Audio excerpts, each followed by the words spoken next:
Hello? Hello? Hi. I've arrived. Hello. How's everyone doing? How is everyone doing? Let me think. Subs here. Gem, thank you for the 14 months. Thank you so much. Corman, thank you for the 11. Also known as Cornman. Fuck. There was one earlier that's not loading. There we go. Oh, Beast. Oh, wait, please load. What is wrong with my event list? Hold on. I'm opening it on Stream Elements. I can't do this. It's fucked up. The Twitch dashboard activity feed loves to like... It keeps doing this thing where when I scroll down, it refreshes and it just gets rid of some of the earlier subs and bits from today, but then shows ones from the last stream.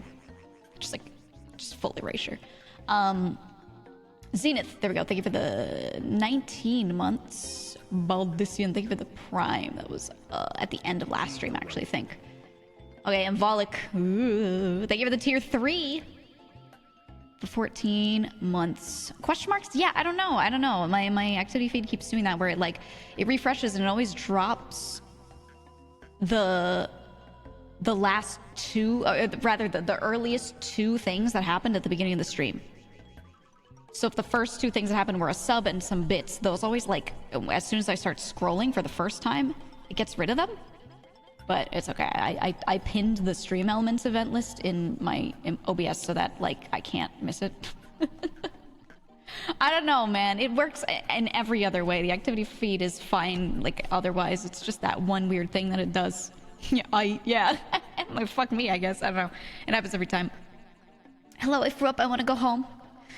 When I was little, up until I was 12, I think, I pretty much always hated school. There were things about it that I loved, but I also hated it because I like to do things my own way, and school is not a do things your own way environment, right?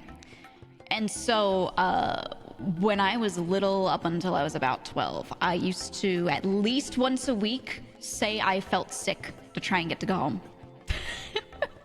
And they would entertain me. They would send me to the nurse's office, let me lay down. I did it fucking every week. Did it work? Anytime they called my mother, she'd be like, she's fine. Or if she's not fine, let her lay down or whatever. Because if I brought her home, I'd waste my own time because I'd just put her in her own bed anyway, and you have beds there. It's fine. Well, not nice beds. They had a chaise lounge that was really hard and shitty, you know? But I used to do that fucking all the time because I just hated class. I would do it during classes where I already knew the subject matter, the material. I would be fine whenever the test came up, and I just didn't want to be there. But then at some point in middle school, I had this one teacher. It was an English teacher. I just was very far ahead in English language arts. I was just very, very far ahead always.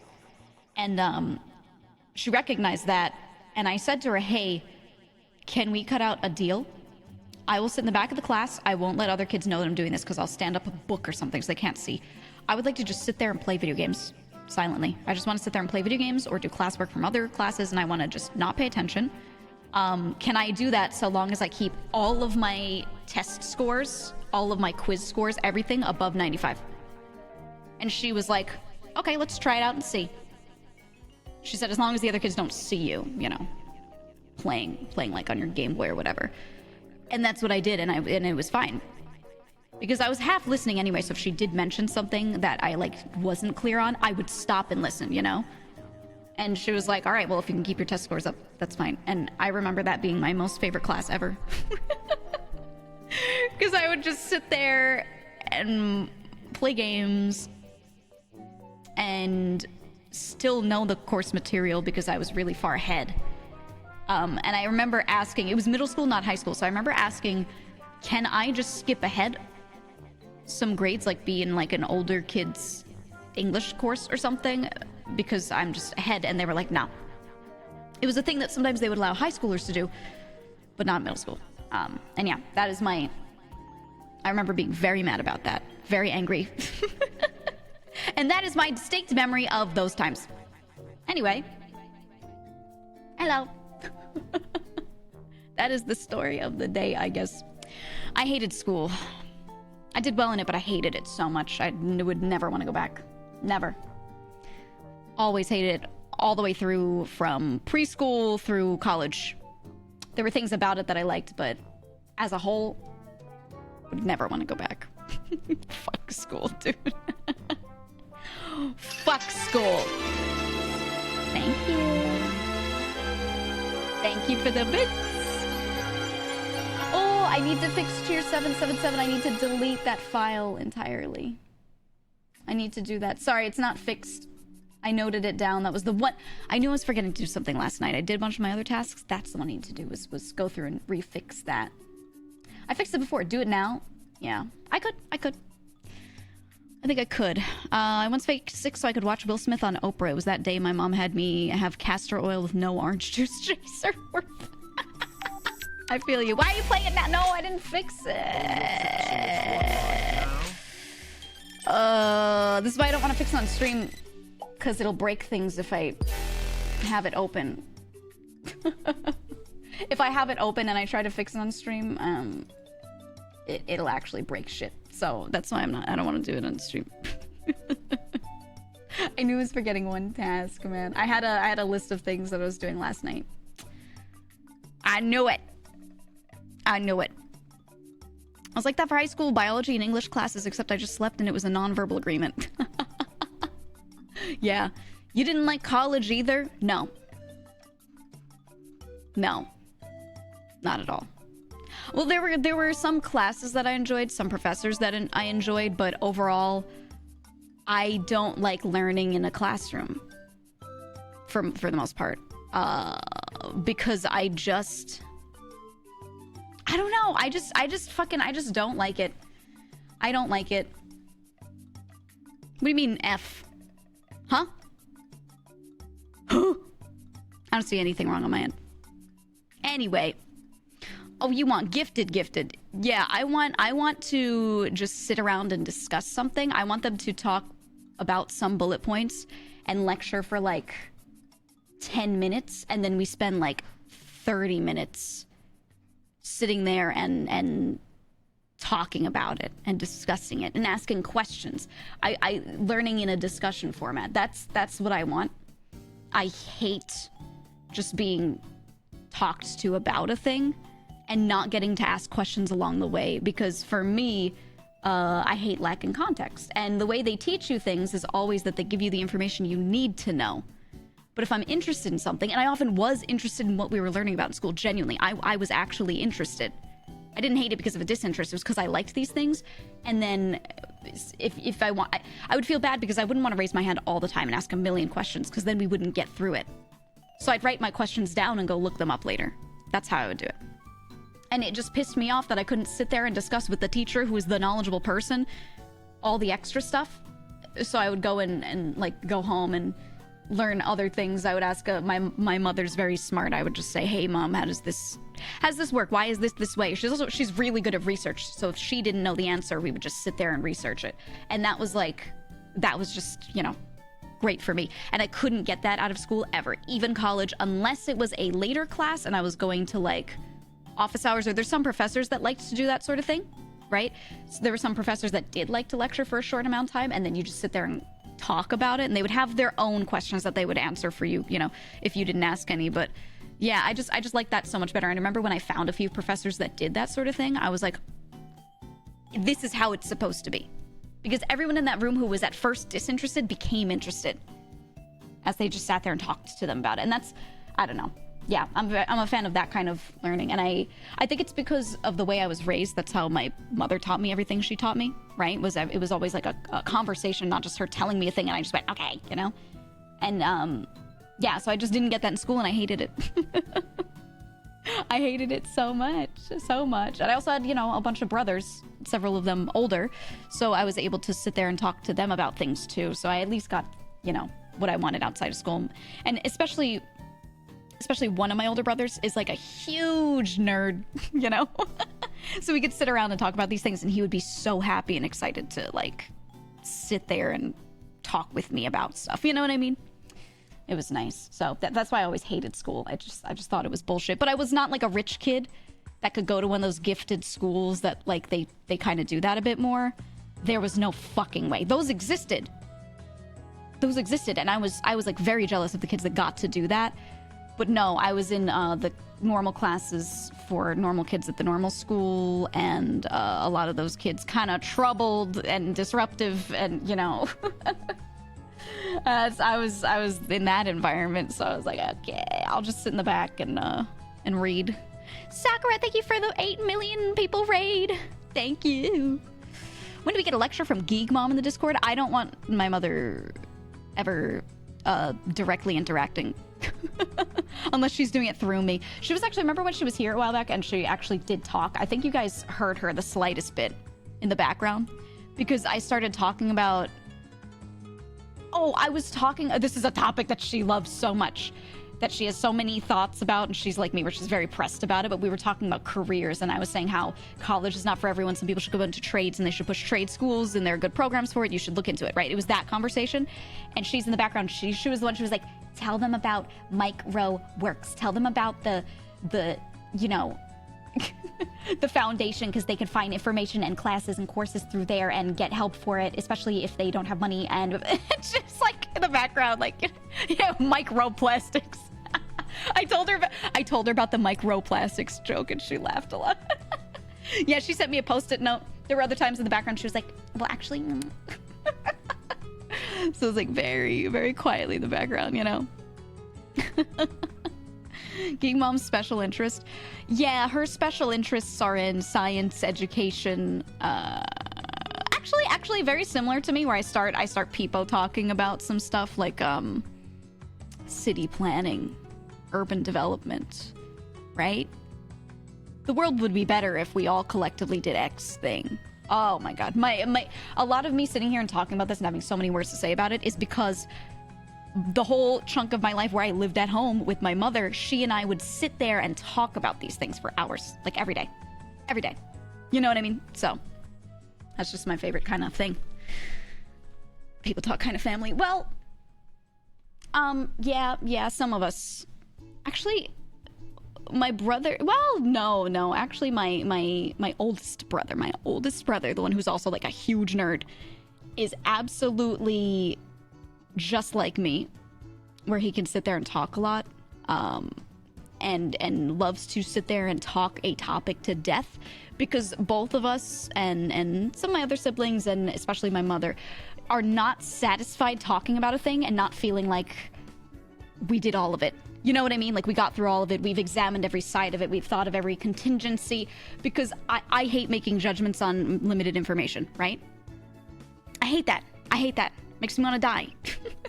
And I know people don't always have the time to sit there and talk about around a thing, but that's just my favorite. And so sitting there with like my mom and my oldest brother, we would just sit at the table and just blah, blah, blah, blah, blah, blah, blah, blah, on issues. We would look things up. I don't know. That's just literally my favorite pastime. Talking about things and debating. Woo! And not debating for the sake of holding your argument, debating for the sake of making sure we all are educated on a thing. That's where you get it from? Yeah. And I remember I was actually relatively quiet in school. And a lot of my teachers would tell my mom, they'd be like, it's mostly when I was younger, they would be like, she's very quiet. And my mother would be like, who? What? And they'd be like, your daughter, she's quiet. And they'd be like, she'd be like, she doesn't stop talking. What are you talking about?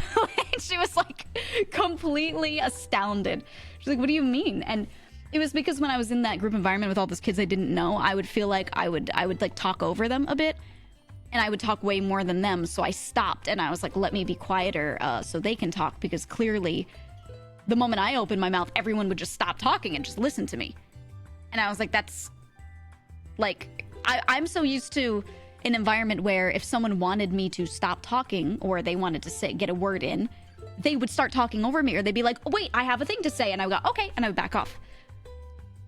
I'm not used to people being in this like ultra respectful environment to the point where they say a word and then they stop to see if anyone else wants to say anything. And then they go, okay. And then they keep going. That's like very not what I'm used to. That's not what I'm used to. So I don't know. It was just funny to me. It was funny. She was like just completely like in disbelief that I was quiet. No, that's not the internet. Well, I mean, I had a lot of other kids around me that liked to talk too, but and I communicated just fine with them. I wasn't the only one, but I was the only one that like became quieter on purpose because I was trying to leave people other room to talk. And then what happened is the really chatty kids that didn't know how to turn that off would just keep talking, and I would be like, okay, yeah, okay. And everyone thought I was quiet. It's weird. And then at some point in like middle school, I realized there was no point in doing that, and I just completely decided to stop. I had like an epiphany, you know? I had an epiphany, and I said, all right, forget it. I'm just gonna talk about what I want to talk about, because when I would give people room to talk, a lot of the time, this might be mean, they didn't have a lot to say. They didn't have anything interesting to say. They would be sitting there and going, you know, yesterday I went to bed at 11 p.m. and then another kid would be like, yeah, I went to bed at midnight. And they'd be like, oh, one time I went to bed at 1 a.m. And I was like, bro, I can't do this conversation. And they would time loop. They would time loop. They would have these same conversations every fucking day. Did you know that chicken nuggets in the cafeteria could bounce if you throw them at the floor? How many times are we gonna talk about this? You know what I mean? So, yeah, literally for hours. Literally for hours. And the thing is, I was like, maybe it's just some dumb kids that were around me when I was younger or something like that. Every time I go into public and I hear kids talking to each other, like 75% of the time, it's shit like that. It's just a kid thing. They just care about that, you know? And so, I don't know. Sometime in middle school, I was like, all right, fuck it. I'm just gonna talk about whatever I want. If people are like, what a nerd. Okay. I'm gonna keep talking, and if you don't like it, you can just walk away. You just leave the room. If you're like, I don't want to hear, yeah, about the curl coil merge, you could just be like, okay, and walk out. That's it. I don't know. And I had friends that were like me. I made friends that were like me and talked to them about these things, but, you know, I wasn't like some unique kid, like, I'm so special. I'm the only one who knows about such things. I had other, like, nerd friends. It was fine, but, yeah, it was just... I didn't like school. I did not like school. I was also bothered by how these kids would talk bad about their families and parents all the time. And then I would meet their parents and I would realize that their parents were just trying to be good parents and they'd be pissed off about it. And it would make me so mad. Some of them were warranted. Some of them were warranted. Most of them were not. And I was like, okay. Okay. That shit made me angry. Just circling around the same statements and a lot of filler words. Yep. Everyone always went quiet when I said some wild shit. Despair. You know? Are you that person who always has that misfortune where you're talking, they're talking, you're talking, they're talking, you think you're not heard, and then you say something and everyone just goes, huh? And it always happens to you, but not to anyone else? I have a couple friends like that. I think it's like the way they say wild shit. It's not the content, it's the way they say it that makes people just go, hmm? What did that guy say? I don't know. Some people, when they say something wild, it just hits different. It just hits different. 5-year-old GEEGA man kids are kind of stupid. I think I realized when I was pretty young that the average person was like kind of dumb. Dumb was average. Like relatively dumb is average, and we should stop pretending that average is smarter than average, right? I just realized that, and I didn't think I was some mega genius. I was just like, okay, our interests are different. Our interests are different. You know? That's just kind of like what it was in my head. I was like, all right, okay. Because those kids were good at other things that I wasn't good at. And that was totally fine. But still. Still, I was like, okay, this is the way the world is. And I made friends who came to the same realization. And thankfully, we were all nice about it. We weren't like, those kids are idiots and mean to them. We would just keep talking about whatever we were interested in. And if they didn't want to talk about it, they could just leave, you know? Simple. Most people tend to place themselves as slightly above average in intelligence. Yeah, it's hilarious. I think not the smartest, many of the smartest people realize that they're not, you know, that smart. I thought you were doing good. You are doing good, right? Go. Keep on being good. Yes, Biku. Yes, Biku. Everyone's being real good. You better be good.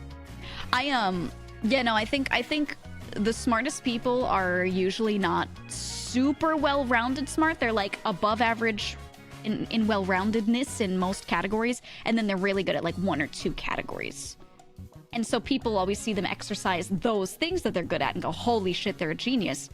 But they're usually like, if they are overall smart, they're usually just above average and everything else, you know? Or sometimes totally terrible in some other things. That's how I am. I feel like I'm like pretty good at most stuff. There's some things where I'm like, average, you know? And then I have one or two things that are my strength, and I'm like, all right, well, I'll just hard lean into those. You know? Intelligent people should have 20 kids per couple to bump that average up. Dude, it's okay, it's a shame. On average, people that are smarter have way fewer kids. And so the people that are not as smart are also more likely to have more kids. There are plenty of outliers to that, but that's the average. So the world is constantly being populated by that group. And I think about that and I'm like, you can only hope that the smart people can impart knowledge on those kids, because I think while there are some genetic components to certain things, so much of it is just nurture. So much of it, you know, rather than nature. So like, you hope that with standardized education, you can kind of like pull them out of that a little bit, which is often what can happen with some people that end up being like, quote unquote, the smart ones, right? I'm extremely dumb when it comes to the talky stuff, but I'm pretty good at the thinky stuff. Yeah, I'm good at some thinky stuff. Like, I'm one of those people where I could become capable, but I never bothered to in certain things, because I was just like, well, I'm naturally good at column A, so why focus on what I'm not good in column B? Let me just work on those things to be good enough at them, but I'm gonna hard focus on column A where I'm really good and just get even better. And that's just what I do. That's how I did it. I just felt like that was the way to live. And I got that especially from my grandfather, one of my grandfathers. He was a smart man. He was a scientist. And he was like, hey, I remember talking to him when I was pretty little about like how he's really smart. And I was like, I would be smart like you. So I'm going to study everything I'm bad at and get good at it so I could be all around smart like you. And he was like, whoa, hold on. He was like, I'm good at these things. You know, he was like, I'm good at English. I'm good at science. I'm good at math. And he was like, but social stuff and like how to build a thing, blah, blah, blah. All these like other categories. He was like, I'm bad at all these. And he was like, you know what? I never bothered with them. I just amassed knowledge and focused on science, and that was it. And, you know, he's like, you think I'm smart, but basically he was like, I'm min-maxed. And he taught me this concept of like how you'll get farther in life if you min-max, basically, when I was very little. And I remember just like listening to him and being like, I see. So everyone thinks you're an all-around genius. You're just genius in like one category. Got it. But everyone thinks so, you know what I mean? And I was like, I see. So the best way to describe my grandfather, he's like, his personality was like Northern Lion. To be honest, he actually, every time NL speaks, I'm like, this dude reminds me so much of my grandfather, except he was a little more of a, how would I describe this? A little scutch. He would play more pranks on people. And his general knowledge was not, he actually did like movies, but it was not in movies. It was more in like science and all of that. But like all the little games you see NL play, right? You watch him play like Tradle, GeoGuessr, all these things, and he just gets stuff right. My grandpa was that guy. He would do crossword puzzles. Oh, he would know every answer on there from his own general knowledge. I would sit there and watch Jeopardy with him. He would answer like every fucking question, except when they started talking about sports. And like, again, some like movie and pop culture stuff. He's like, I don't fucking know. So I thought he was like a mega genius. I thought he was the smartest. And then he was just like, no. I just read a lot about like 3 categories and then apply them to like Jeopardy. And I was like, okay. Got it. Understood. Completely understood. I invested all my points in sucking out poison. Exactly. What'd you say? My dad got invited to Mensa, but I am unsuccessful and dumb. Oh, fuck Mensa. Sorry. Not to be too rude to them. Fuck Mensa. Dumb club for people that, like, need to prove to you that they're smart instead of, like, doing shit, like, that's valuable. Fuck Mensa. I remember getting evaluated and getting to do that kind of stuff. And, Yeah, Mensa's cringe, right? It's cringe. I was like, no, thank you. it's yeah, exactly. They're circle jerking. They don't do anything. Everyone's so pretentious. I remember meeting some of the people and them talking about like, this is what we do and this is why it's great. And I was like, have you had any influence? Have you used your smarts for good? Like, have you set up an educational program? No, they never fucking did. You know what I mean? So I just, yeah, Mensa sucks. Hi, buddy. I was just talking about how Mensa fucking sucks. Welcome. What were you doing, Budgie? What were you doing? What was going on? How was stream? I was talking about how Mensa's, yeah, it is a circle jerk. And it doesn't mean anything if you're in it. Did you tell them to men suck your balls? You know what? I should have. I was too nice back then. I was too nice. Yup. I was singing yet again. Ooh. I always like your singing. I always do. I think it's so funny every time I go to your stream, I go to your chat, and I see you still using the chat box I made you like years ago. I love it so much. I actually saw a tweet the other day that made me laugh. Someone I know, when I first started VTubing and I was very tiny, basically what I would do is I wanted to practice graphics and I would make graphics for friends, and then I just continued that. Whenever I wanted to practice something, I would find someone who didn't have a thing and make it for them, right? Faraxis, thank you for gifting her a sub. Thank you. And so there are a lot of people floating around with like little basic assets that I made them when I was like still learning, and one of them is, do you know May Kitsune? Not Kitsune Spirit. May Kitsune, she's a different streamer. I remember seeing, I made her a schedule graphic a long time ago that she like used a couple times, and she started using it again, and I saw her tweet and it just got like recommended to me, and it was like, she's like, my biggest flex is that GEEGA actually made this for me a long time ago for free, and I was like, oh shit. I did make that. But that's what I was doing, because like I was capable with graphics, but it was always in like a corporate way, you know, like not really good with them, like things that aesthetically fit streamers. So I wanted to practice on streamers. So yeah, I would like find friends that needed a thing. If they would ask on Twitter and be like, does anyone know anyone who makes schedule graphics? I'd be like, yo, you want a free one? Give me a week. I want to practice. And I would just do that. Your graphics are top tier. They're okay. They're okay. They're okay. I think if I spend a lot of time on something, it could be really good, but I just never have the time to, so they come out all right. I think they'd be better if I could draw, and I could like make more like vectorized, unique things by drawing it out. But like my drawing ability is so fucking terrible. It's not even funny how bad I am at drawing. Something I've just like never practiced, never tried to be good at. So yeah, I was never one of those like draw kids in school drawing in their notebook. I was not one of those. So I have so little mechanical practice in drawing. And whenever I play like Gartic Phone with friends, and they're like, oh, just get a tablet so you can draw better. I'm like, you don't understand. That's not gonna help at all. It might even be worse. It might even be worse. But I have a good aesthetic sense, and I can pick out what's good, and I can like look at art and tell how they did a thing, and then I just mechanically can't do it, and it's fucked up. Like I remember one time, my friend Minky, she's an artist, she sent me a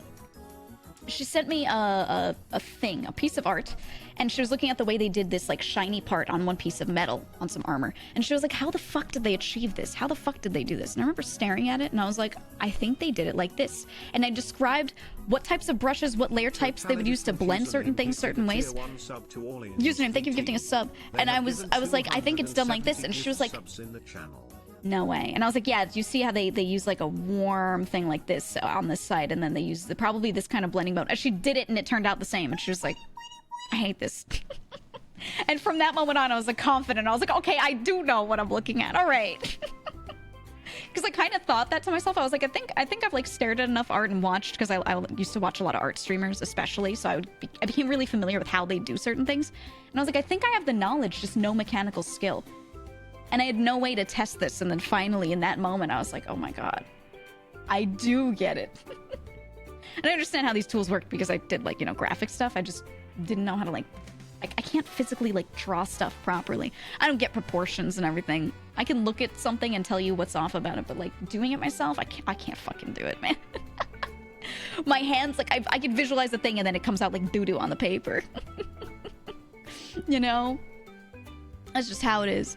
Didn't you also do Kitsune Spirits? Yeah. I made all of May's graphics for her. Because when she was debuting her current model a while back, she didn't have graphics and she was looking around. And everyone was expensive. And she was like kind of lamenting, you know? She was like, I want some of these things. Maybe I'll make it myself, but I can't do graphics. I'm not good with like aesthetics.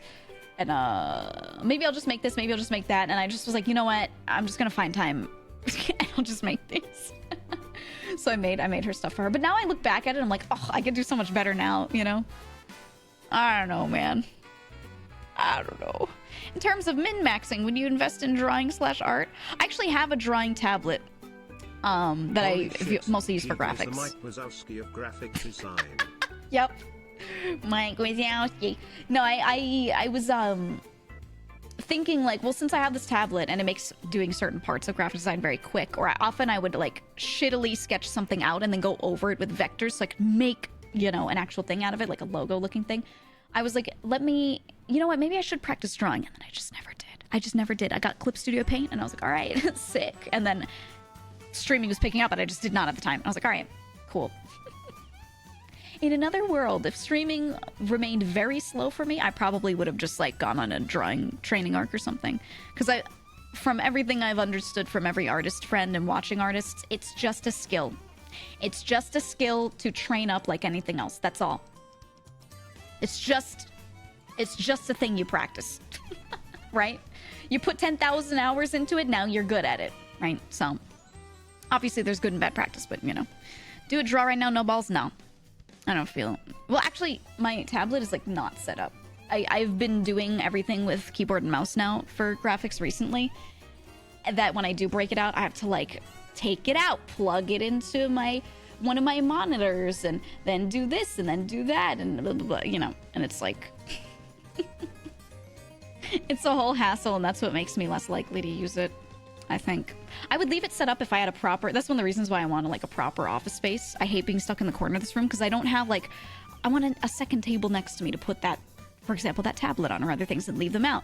Can't do it. I don't have the space for it. You know what I mean? So there are a lot of things I'd be way more likely to do if I could just not have to put everything away when I'm done because I wasn't in this tiny corner. You know? Cab would say he couldn't draw when he started a while back, and now he's a drawing fiend. He's always been able to draw, but yeah, he has improved. He has improved a lot, and it's just a matter of doing, right? That's all.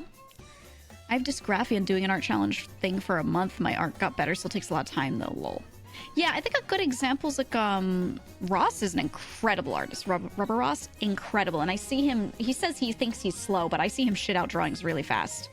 And he's one of those people, he doesn't have to sketch too many things and then draw over it to get proportions right. He can just draw it almost from the start, you know, and get proportions, perspective almost right just from the get-go because he's just drawn that much. And he has that issue where he can't picture stuff in his head. Yeah, he can't imagine an apple. He cannot imagine things. He cannot sit there and close his eyes and visualize an apple. He's not able to do that, you know? And that just shows that it's like, just go and grind it out and you can still do it, drawing a right? straight line with a ruler and the ruler broke. GEEGA smile. Just go straight through it, right? Yay, Fantasia. Exactly. So it's, it just goes to show how much of it is just a skill that you can sit there and do, right? Over and over until you get it.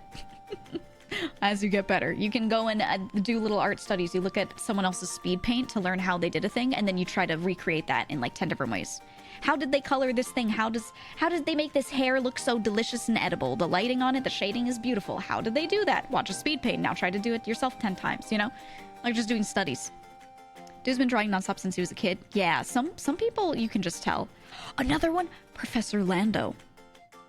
Dude pulls out a marker, goes up to a whiteboard, and just sketches out a whole thing and does not have to redo lines most of the time.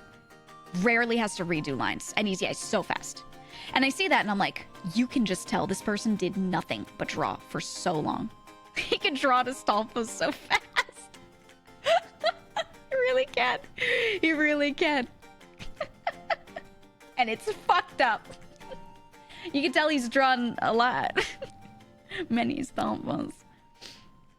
But yeah, you see someone just shit out a drawing and you're like, okay. I understand. Ross's excellent problem is he's friends with so many other weird artists that his own views slightly skewed. Yeah, I mean, he's in this environment of all these incredible artists, so it's easy to think, oh, I'm slow, or, you know, something like that. But he's like in that echelon of people, surrounded by them, you know, which is arguably the best way to get better, is you want to be always in that group of people where they kind of make you feel like you suck a little bit. I think that's good. His Grimace video lives rent-free in my head. Lando became the Grimace cum guy. And I was watching his stream when he was talking about, he was like not at AX yet. I think it might have been his last stream before it. I was just sitting there and watching. And he was just talking about how he right then and there was the Grimace cum guy, and it was so fresh in everyone's minds, but he was just about to go to AX and like see a bunch of people in person, and he was like, I'm gonna go there and people are gonna recognize me as that. I'm gonna be the Grimace cum guy. I just thought it was funny. You do it to your own damn self, okay? That's just how it is. Everything reminds me of him. Oh man. My favorite Ross fact is that Buff Pup had to teach him how to draw cock. I remember talking to one of my friends who was an artist, and she doesn't draw not safe for work. And she was like, she got one not safe for work commission one time, and she was like, oh, I'll try it, but no guarantees. I just like, I'm not used to this. So she was just trying to draw all the parts, and she was like, I've literally never practiced this, so while I could visualize like what it's supposed to look like, I actually just can't draw it properly. She ended up saying no to the commission. In the end, she was like, sorry, I tried. I can't do it.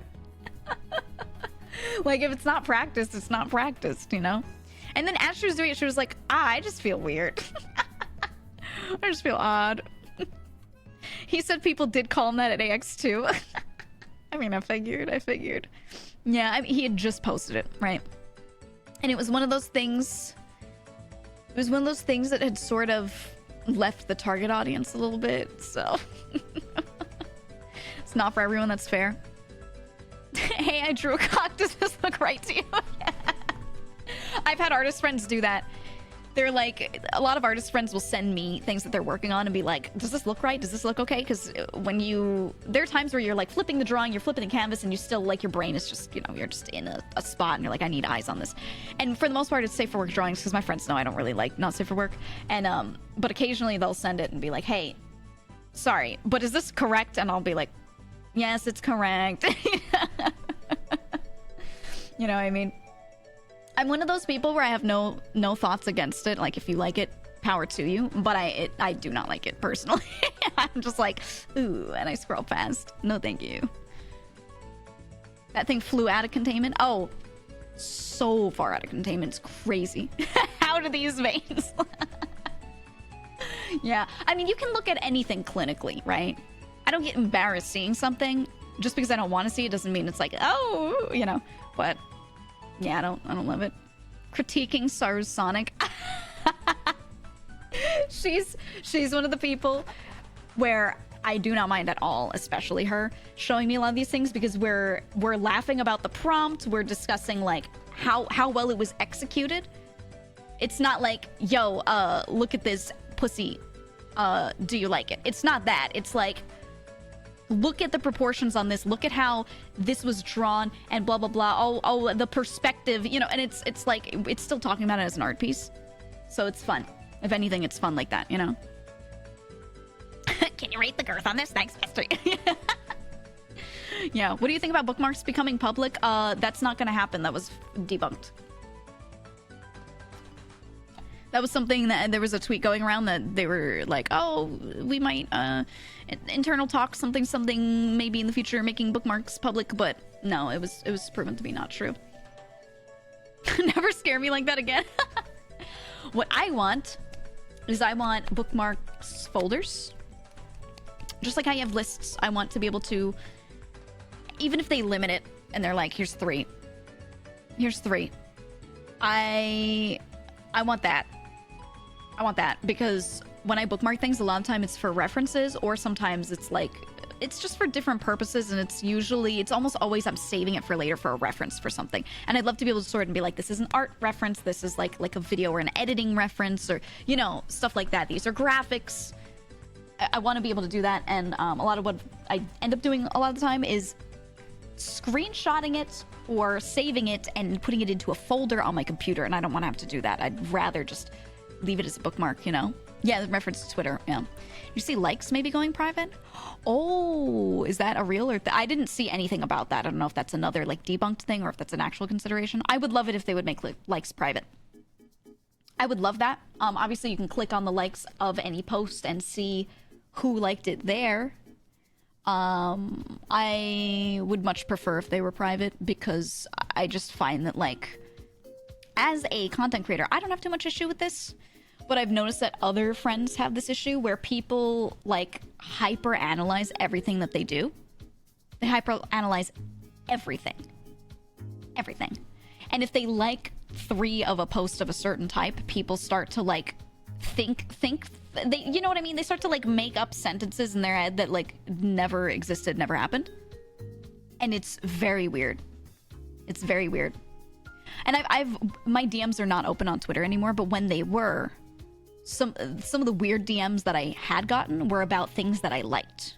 Someone would see that I liked a thing, and then they'd, like, come after me asking about it. Not in an aggressive way, but just, like, they cared a lot about me liking a thing, or they thought there was something deep to it. But think about how much you don't think when you hit the like button on something.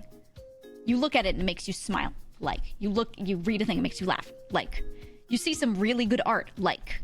Doesn't even mean you love that character. Doesn't mean that you love everything about the prompt. You're just like, that's good. Like, sometimes you just like things because you want to boost your friend's posts, and it doesn't matter what it's about. You're just like, I want to help this friend out. Boom. Like. It's usually not that deep. But yeah, a lot of the weird DMs that I got when my DMs were still open was stuff like that. And I was like, you know, my Twitter isn't that big. If I get this volume of these things, what do other people get that have, like, bigger accounts, you know? And they'll go and look through old likes. They'll scroll as far back as they can too, which is just weird. Yeah, I think it would be best if those were hidden. Or if it were an option, like if your account is above a certain size, maybe you can hide it. I don't know. I don't know if they care, but I just think it should probably all be private. Elon's gonna make likes private because he's embarrassed about his likes. I just don't like that it shows up on people's, like, even if you can check through my likes, if you're gonna be weird, you're gonna be weird, no matter what. So you're gonna be weird. But it's more so, I hate that when I like something, it could get recommended to someone. It could be like, this person liked this. I don't like that. I don't like that. That's weird. I hate that feature so much. so much. GEEGA, I saw in 2022 you like to post about McDonald's. What? You hate Burger King or something? It's that tweet where they're like, you say you like pancakes and someone will say you hate waffles, and they're like, no, that's a brand new sentence. I never said that, right? It's that times 1,000. Right? Times a billion. Mind explaining why you liked Jimmy Fallon's last 3 tweets? You want to date him or something? I have friends where I am a little emotionally invested in making sure they do well, and I want to support them. And so I like and reply to a lot of their stuff. It's not always, oh, I want to support. Sometimes it's just I enjoy interacting with this person. But I go out of the way if I see something to like and reply.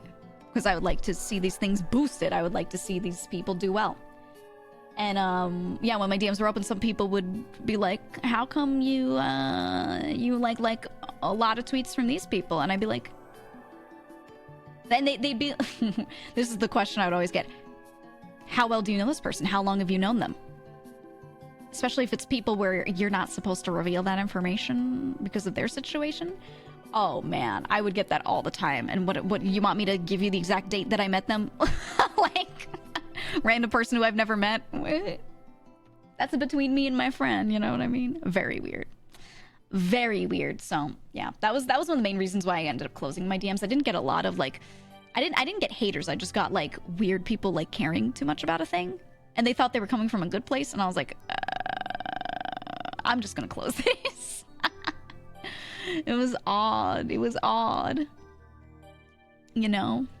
If you wanted to share something, you'd hit the retweet option. Wasn't Facebook the one that started making likes public on feeds? Yeah, right, that's what retweets are for. That's what retweets were for. Yeah, so I don't understand it, like, making the likes public because there's already, like, a share button. You know? There's people who show up in DMs going, like, you should unfollow X person because I don't like them. I would get so many of those. I would get, oh, you know, I would get a lot of this. This is what I would get. Small VTubers who I did not know. I just knew they were VTubers because it said VTuber in their bio, right? People with, like, fewer than 2K followers would message me and say, hey, you're following this person, I noticed, and here's a list of bullet points that I said with no proof of why I think you shouldn't, they're problematic or something like that. Just wanted to warn you, bestie. I would get these all the time. And I was like,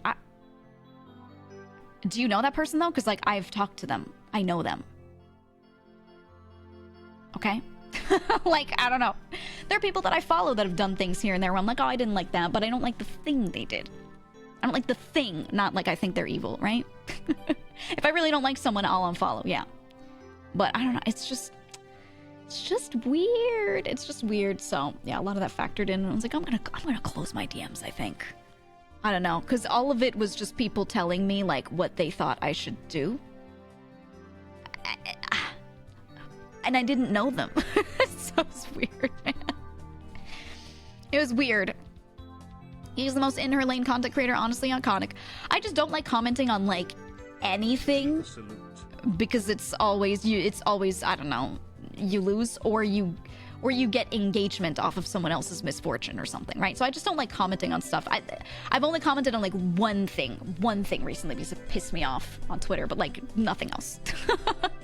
I don't know. I don't like commenting on anything. So when people come into my DMs and are like, I think this problematic, remember, I'm like, you don't understand how little I care. I don't care, in fact. So I just closed them. I was like, I'm just gonna put up the shield, you know, force field, and then close DMs. Mickey, thank you for the tier 2 for 5 months. Thank you. Just hit them with the who are you? No, I just wouldn't answer. I just wouldn't answer. No. Parasocial issue goes further than just creeping on people directly. I think the ones that are real creepy are outliers, and everyone focuses on that when they talk about parasocial stuff. But I think the one that's actually a bigger problem and causes creators to get a little more mentally unwell over time are the ones that think they have some sort of stake in what you do or what you say or what you think. Because there's a lot of those people, and they do not realize that as parasociality. They think it's only like thinking someone is your girlfriend or something like that when they don't know you. They think it's that. And I think the actual worst one is people thinking, right, the shareholders. Exactly. Everyone thinks there's some shareholder in you. That's weird. And they don't just do it to creators. They do it to like you guys too. You could give an opinion on Twitter and there will be all these people. Even if you're in a tiny account, you give your take in a reply somewhere and there'll be all these people that act like they're shareholders of your fucking brain, you know? So it's not just creators. Obviously we experience it in bigger volume, but literally any of you, if you replied to a thing, get subjected to it. It's so weird. I don't think anyone should have to experience that. It's very odd. I've never seen that. Oh, yes you have. Yes you have. It's a lot. But yeah, I just say force field, and I just like, I don't get involved in anything. There was only one thing I was recently like upset by some shit that was going on where people were being a little racist toward Kenji. And I didn't know a lot about the whole situation. I just knew the part that I didn't like. So I replied and was like, sorry this happened. And I was very pleasantly surprised that no one replied to my reply and was like, actually, in a bad way. I was just like, oh, okay. Because I didn't like how there weren't that many people showing out, like coming out and being like, hey, I think this is bad in his situation. And I was like, I don't like that. So I publicly replied. Usually I DM people about things. If there's something happening to them, I don't like it, I think it's wrong, whatever. I usually DM people and I'm like, hey, you're not crazy. You're doing the right thing, or, you know, blah, blah, blah. I'll just DM someone. But yeah, for the first time in like months, I was like, I'm just going to publicly reply because I don't like when people are quiet on things that they should be quiet on, maybe. Maybe. I wonder why that was. Yeah. Can you spot the difference between these people, Ember? Yeah, it made me mad, so I replied. I don't know. If GEEGA coin tanks, how am I supposed to retire? But I have a stake in this. Yeah, Ryuko.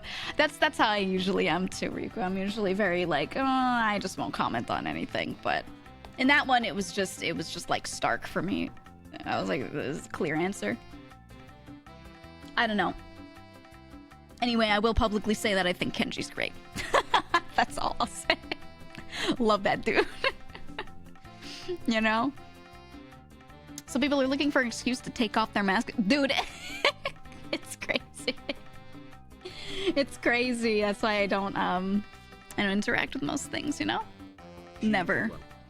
Hotsu, thank you for the 2 months. Thank you. Thank you so much. Welcome back. Welcome back.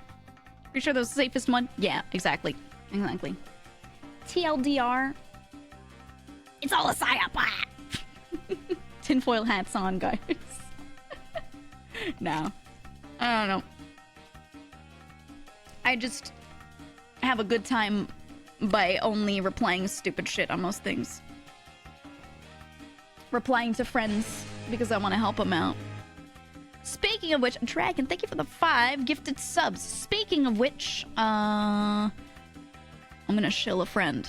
Hold on, let me find her tweet. I'm gonna shill a friend because I saw her shilling it on Twitter. And I wanted to shill her stuff more. Hold on. Hold on, I'm scrolling. I'm gonna find the tweet. Here.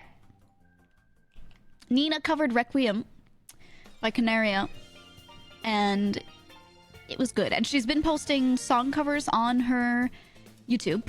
And she's been not doing like full like music video style covers. She just gets up there with her model and sings. And I actually really like that. I really like that. Here's her tweet. Go like it. Help her get seen. Please. I feel bad because like I can raid a lot of my other friends. I don't get to raid Nina often because of the timing. She tends to start stream a bit earlier than me or a similar time, and then she always ends earlier, almost always. So I'm like, I hate this. I like don't get to raid her much, you know what I mean? So yeah, I want to show her this way instead. Because she's a good singer, she's doing really well, and it was really cool. I was so glad to see it. When she was singing live at certain cons recently, she was at a few, and she was doing like the concert at Offkai especially. She was in like the main concert, the one that they had Mouse at the end of.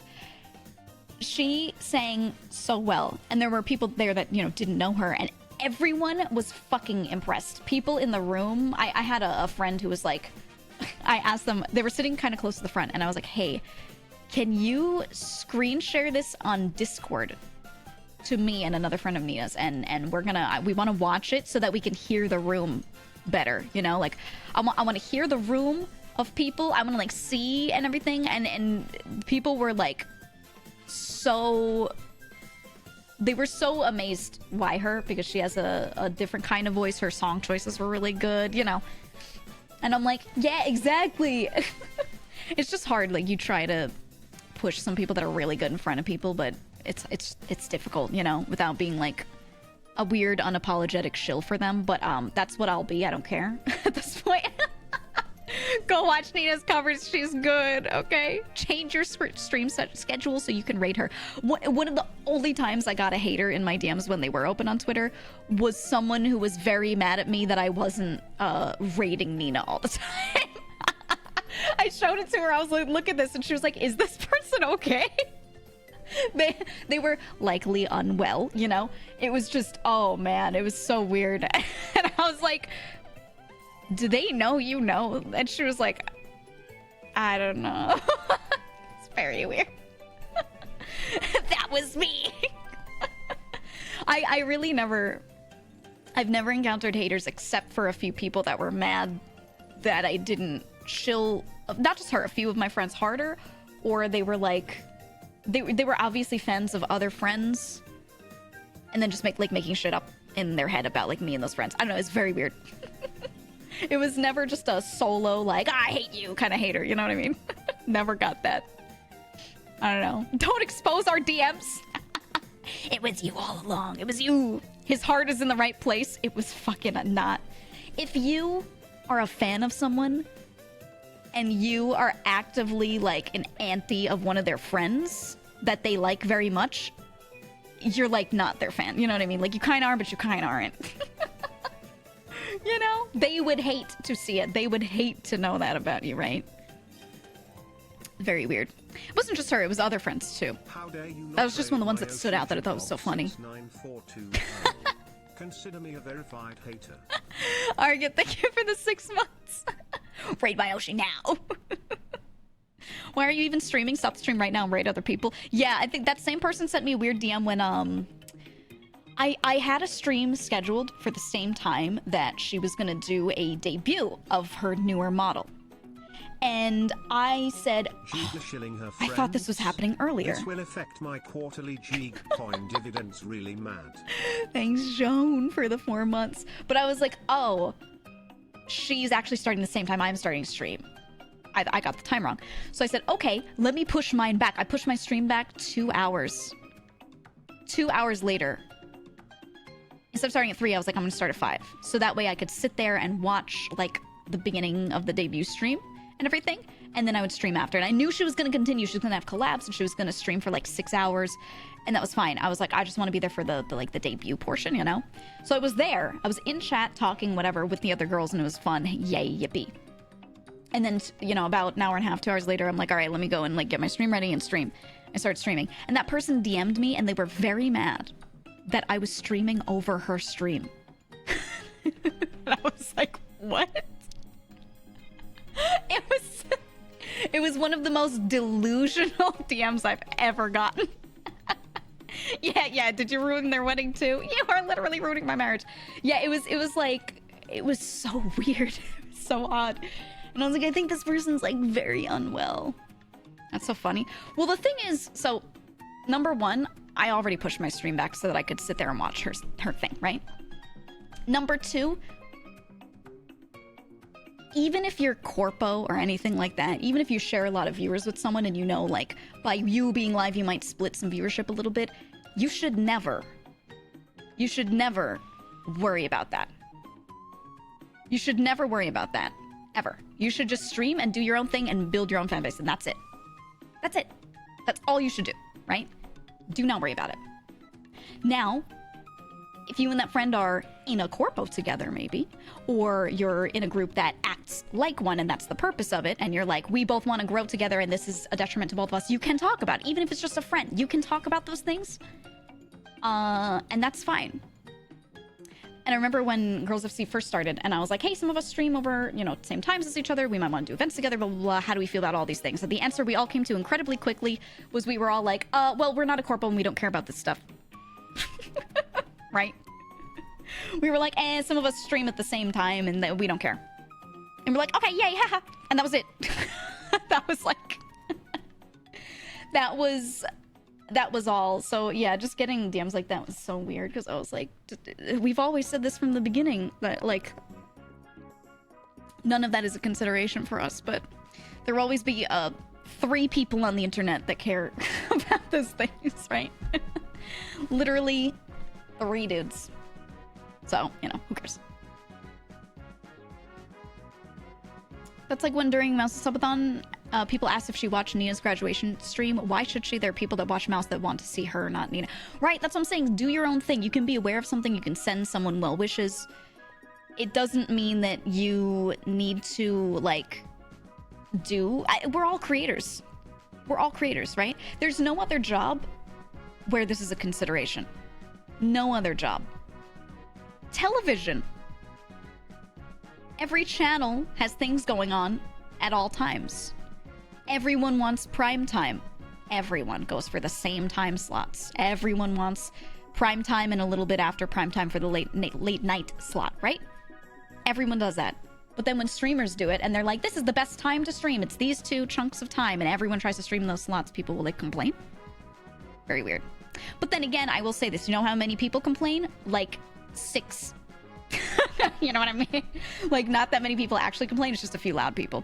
So, I don't know. It's just weird behavior because, like, not that many people care about it. But they act like everyone cares about it because they're living in... You know, they're the pancakes and waffles people where you're like, again, I hate waffles? No, I never said that. I just said I like pancakes. They're those people that are just making up sentences. Right? Very weird.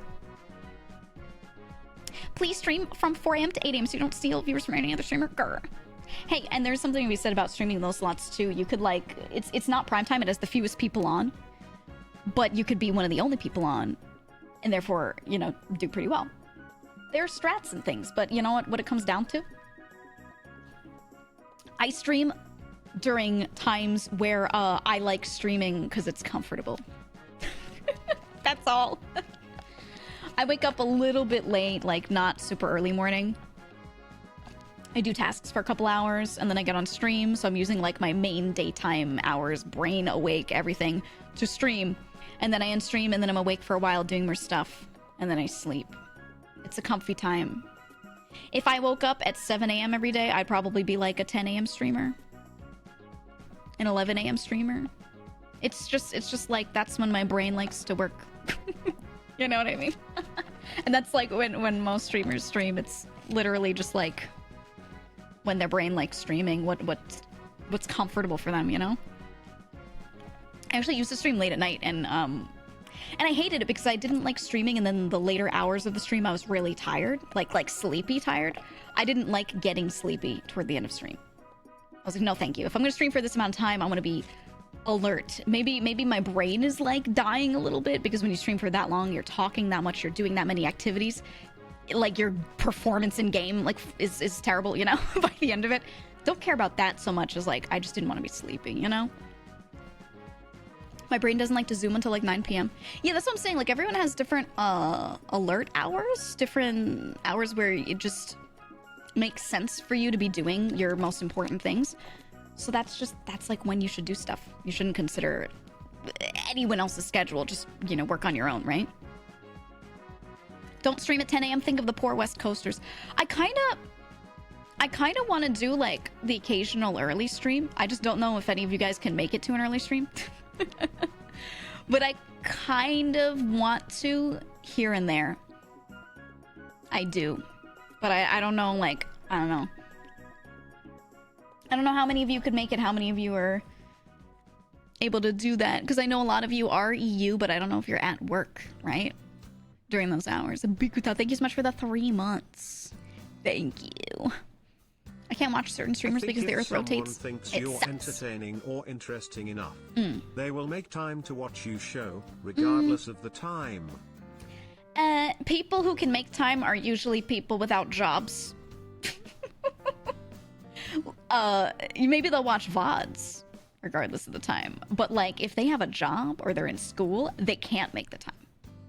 And that's why streaming in certain time zones may just not work for certain chunks of an audience, because they're at work.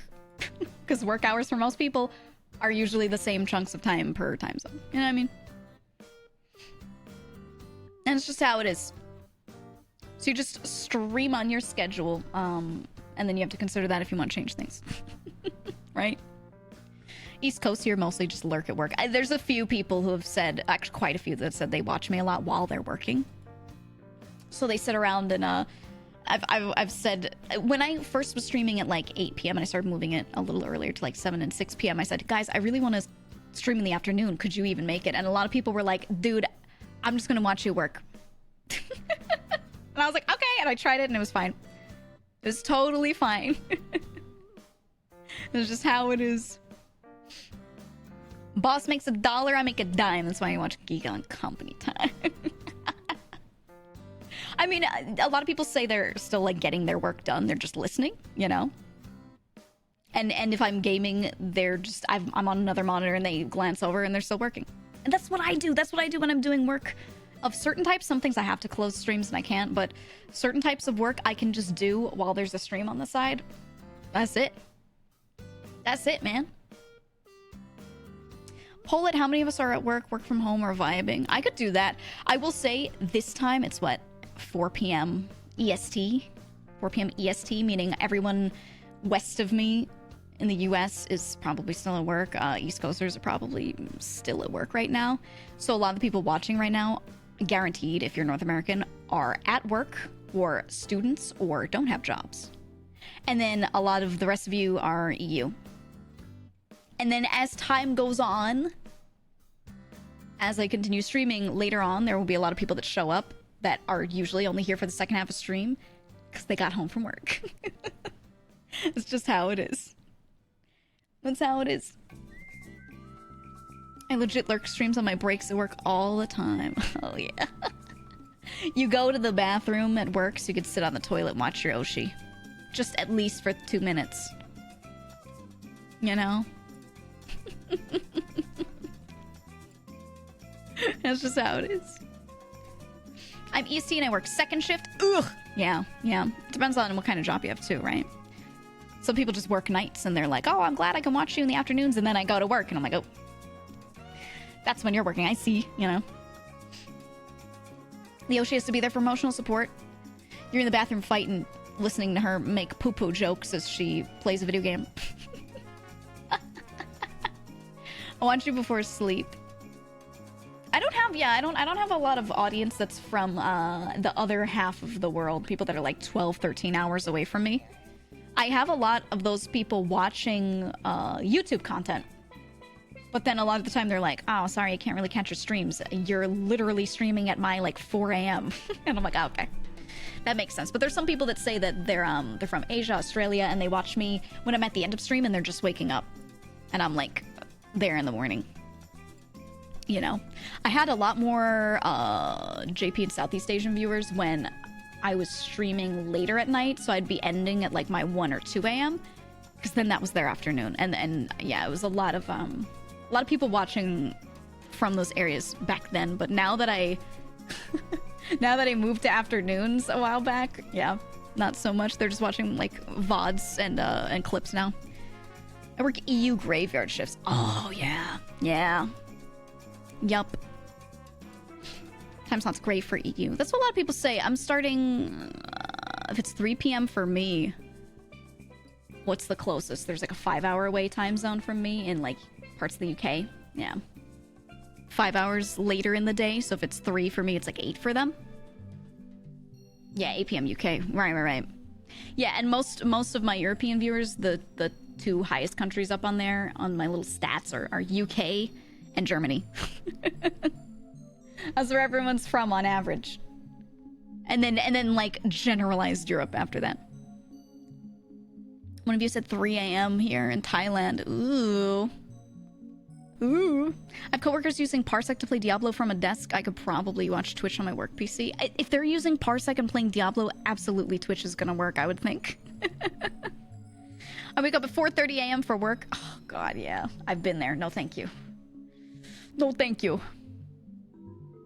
Did we overtake Germany yet? I don't think so. Wait, let me check the stats. Hold on. Let's do a little review of these stats. Every month it shifts. Let me see. No, UK is not overtaking Germany. Top is US at 52%, then Canada at 6%. And then after that, it's Germany, and then UK, and then Brazil. Germany 6%, UK is 5%. It's specifically, this is a number of views within a month. Germany is at 14,204 in the past 30 days. UK is at 13,318. You are encroaching. You are encroaching. Sweden on there? Yes. Sweden's actually at 2%. 4,035 views within a month from Sweden, specifically. I don't know. Brazil, let's go. And then now, streamer, go to Brazil. Go to Brazil. You have to. Stop the count.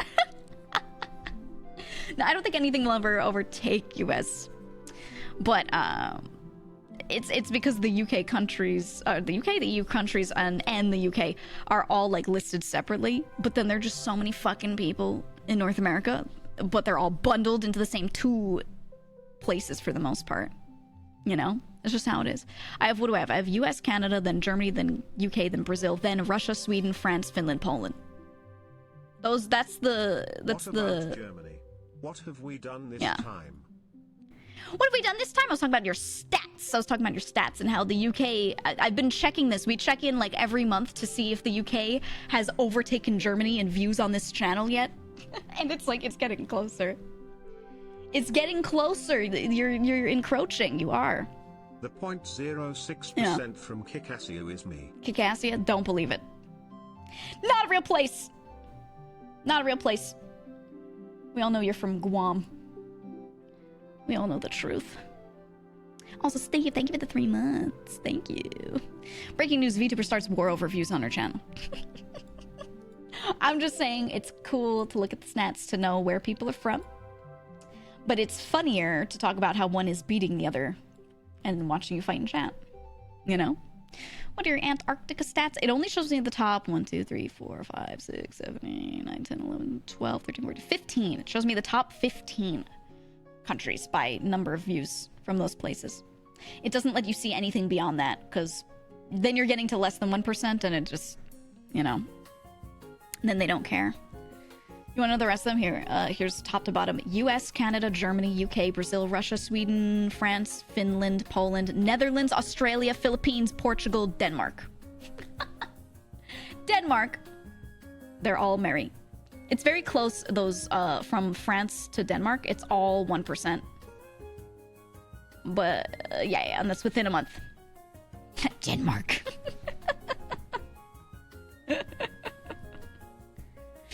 Oh, look, German stats beats Poland.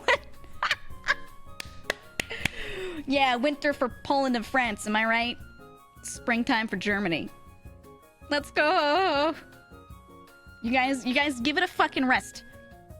Give it a fucking rest. It's been years, okay?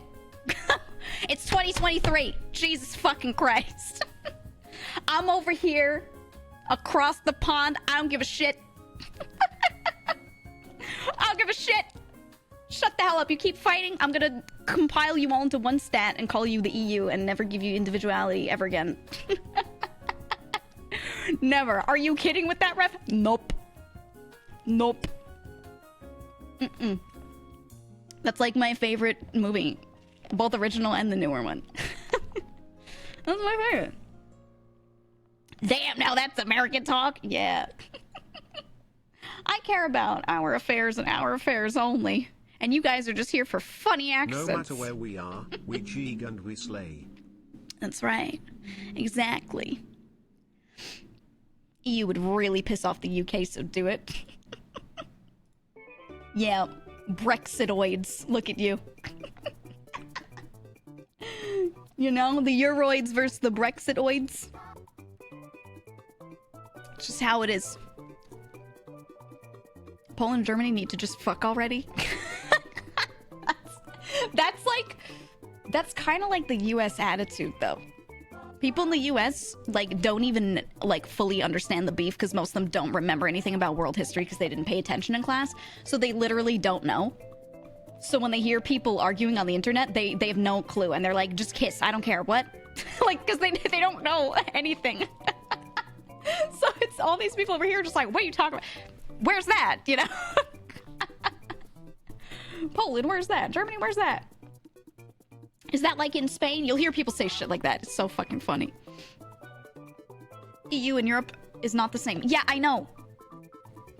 I know. Yep.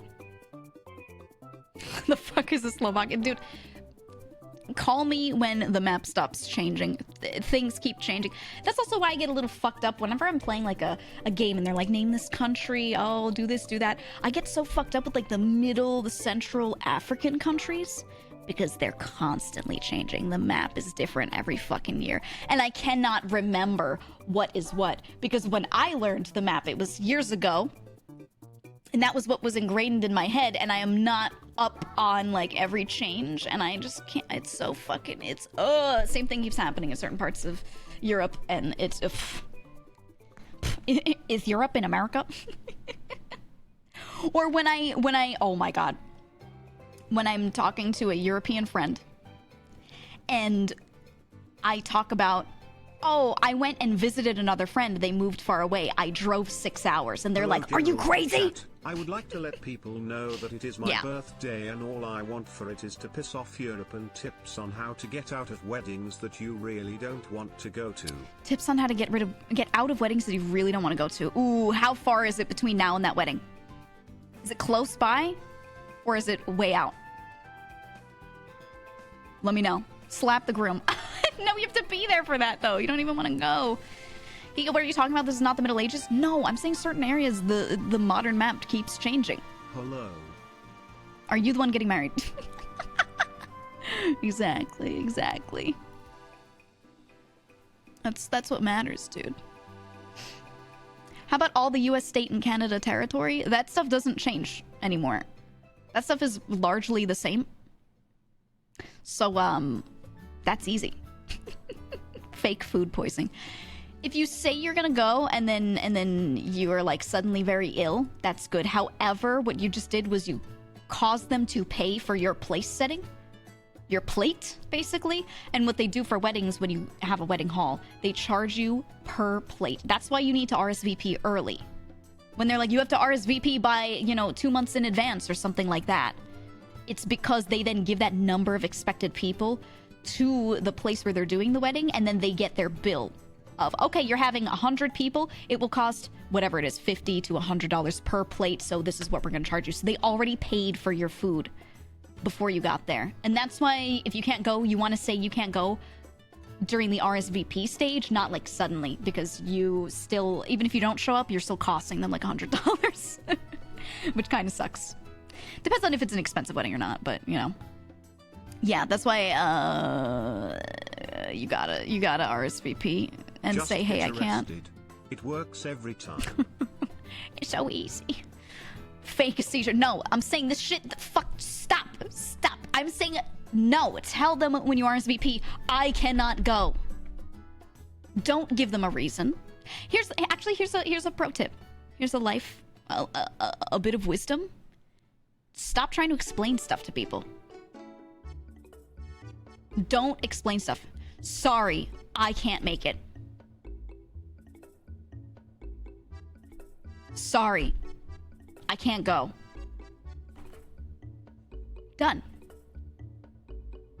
And if they are closer family and they call you and they're like, why is it why? Okay, maybe you have to have some explanation. You could even say, how about honesty? People are gonna hate some of this. How about honesty? Sorry, I really just hate weddings. Maybe send them a wedding gift. Say, I'd love to send a wedding gift, but I just cannot stand weddings and I don't want to travel 5 hours to go to one. Sorry, it's just very far. I don't want to travel. Something like that. Done.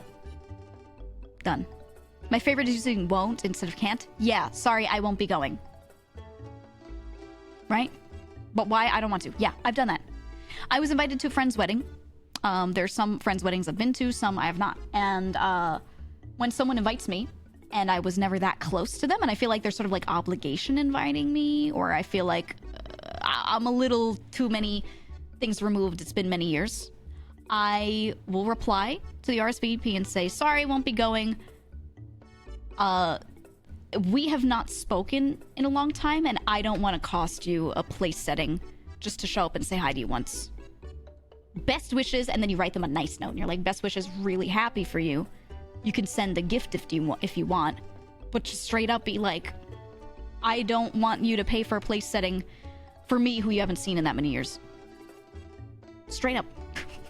I've said that to friends, and they're like, okay, you know what? Thanks. Because a lot of the time, they're inviting people because you're part of like a friend group, if it's a friend wedding, not a family thing, right? Or even family. They're inviting you because you're ex-person's kid. And they're close with that person, but they're not close with you or whatever. They invite people in these like little groups. They feel like they have to invite every little chunk of the family or something. And if you don't have that much connection to them, I think it's okay to say that, but keep in mind when people are planning their weddings, they're usually a few things. Number one, upset that it costs so much. Both overall and per person. Right? I was just saying it costs like $50 to $100 per plate in the US for a place setting at a wedding. It's fucking expensive, okay? Number two, they're stressed because they've been planning and planning and planning and planning. They're not going to think about it too deeply if you're not like a close family member, right? Keep that in mind. So just being like, hey, you don't need to invite me. We're not like... We haven't seen each other in a long time. I'm just going to send you well wishes. You don't have to worry about paying for a plate setting for me. They're going to be like, oh, thank God. Another one I can cross off the list. Because what happens is people make a guest list. And they've got like 200 people. on that guest list, and they're like, oh fuck, I didn't realize how much this was gonna cost. I didn't realize how many people I have to invite. They're sitting there with their significant other, their fiance, and they're sitting there with like their parents or whatever, and they're like, should I invite this cousin? And their mom is like, well, if you're gonna invite that cousin, then you have to invite all of these people. And they're like, huh? And the list keeps expanding, and everyone gets stressed the fuck out. So actually, you'd help some people by being like, no, I'm not going. Keep all of that in mind. So TLDR, when you're saying no to an RSVP for a wedding, always just be like, hey, don't waste paying for a place setting on little old me, you know? $250 here in Britain? Well, it can get that high. It can get that high. I'm just saying for like a normal person, 50 to 100 per plate. Even sometimes like 120 is a kind of common thing. And I know this because I've helped a lot of friends plan their weddings. A lot of my friends got married. And I was in some way, shape, or form involved in like helping them decide some stuff. Because I've always been like the decision maker friend. A person who is quick to be like, you should do this, you know? Or maybe I don't make the decision for them, but I still say, you should consider this, this, this. Make it off of that, right? Make the decision off of these 3 things. I'm that friend. So everyone would like consult me. And I ended up knowing way too much about wedding costs because just the amount of people that would send me their guest list and go, do I need to invite all of these friends from our old friend group from blah, blah, blah this time? And I'd be like, oh my God. Like looking at the cost per person versus the names that they put and like trimming the fan, you know what I mean? Like crossing names off and going, you don't need to invite this one or this one. These don't talk anymore, you know?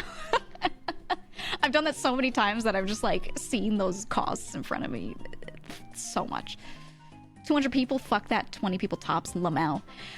I hate weddings. I don't like them.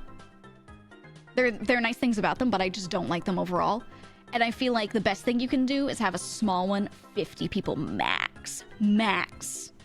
And just not pay too much per plate. Like don't get this huge wedding hall that costs $1 billion unless you're not paying for it. If you're not paying for it and you have like rich parents, woo! But like that's not most people's case, right?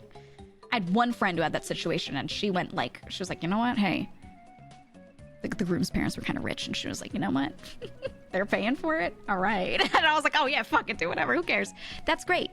But like, I don't know. It's so much money. No one has money anyway. Everyone's like paying off student debt or trying to get a house. Like, it's just so stupid. Watching people pay like $50K plus for a wedding. It's so dumb. I think, what's the average now? I think the average is almost like $20,000 in the US for a wedding. Let me see.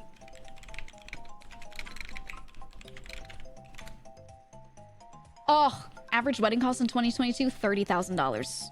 It was about $33,000 before COVID. Holy fuck, dude. That's a car that's like a chunk of a down payment, if not a down payment, depending on where you are on like a house. Some people make that or not even that in a year. What the fuck? Ew. Ew, it's like 30K. I was guessing more like 20K, 25 at most. That's average too. That's average. Fuck. Some people take loans for weddings. Yeah, that's nuts to me. I don't know. I think everyone's doing it out of obligation, or it's a lot of women who have been fed like these fantasies about weddings growing up through media, everything. When you get to like marriageable age, you start to see friends get married. And you see them posting photos and doing all these things. And they've got like a million pictures of them in the dress standing there, and it's like hyper edited, and you know, and it's all this stuff, and they make it look so nice and so cool. But my experience of friends getting married has been they're just like running around and stressed throughout that whole day. And they're like rushing to take pictures, rushing. So whenever I look at those pictures, I'm like, they did this in between the time of the reception and the ceremony. While everyone else was eating during cocktail hour, they were taking pictures and not eating, and it was making them hangry, you know? Like, that's what I think every time I see these pictures. I'm like, oh, I remember that when they were doing this, they were pissed off. How much is a Vegas wedding? Oh, like going and just doing like the quick Vegas wedding? Probably like a couple thousand at most. I think some are even cheaper. Honestly, yeah, to go elope. Or, you know what one of my friends did that was like my most favorite wedding I've ever attended? Her parents' house. They used the parents' house in the parents' backyard. And they had a pretty big backyard. It was a flat piece of land with like a berm at the back, right? So it's like a small hill at the back of the property. So what they did was they had the reception there. They already got legally married, you know, like a week before on paper by just going to the courthouse and signing everything. And then they had a friend come in and do like the ceremony and officiate, and it was quick and painless and fine. And all they did was rent a couple of tents and like one of those like wooden dance floor looking things for the area where people were sitting and eating, for one like quarter of the property. And then the rest of the property, they set up multiple stations, and they just had friends bring things to do this and come in like the morning of to do this. But they had like a campfire area, and they had s'mores and shit that you could make there, and they had like little other things that you could cook over the campfire. Cute. And they had that going for hours. Then they had food trucks. This is what they did. They brought in food trucks, and a different food truck would come in and park for every like 2-hour block. So it was an all-day thing. And they were like, hey, come in and out when you can. You don't have to arrive at any particular time. Just show up, and we're all going to be just hanging out. And then they had like these makeshift little changing stations. They told people to come casual, and they had a giant, this was the best shit. It was summer. They had a giant slip and slide, okay? And it started at that berm at the back of the property and went into like a pool at the end. So they had this huge fucking slip and slide going across the property, like they like rented one. It's those same companies where you can rent like bouncy castles and all those things. They actually did rent a bouncy castle as well. So they just did like several different party rentals that were like not really meant for weddings, you know what I mean? It's just meant for like normal parties, so it wasn't as expensive. Because if you say it's for a wedding, people will upcharge you, you know? And they just had like a bunch of stuff. They had like cheesy shit like giant Jenga. They had like Jenga that was like human sized. It was fucking huge. And they just set up all these little stations of funny little things people could do and just let people go all day. And that was it. And that was it. And it was all rental, and those companies came and set things up and took it out at the end of the day. Done. They didn't have to buy like a million flowers. They just had like one little spot that looked wedding-ish where they did the ceremony, and it was self-decorated and like very quickly done, you know. And it was just so nice, and everyone was just coming in, and they're like, oh shit, a slip and slide, let's go. Yeah, it was like kind of like a nice big cookout, sort of like that. But instead of them cooking, it was all catered, so they didn't have to worry about it. And it was the best. It was the best wedding I've ever been to. And then because it was so casual and there weren't so many like formally planned segments of events and stuff, the bride and groom were able to actually walk around and talk to everyone. Because that's the other thing I really don't like about weddings is like so many times the bride and groom sit at their special little table and they don't get to talk to anybody. You have to go up and say a thing, and it's like everyone's sitting there giving speeches, or they're like on the dance floor or whatever, and you don't get to just like sincerely congratulate that person unless you're like a close family member, or you go out of your way to like bother them, you know, and you feel like you're bothering them. And then that one time that they have to sit down and people are coming up and greeting them, they're like eating and they've been hungry all day and they haven't gotten to eat. You know what I mean? And so you feel like you're like disturbing them. So you don't half the time. But you know, it's very medieval king and queen and court type shit. Right, that's what it feels like. And it's I don't know, it just doesn't feel like you're sharing in that day with them. It feels like you're just watching them have a wedding, and you're just like, okay, and you're just getting fed like okay food, mediocre food half the time. Usually the wedding food kind of sucks too, so it's not even like, you know. But yeah, so when my friend did that like backyard thing in her parents' backyard and just set up like all, basically they set up and they did the ceremony at like 12 right in the afternoon, and then that was maximum 20 minutes. So you could show up for that if you wanted. After that, it was just, okay, from here until like 10 p.m., you can just show up and party and hang out. And that was the best. That was the absolute best. I loved it.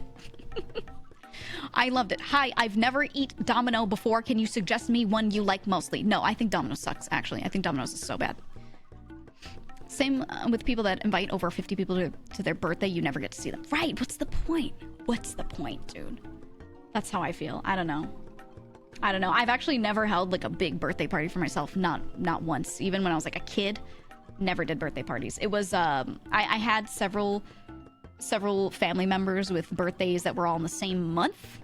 And so what we would do is we would all meet up at one person's house in the middle of the month and hang out. And that's it. And we didn't invite like friends. Sometimes like one friend would come by if it was someone's best friend or whatever. We'd just like go in the pool and chill. You know what I mean? Go in the pool, eat some food. Yeah, happy birthday. Woo. That was all. And that was like, that was how I preferred to do my birthday. It was just never Never anything bigger than that, you know? I don't know. What adult knows 50 people well enough to want to party with them? Yeah, it's awkward. It's awkward. And like, if you want a standard wedding, that's okay, but just... I don't know. Do it in a way where you think you're gonna enjoy that day, right? Just... And if you have parents that are like pressuring you to do a thing, just don't worry about it.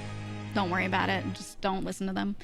Dragon Divide, thank you for the 8 gifted subs. Thank you so much. Thank you, thank you, thank you. Thank you, Dragon. My girlfriend is Japanese and I am American. With our families both heavily rooted in both countries, our future wedding will definitely be complicated. I have a lot of friends that have married internationally or cross-culture like that. Or they are maybe the same culture, but they've lived in the US and then somewhere else, usually an Asian country. And what they've done is they've done 2 weddings, but they just make like smaller, more casual ones and do it twice. I've seen that. Or a lot of friends, a lot of my friends are Korean or Korean American, and they do like the traditional ceremony over there. But weddings are so uncomplicated there. It's a bit cheaper, and you pay for a wedding hall and they do everything from top to bottom for you, including some places will do the traditional ceremony for you. They'll even provide rental clothing, you know? It's like the wedding hanbok and everything. You don't have to buy one yourself. They just rent it for you, and like that way you can get the pictures, you can do the ceremony, but like there's so little to worry about, you know?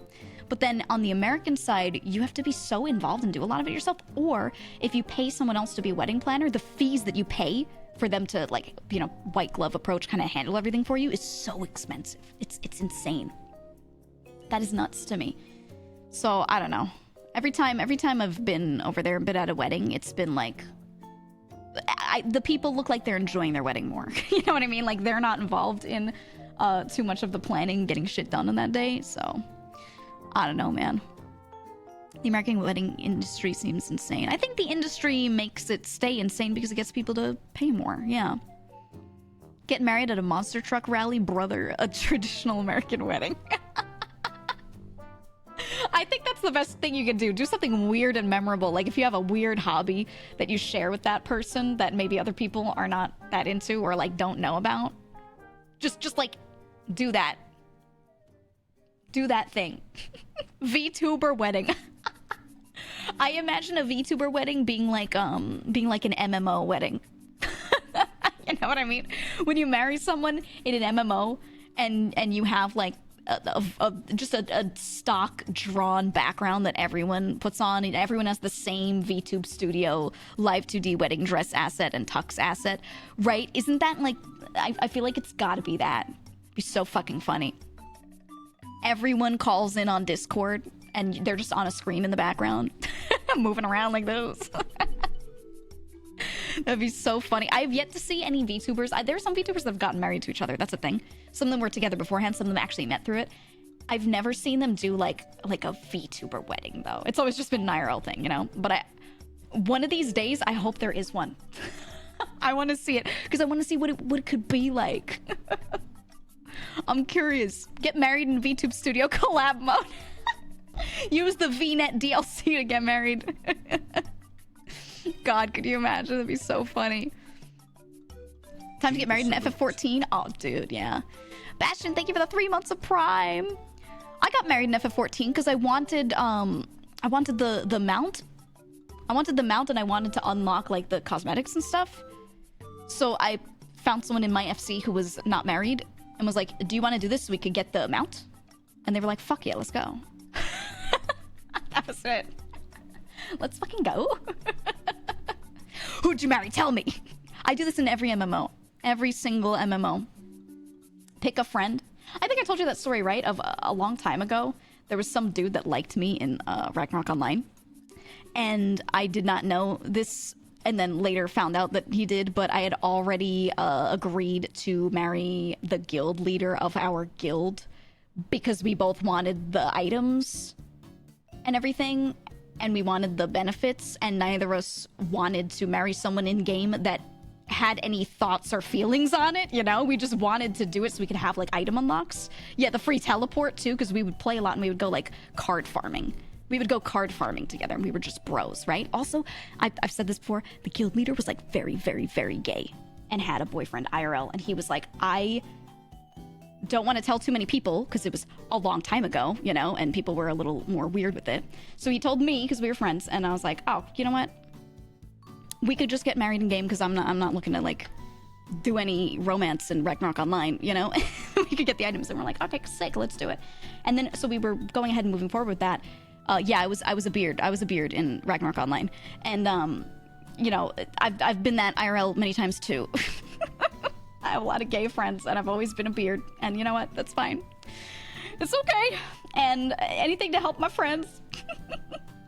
But I would do it in MMOs because I just wanted to get the cosmetics and stuff, but I didn't want to deal with like people thinking about it, you know? What's a beard? When you have a friend, usually it's a gay man who does not want people to know they're gay, and it's to the point where you are acting like you are with them, their girlfriend or their wife or whatever, so that other people like stop suspecting they're gay or don't ask about it or anything like that. Nowadays, it's not really necessary, but back in the day it was, because people were very different about it. Yeah, like an alibi, right? So they call that a beard. Yeah, my girlfriend from Canada. Yeah. Yeah. Yep. And I remember, like, in school, especially in college, some of my gay friends did not want to be outed in college because they didn't want to deal with potentially some people not liking that. They didn't want to deal with a couple of them had like roommates that didn't know they were gay, and they were like, I don't want to deal with, like, they just didn't know how the roommate would feel about it, and they didn't want to deal with the roommate like making a stink if it was a thing, you know? So as long as there's no hostility, they were like, I'm just not gonna tell anyone, and could you just pretend? And I was always the one who was like, yeah, let's go. And it would confuse people because I would be acting as like a beard in like one circle for friend A, and then another circle, oh my god, I almost spilled my drink, for friend B. And then occasionally someone would like enter the other circle and they'd be like, wait a minute. It's a guy up. And that was always fun to explain. And then depending on the person, if it was like a close friend, we would just tell them, and we'd be like, hey, it's actually none of it was true. It was just because, like, you know, they didn't want to deal with potential backlash or, you know, deal with any of it. And they would pretty much always, they'd be like, oh, okay, because we didn't have any friends that would get weird about it. But you never know. You never know. But that's what happens when your friends is gay. Sometimes. Dang, you're getting busy.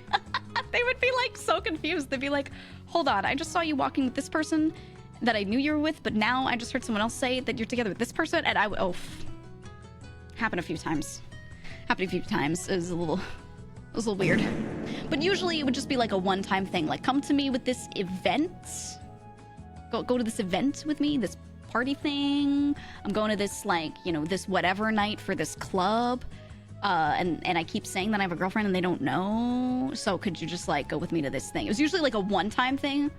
And if you do enough one-time things with different people like that, people start to like, they start to figure it out. You got paid? No, absolutely not. These are just friends. I would never do that as like a fucking service. I wouldn't. If I had a friend who's having that issue to the point where they were like that nervous that they would want someone to pretend to be their girlfriend so people didn't know they were gay, I would not charge them, okay? They got it rough enough, all right? I would not be like, yeah, give me $50. Right? It's kind of fucked. I would pretend to be my female friend's girlfriend at bars to drive away creeps. Little did I know, Gage. It happens. It happens. That's extortion. Depends on This sounds like a title situation. for a bad rom-com. Always the beard, never the bride. I mean, I didn't care because I wasn't really like, I wasn't interested in anyone, you know? So I was like, whatever. This is literally like no cost to me and helps my friend. So it was easy. It was no problem. No problem. So like humans make life so complicated. Yeah, I just wish that they wouldn't have to be in that situation at all. So I don't know. I was happy to help. The light novel writes itself. It really does. It really does. I don't know. I just had too many gay friends. many. Anyone try to be my fake GF? Haha, for fun, haha. Oh, have you ever seen that situation happen in a social group in school or anything like that, where someone... I've seen this 2 times, not that many times, 2 times in my life, where someone asks someone else to fake being with them to help them out for some reason, and then it turns out they actually liked them. Why do people do that, and why is that so messy every time? Why is that the worst idea ever? I've seen that situation 2 times in person, but I've heard about it other times, and why do people do that? They read too much fan fiction. Yeah, it's gotta be. I feel like that's one of those things that in media works, and those characters always end up together in movies, right? But doing that IRL, no. No. I just can't imagine that working. That's a legit manga I read. Yeah, I think maybe it's people thinking that any of that could ever be real. Hop off the K-drama. For real, dude. Blazing, thank you for the 3 months. Thank you. The other Blazing. 4 times in grade school, all 4 were me. No, say it ain't so. No, not again. It's based on false feelings. Well, it's real feelings that someone has for someone else, and then they just like falsely believe that it could... Oh, if I get this person to pretend, maybe they'll consider it, but I don't know. I should ask my wife if she wants to be my fake girlfriend. I have some friends that like have been married and they keep calling their spouse like their boyfriend or girlfriend because they were just used to that for so many years. And they've noticed a difference that going to a restaurant and being like, this is my girlfriend or this is my wife, if you say your boyfriend, girlfriend, and you act like it's like an earlier date, people sometimes like the waiters might like help you out a little bit, you know what I mean? Like they like help you out, but if it's your wife, they're like, whatever, they're already together, whatever, just eat your food. It's like a real thing, and it's kind of cute seeing that like they're trying to like wingman, they're trying to be a homie, you know. Yeah, it's good. Chat waiter. On average, like most of them probably aren't gonna do anything, but if she like goes to the bathroom and the waiter asks like, who's that, you know, I've had a few friends say that like when asked or if someone said anything, they were like, oh, it's our 3rd date. And then they always get like better treatment from the wait staff. I always thought that shit was hilarious. So funny. I was one of the boys, but I wanted more. Oh, man. Oh, it's the worst. It's the worst. I know what you mean. I know what you mean. This basket of breadsticks is on the house. They give you those breadsticks that cost them 20 cents to make, and they put the basket on the table and wink at you like they just did you the greatest favor in the world. This is on the house, and it's 1 pat of butter. Oh, it shit always makes me laugh. Always. Waiters should check for rings, I guess. There are a lot of married couples that don't even wear rings anymore, so I don't know. As a person that has worked in restaurants, we talk about new couples in the back all the time. Oh, I can imagine. One of my brothers was a waiter for years and years and years. He had this like job at this one place, and he just loved working there so much. He ended up working there for like over 5 years. And I got to hear so many tales from him. He would go to work and then come back home and just be like, so tonight we had one of these, and blah, blah, blah, and he would just pop off. And there's just so much funny shit that would happen in restaurants in the industry. Because 1, people being crazy, but 2, just getting to witness like people's weird moments over food all the time.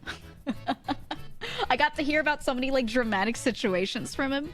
And I would always think that he was just being dramatic, because when he tells stories, this brother in particular, he's really good at storytelling. But he tells stories very theatrically. Really theatrically. And it makes you think that he's, like, lying, because it sounds like he's playing it up for content. You know what I mean? He's, like, one of those. But then, when you go to the restaurant during his shift, you see this stuff in front of you, and you're like, okay, all right. You're a good storyteller, but also, this shit is actually happening. You know?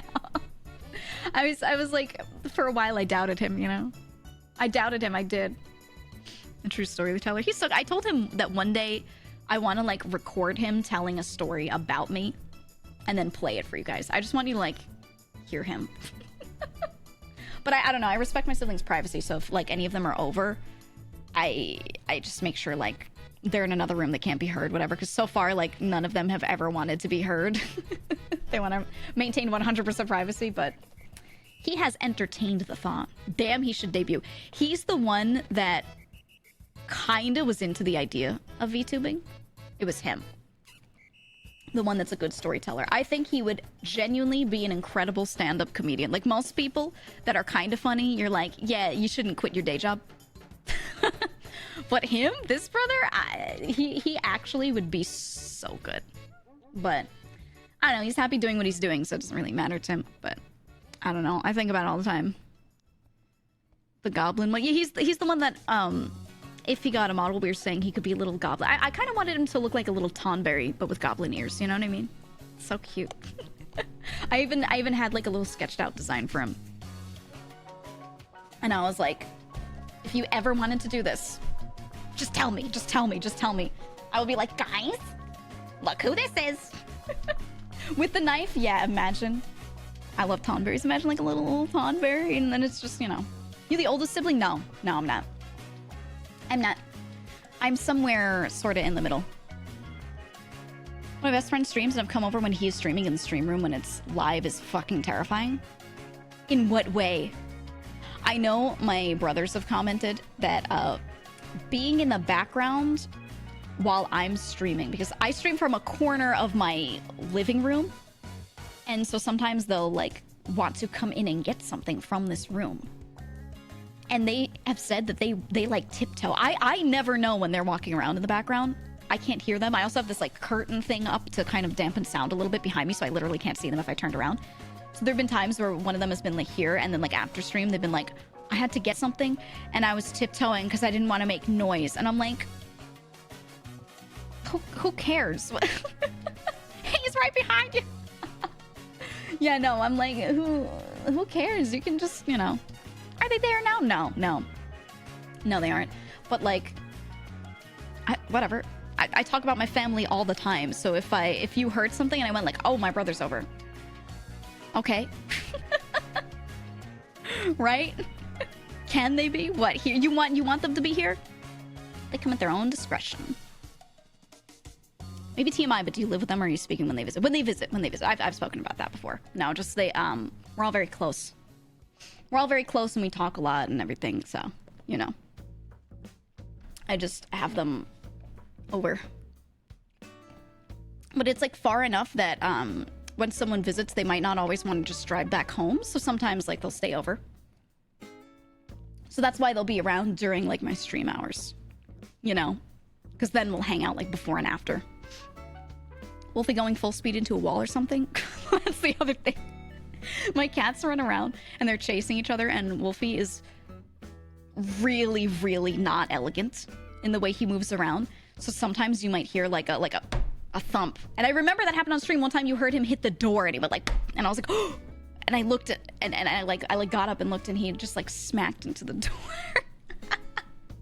Because when he turns corners, he's really bad at it.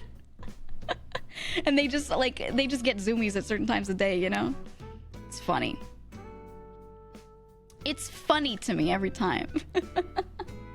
I'm just running around smacking into everything. And the other one is, like, not. He doesn't hit the wall or whatever. He takes those corners really well, you know? But Wolfie just, oh my god. Just skids. And that's why at a lot of the corners around here, I have, like, these rugs placed. And they're in very weird spots. And people sometimes when they're over are like, why is this rug in this spot? Why is there an area rug in front of, like, half of this door? And I'm like, oh, it's so we can turn those corners. Crash rugs. No, it's so they get grip when they turn. Anders, thank you for gifting a sub. Thank you. Yeah, for traction. Yep, because I'm tired of Wolfie, like, freaking me the fuck out by slamming into walls constantly. So at, like, spots where they like to play and they chase each other and there's, like, a corner that they have to go and turn, I just place a rug or something there. So that way, yeah, for drift. For maximum traction, you know? Wolfie just has a large turn radius. It's fine. That's literally what it is. That's literally what it is. In one place I used to live, there was like this circle that they would do through these different rooms, and they would run and chase each other through the circle, so I would never hear him smacking into anything because he never had to do sharp turns or do a U-turn.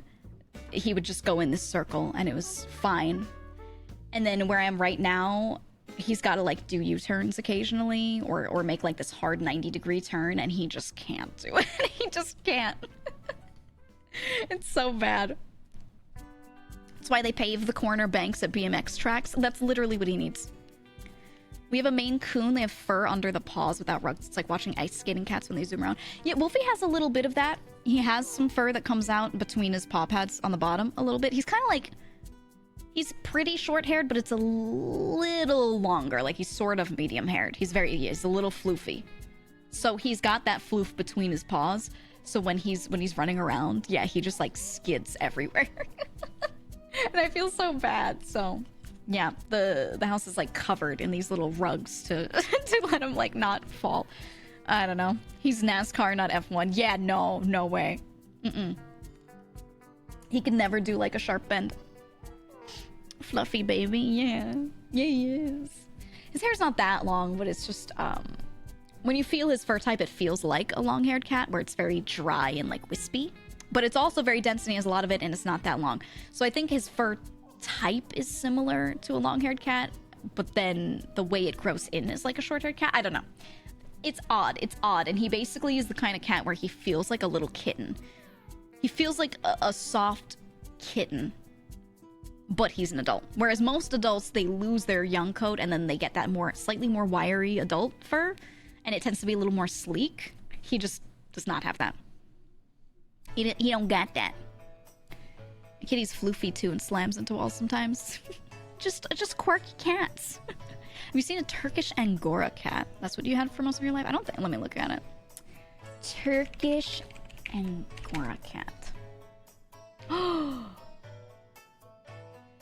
This is what Wolfie looks like. He's just he's gray. His tail isn't floofy like this.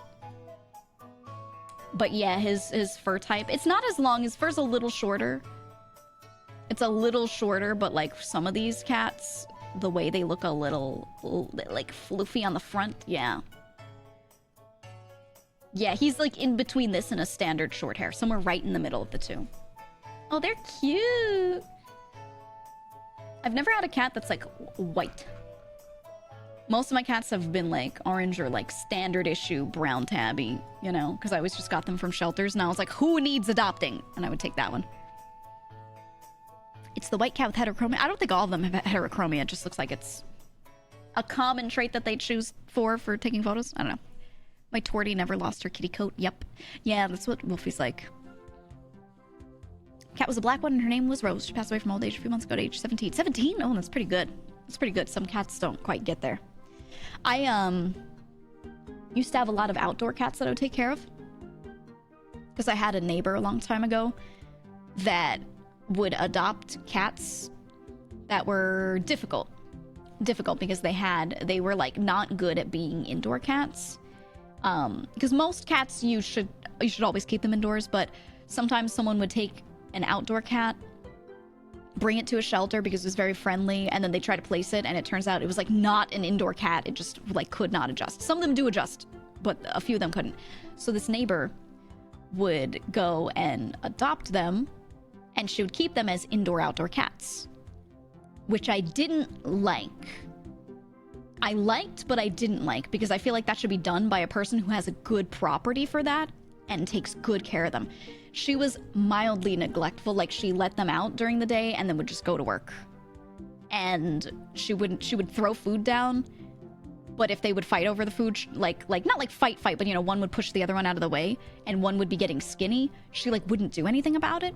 So I stepped in, and I would take like some of the cats that needed a little more food, and I would make sure they got fed, and they would just come to me to get fed. You know, it seems reckless. Yeah, it was like just a bit neglectful. You know, like her idea of what she was trying to do was good, but you know, and just not living. It was a very dense area, not living in a good environment for those cats to be outdoor at all. Right? She should have been in like a rural area for that, and had a protected cat area where like, you know, other animals could not get in, etc., etc. But That was what it was, and they were her cats, and legally I was not about to, like, steal them, because I also did not have a place to have outdoor cats, you know?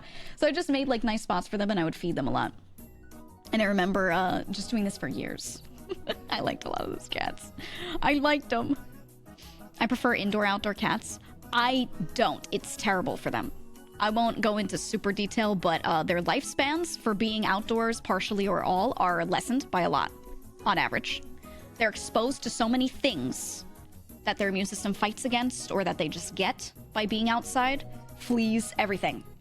It just overall runs them down harder. And they, on average, live a lot less.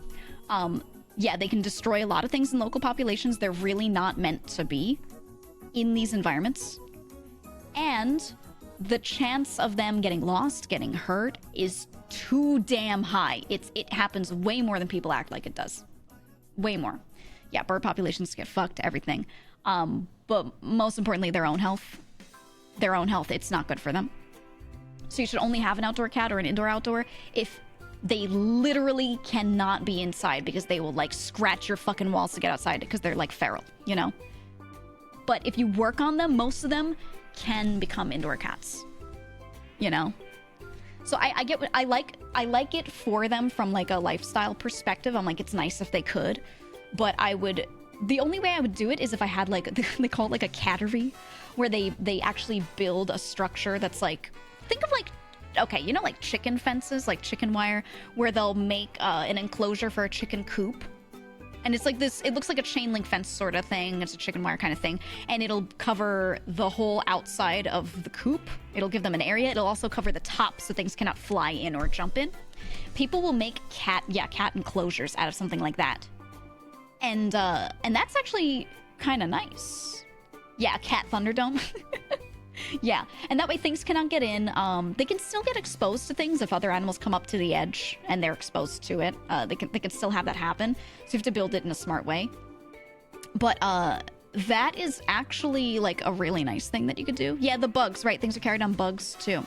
So that's the best way to do it. It's natural that cat goes outdoors. Natural doesn't mean optimal. It's also natural that humans lived, like, mostly outdoors and just slept inside, but, you know, look at you.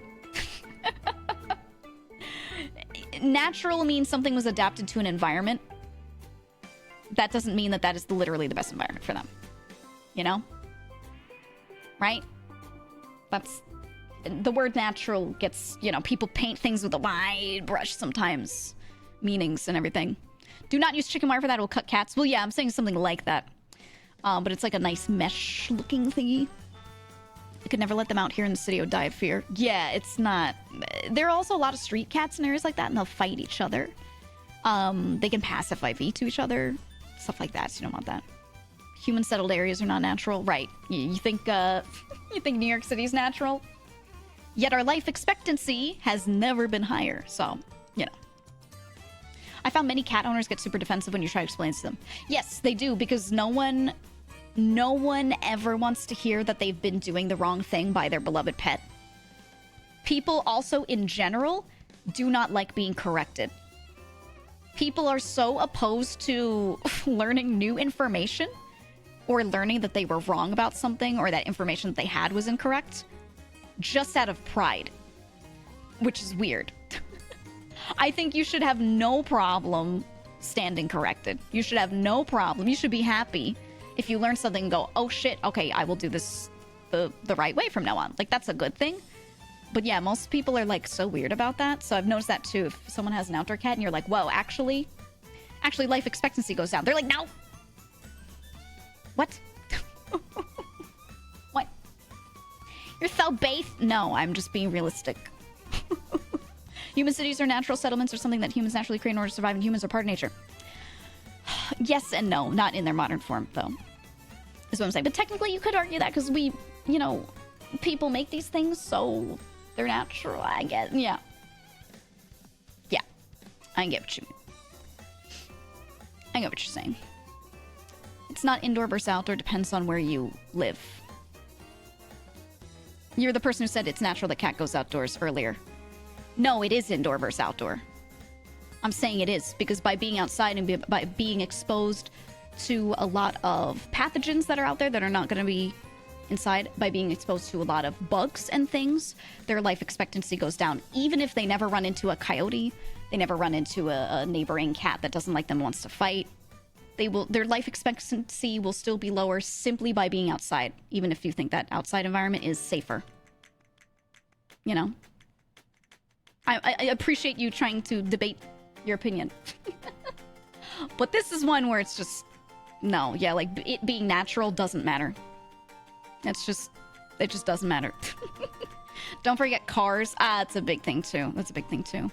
Biggest threat to house cats in Alberta is bobcats. Yeah, there are a lot of things out there that are not good.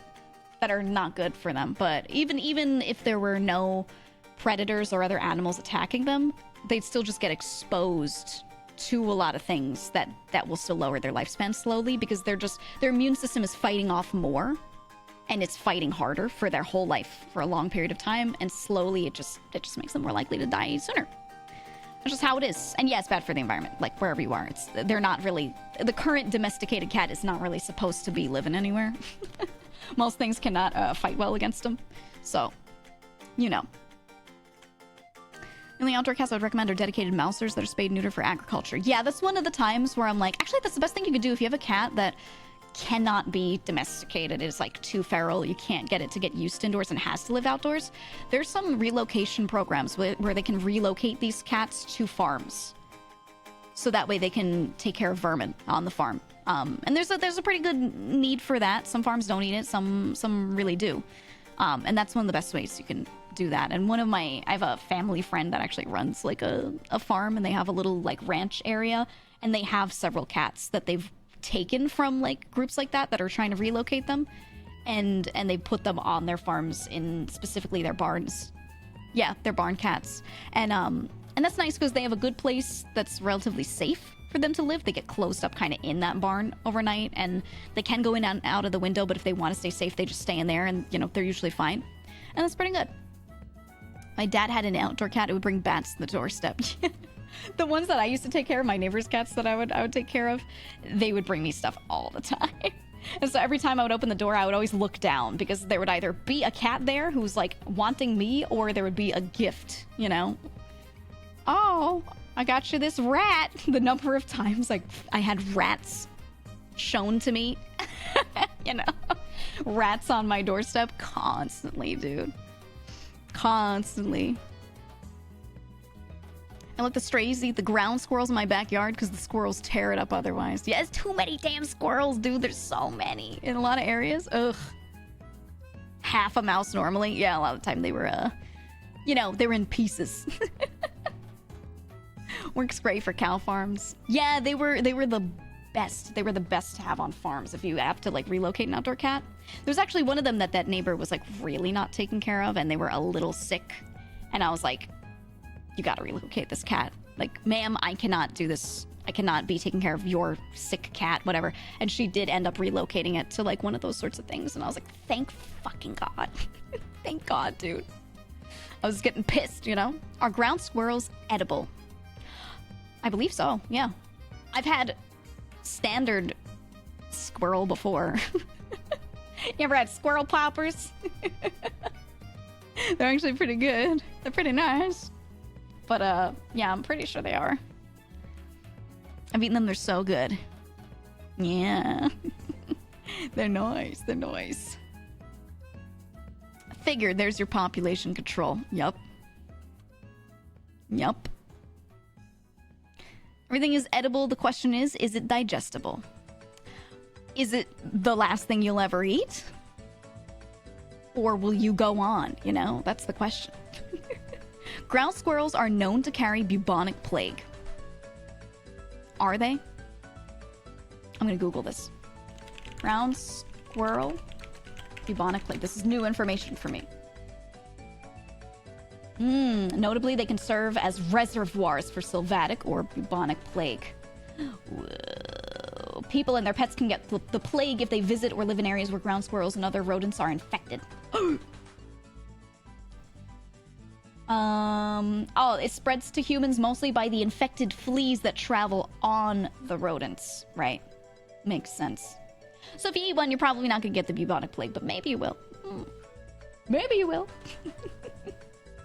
Maybe. Apparently that was why the Black Death had returned to Colorado a while back. Here's an article from The Independent. The headline is, Plague squirrels spread Black Death in Colorado and kill teenage boy in Mongolia. What a headline. What a headline. Oh, man.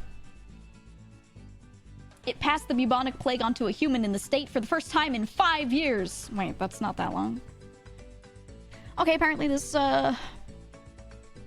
happens often enough. Interesting.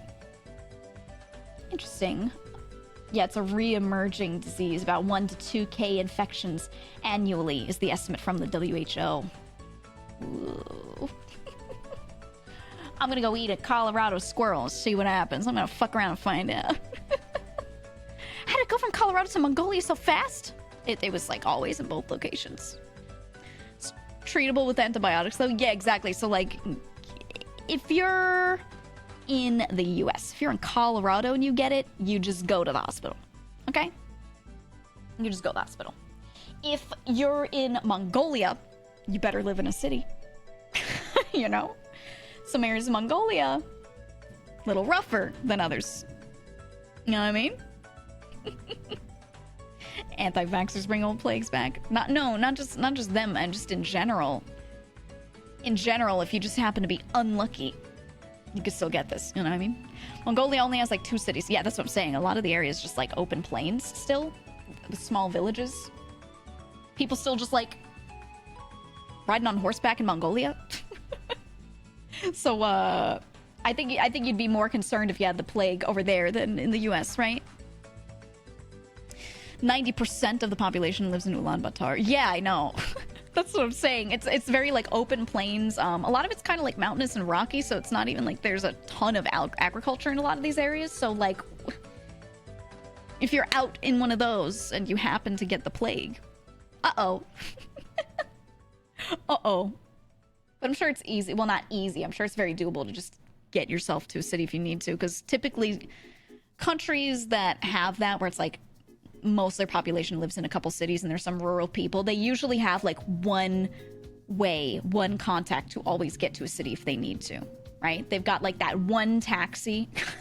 They have that one guy with a vehicle who can take anyone if they need it to the city. That's just, you know, how it is. So it's not, I wouldn't say it's always easy. It's doable to get people into cities for that kind of treatment, because it's not like they're building hospitals out in those places for those people. Everyone, when they have an issue, has to go into the city. So yeah, there's usually like ways for that to happen. What did you say? Don't pride yourself. We don't rank 23 like USA is. What does that mean? Who's we? What does that mean? Rank 23 in what? USA number 1 in everything. Yeah, what do you mean? You followed just to say that. I'm just curious. Wait, 23 in what? Like, what stat? Mongolians? I don't know. Are you Mongolian? Because the plague was 700 years ago or close to that. That explains nothing. Okay, anyway. If the UK still ruled America, we wouldn't have free healthcare. We would have had free healthcare. Look, the colonies is doing great, okay? Some things are terrible. Some things are great. All right? Corn category viewers or something else. I think it's the corn tag. Yeah. Are the 23 Mongolians in the room with you right now? Actually, okay. I had a friend who was ethnically Mongolian, but immigrated to the US when they were pretty young. But they would still go back occasionally, very occasionally, and visit some extended family. Like grandparents and stuff. And it'd be like every few years. And I got to see a lot of pictures of like things just while they were there. It's really cool. Really cool. I really should check streamer tags more often. Are you surprised by the corn tag? We're you know, we're always investigating big corn here. As corn lovers, you know, we got to stay realistic about this, and we're always investigating big corn in this channel. US is ranked number 26 in freedom. I don't care. I don't care about rankings. Shut up. I don't care. Oh, we're not number 1. Okay. All right. You think I care? I don't care about nothing. I care about me. I care about me. Mongolia's pretty, but they're holy. Their winters are terrible. Oh, I know. It's so cold. It's so cold. I have a friend who's a bit further south, but actually comes from Bhutan, which is not the most expensive place. I'll just say that. And he was like, there's actually been a pretty big amount of Bhutanese immigration to the US in the past several years. Bhutan and Nepal. And you'll notice this because in New York City, there are a bunch of restaurants opening that do Nepalese and Bhutanese food. And it's just a thing that's been happening the past 5 years, especially, but 10 years. And I remember him showing pictures of like where he used to live. And he was from like a village. And he was from a small village. He was from an area where they just did not have much. And it was straight up, he was just living in a hut in like the middle of an area that was quite mountainous, as you know, a lot of Bhutan is.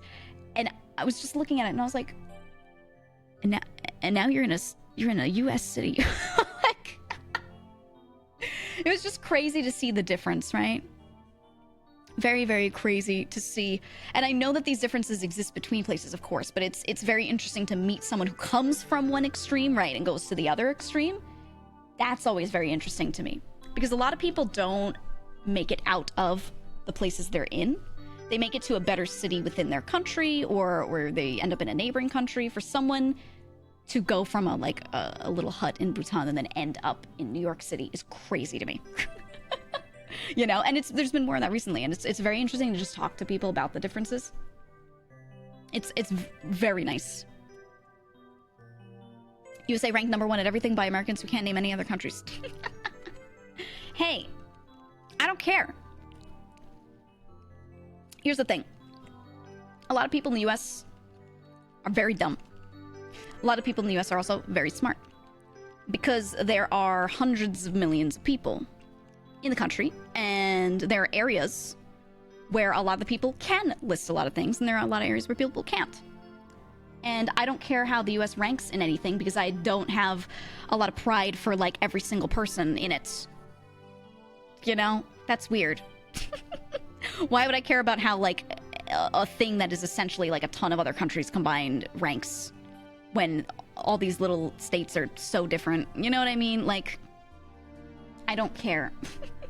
I'll just say this. The education standards in certain states versus others are completely different. Way higher and way lower between some of them. So, of course, when you average it, it's going to be what it is. I don't care. You know? We're 50 smaller countries in a trench coat. Yeah. Plus some other things, too, right? Yeah, like all in a trench coat trying to sneak into the movie. That's basically what it is. There's a Uyghur redeem? Okay. Yeah, I don't like... I'm not sitting out here and being like, woo! Arizona pride! Like, I don't know shit about Arizona very much at all.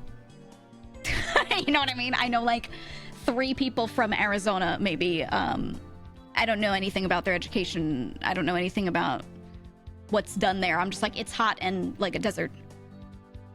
I've been to Phoenix, Arizona, and I remember being there for a work-related thing and being like, whoa, it's hot. Oh my god, it's dry. That's it, you know? So yeah, if you're like, did you know that they're averaged into your stats? I'm like, okay, whatever. I don't know. Like, okay. No, I mean, it's like 110 in Arizona at the moment. Dude, oh my god. I feel like we talk about the weather so much when it hits the summer, but especially people in like certain parts of the US. Arizona is fucking dying, and I just can't see people like living there after a certain point. If it keeps getting hotter, man, there's gotta be a point. Like Death Valley, people are not really living near there anymore in the hottest areas. There are more and more people leaving At what point are they leaving, like, most of the state? You know, that's what I'm wondering. Where's the breaking point? Where's the breaking point? Peggy Hill had it right about Arizona. Yeah. I don't know. It's like living in an air fryer at the moment. I had a friend who moved many years ago to Arizona. And I was like... He was talking about it, and he was like, me and my family are going to move to Arizona. And I was like, why? And he was like, well, it's you know, it's a lot cheaper out there. And I was like, have you ever stopped to think that maybe it's stayed pretty cheap to buy a house because it's 110 fucking degrees? Like, oh, I'm glad I saved all this money. Now I'm gonna spend it on electrical bills and dying every time I go outside. What? Come on, man. There are other cheap areas that are a bit farther north that are maybe not so hot. It still gets hot in the Midwest in the summer a bit, but it's not like 120, you know? I just there's gotta be a point where these people realize, okay, maybe I should have gone to damn Wyoming or some shit. You know what I mean? I don't know. There's a lot more in the works to get more housing in the metro area. Oh, in like around Phoenix? I don't know, man. I don't know. Having been there in the summer, I could not see, like, no matter how cheap you tell me it is to live there, I could not see myself going there. You know? Oh, shit. I was gonna read that one, Ocean. I was like, I can't. I'm gonna cook them. I can't. I'm betting it'll hit 120 in August. That's the thing, is we're not even to August yet. We're not even in August. And, you know, people think July is hot. No. It gets worse in August because it's more sustained heat. It rains less in a lot of these areas. The place your air is coming from shifts slightly, you know, it's slightly. In certain areas, it's you know. The jet stream's always moving. It's gonna get real hot in some areas. Real hot. You'd have to pay me to live in Arizona, not the other way around. I think, genuinely, I think you couldn't pay me to live in Arizona. I'm that bad with heat. I think if someone offered me like a good amount of money, I'd still be like, no, I'd rather make less and just be in like the north. I couldn't do it. I couldn't do it. I could deal with very cold weather. I can deal with tons of snow that I have to shovel in the morning of a winter. That's all fine. I just can't do the heat. I'm so bad with it. Sometimes September is just as bad as August. Yeah, depending on where you are. Some areas, it kind of starts to shift in September quickly to being a little more fall-like. Other areas, it's like sustained August. It's sustained hot summer, you know? It's always July that seems hot, but it's because people complain a lot in July because June is usually a little more palatable, right? And then July is when it starts getting hot and you get some of those days where it spikes. But July in most areas of the US is still, the temperature's shifting a lot, you know? So people are complaining because it keeps going up and down and their body's like not adjusted, you know? And then you get to August and it's just 95 every day. 110 every day. I don't know, it gets crazy. It gets absolutely crazy. Literally can't touch the asphalt without burning yourself. In some areas, yeah, because the sun is on it. It doesn't matter what the air temp is. If the sun is beating down on, like, dark asphalt, that's crazy. Cold and snow is perfection. Yeah, it's my favorite. I like the cold. But some people are like me, how I am about the heat. There are other people that are like, nah, I like the dry heat. I can't stand the snow. I can't stand the cold. I die. You know? So I understand, like, there are gonna be people that will hold out and will be fine in Arizona for a bit. I don't know. Dry heat better than humid heat? I kind of agree. But I've always been used to really humid climates. So I'm just used to it and I'm not as bothered. I'll have people come to the East Coast and go, oh my god, it's not even that hot. Why does it feel so hot? Because they're not used to that humidity and they're like, holy shit. And they're not realizing that they're like not able to sweat it out like that. I'm just very used to it, so I don't know. I kind of is this weird to say? I like the slightly more humid areas because it's better for your skin. So I like it. I like it a lot. It's better for your voice. It's better for, like, your vocal cords, your nasal passages, you know? Like, I genuinely like that. Yeah, better for scientists too. Exactly, that's what I'm saying. It's good for all of your mucous membranes. You may hate me saying that, but that's what it is. You know? Keep your membranes nice. Keep your membranes moist is what I'm saying. Breathing that moist air all the time? I don't know. I have a persistent cough due to asthma and dry air. Yeah, it affects me really badly if I go somewhere that's really dry. I kind of get like I can't talk. I'm like, holy shit, because I'm always in like a mildly humid climate, you know, even when it's cold. Would you say I actually hate the heat so much? I love the fall, winter. I'd take that any day over summer day. Yeah, I'm the same. I'm the same, dude. Love the cold, hate Illinois humidity. Ooh, Illinois. Ooh, I've been to Chicago many times. I like the humidity though. Just in the winter sometimes when it's also windy. Oh fuck. When you've got that super cold air and you're in Chicago and it's fucking windy as it's known to be, oh my god, it feels like death. And you learn to buy jackets that break the wind, pants even. You learn to keep your face covered in those cold climates when you're there because that wind is gonna dry you out. It's gonna make you so cold that you can't feel your face, you know. But if you're not used to that, people get rude awakenings when they go to places like that for the first time in the cold. They bring like one jacket and they're like, I'll be fine. And I'm like, what about your face and neck? And they're like, well, it's just gonna be cold. I can deal with it. I'm just walking outside for a little bit. They're gonna learn, okay? They're gonna learn. Used to southern humidity, traveled to Vegas for work, and I felt like I was constantly dying because of the dust and lack of moisture. Yeah, I used to have to go to Vegas every couple of years for a work thing. I got kind of used to going there. I've been there so many times. And every time I hate that dry heat so much. So much. The same heat in a humid area, I could handle better. I'm just more used to it. I don't know. Not like super humid, like you feel like you're walking into a swimming pool. There's some days where the humidity is crazy. But just being a little humid, I just prefer that over being completely dry. Because yeah, my nasal passages fucking die. I don't know. If you're Scottish like me, the cold winds, no problem. You get used to it depending on where you are, right? Walk around Vegas sucks. I don't know how people tolerate it. I've been there in the fall and winter, and it's very tolerable. And then I've been there in the summer, and oh my god, felt like I was dying. When I went to Vegas, the air was so dry, I instantly got a cold. Yeah, I always get sick. I always get sick every time I would go. I would be exposed to this dry air. It's time to unwee. Okay, there we go. Thank you for the redeem. I would just be... Basically what happens is when things dry out in your nasal passages, you're more susceptible to having issues. Because you don't have... You're gonna hate this. You don't have very liquid mucus on those membranes if it's drying out like that, and that's what catches pathogens and keeps it from absorbing into you and getting into you, you know what I mean? So that's why I fucking hate the dry heat. I get sick every time, and people be like, but it's the summer, it's warm, you shouldn't get sick in the warm. Shut the fuck up. Yes, I do. Hi, Mike. Yeah, we're talking about snot. Talking about snot, dude.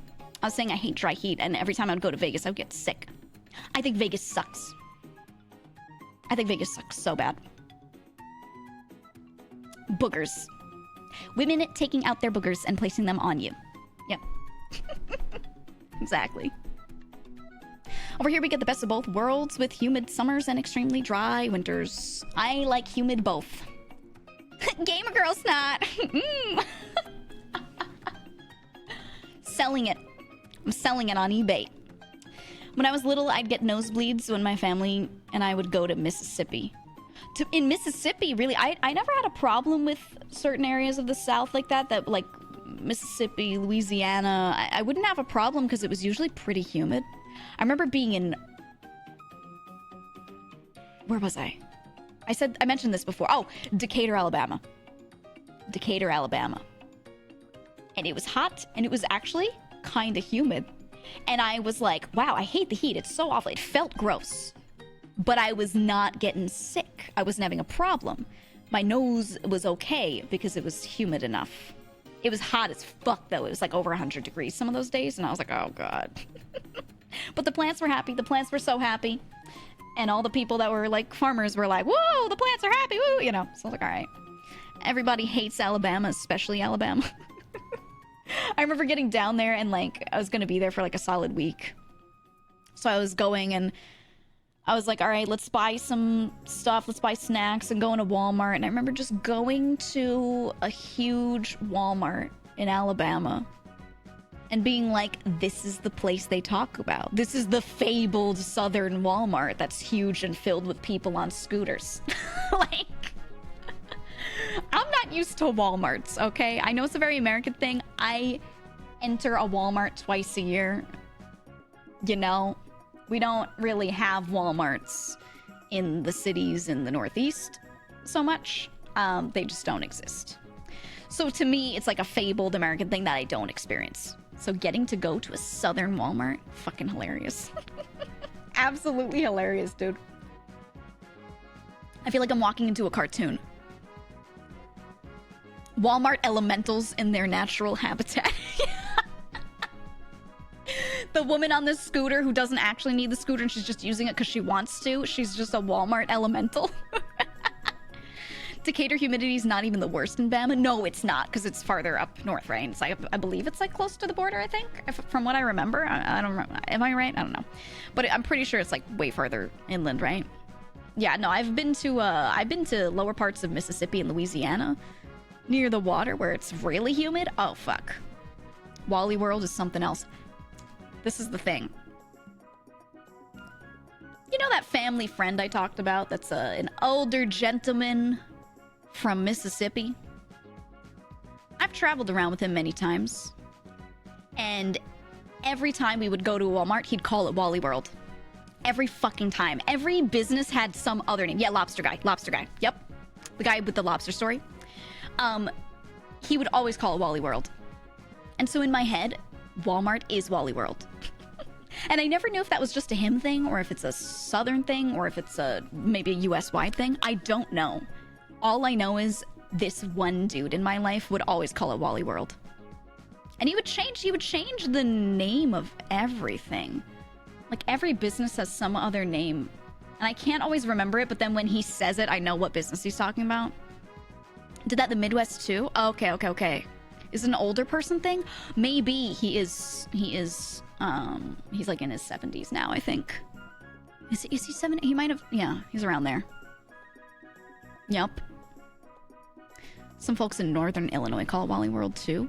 I guess maybe it's like an older individual kind of thing. Yeah, I think so.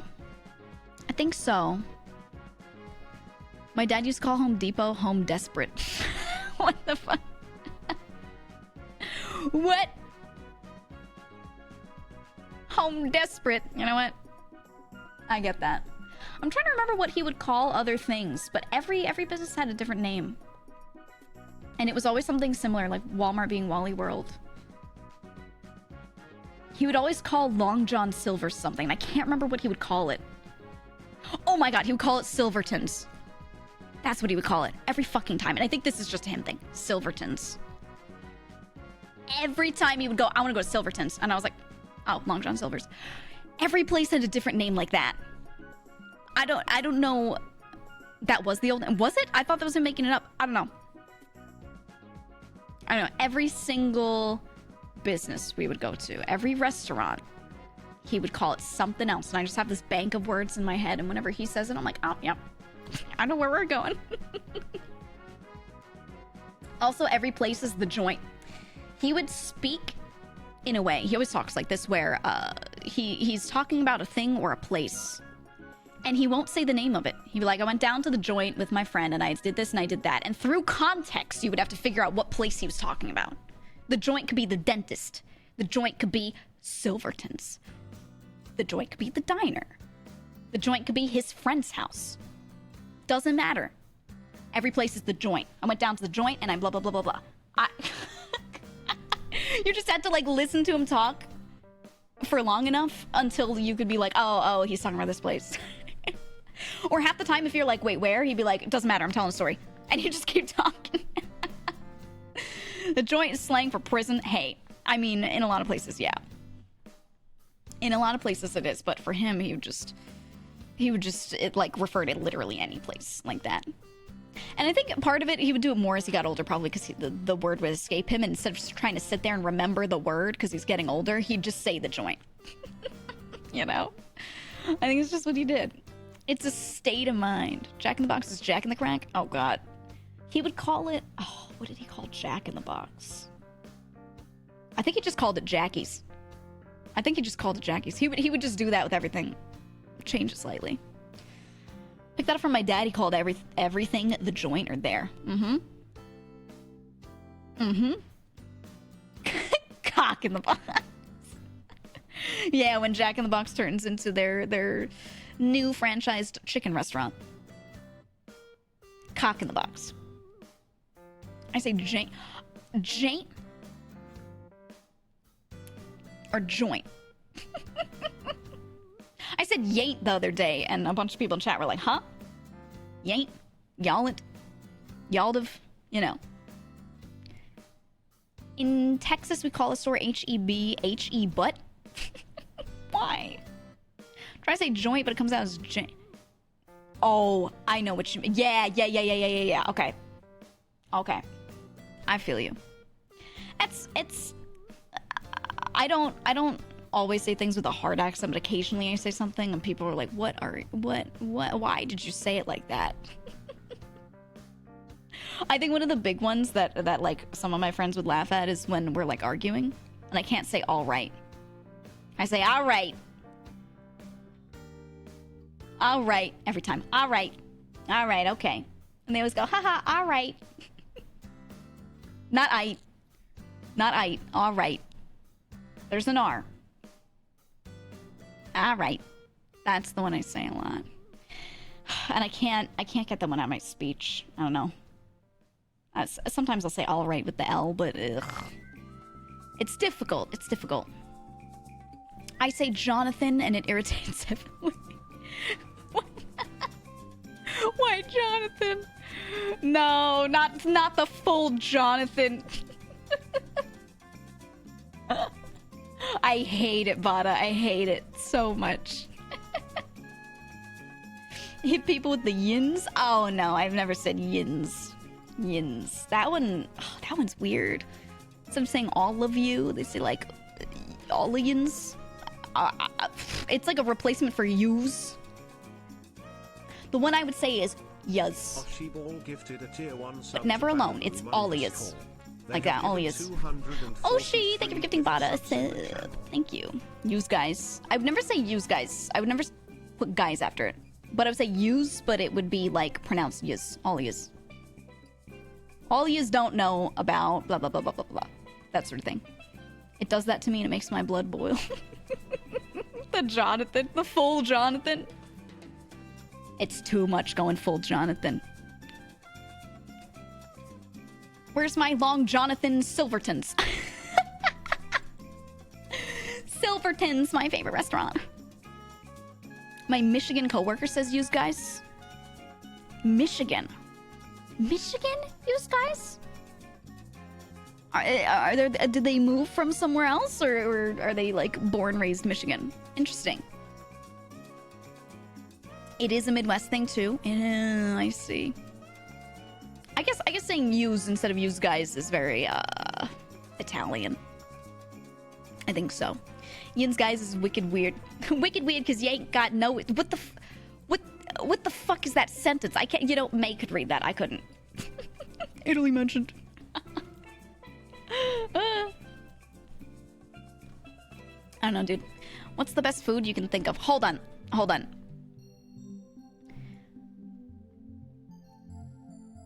I'm gonna open your viewer card. Cause earlier you keep asking my thoughts on things. And you said this earlier. You said, what is the worst country you could think of when we were talking about countries? And then later you said, by the way, what is the worst state you can think of? And now you're saying, what is the best food you can think of? I just want to point out that I was like, was it this guy or different people? But you have this way of asking things. You could just be like, what food do you like? You know? Word it that way. Otherwise, it's weird. I feel pressured. Why would I tell you what I think is the worst country? Someone's gonna get upset. Someone's gonna get sad. Listicle hero. He's writing your wiki entry. Oh, no, thank you. No wikis, no wikis. What's the best viewer you can think of? Heavenly Father. Clam chowder because it tastes like your sister. Cold clam chowder because it's colder than your sister's heart. Giga, can you give me your top 10 favorite movies? I don't know. I'm not good at listing, like, my top 10 or top 5 whatever, because I like a lot of things. And what'll happen is I'll list my top 5 whatevers, and then later I'll be laying in bed and I'll be like, fuck, no, I actually like these ones. But I'm just not good at recalling literally every, you know, movie I've seen on the spot, and then being able to rank them in my head and pick the top 5. You know what I mean? Top 9 digits of your social security number. I don't have one because I live in the underworld. In reverse alphabetical order, list all of the best books. Next question. Next question. What's not your favorite non-movie? Next question. I don't know, man. You asked me to list a top whatever, and I feel like it'd be the sort of thing where I'd have to, like, keep a running list all the time. You get that question a lot as a streamer. A lot of people come in and they're like, what's your favorite game? Or what are your, like, top... And you're like, I don't know, I couldn't pick one. And they're like, okay, like, what's your top 5? And I'm like, that's just as difficult, dude. That's just as hard as picking my favorite number 1. And then new games come out, and sometimes that new game is, like, your favorite for a bit, and then over time, you look back and you're like, nah, it's actually, like, in my top 10, not my top 5, you know. It's just so difficult, dude. What's your favorite Diary of a Wimpy Kid book? Never read any of them. Never read any of them at all. Who's your favorite Caribou? I plead the 5th. Name 10 people that aren't Jackie Chan. Jet Li. Next question. What's your top 5 favorite VTubers? Say it right meow. Ooh, I would love to do that one because it would start fights or something, but no. Favorite color, not the visible spectrum. Octarine. Absolutely. That's one that I can pick so easily. Name a woman. Ooh, next question. Next question. What's your personal highlight of being a VTuber and the low light of being a VTuber? Next question.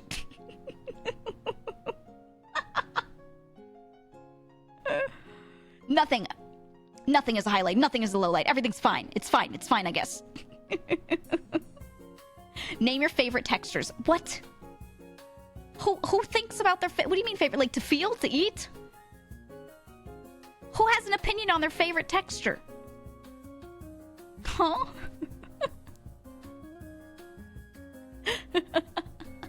Why is that a thing? Video game textures. Ooh, well, actually. My favorite texture pack? I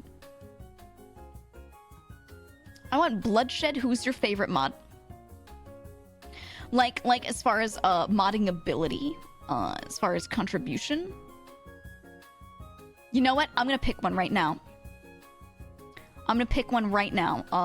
My favorite mod is Squid. He's not a very great mod. He doesn't do a lot.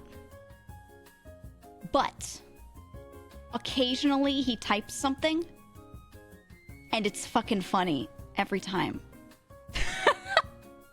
So I would like to give him a recognition award. I'm giving this to him just for recognition. Because his sentences he types are bangers and they're funny. Is that the guy who pees his pants to warm up? Yes. That is the mod that claimed that when he's cold in the winter and he needs to get warm, he'll just piss his pants.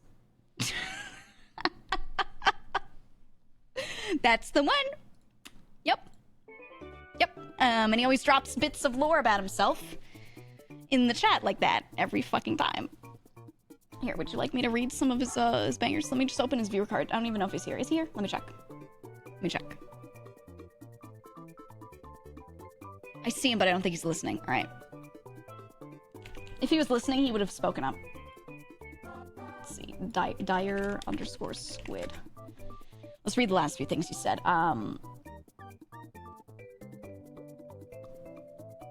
But if you hate food, you won't want to eat it.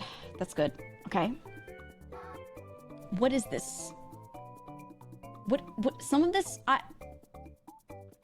there is so much plastic to eat. Untapped potential. Okay. Here's another one. I'm just going to say these without context. I'm not going to talk about what we were talking about these times. This is why sometimes you eat cookies and the cookies are bad for you, but you can just eat as many cookies as you want within a time period because your body can only absorb so much at once, i.e. after the 20th cookie, every additional cookie is free calories. Great job by me.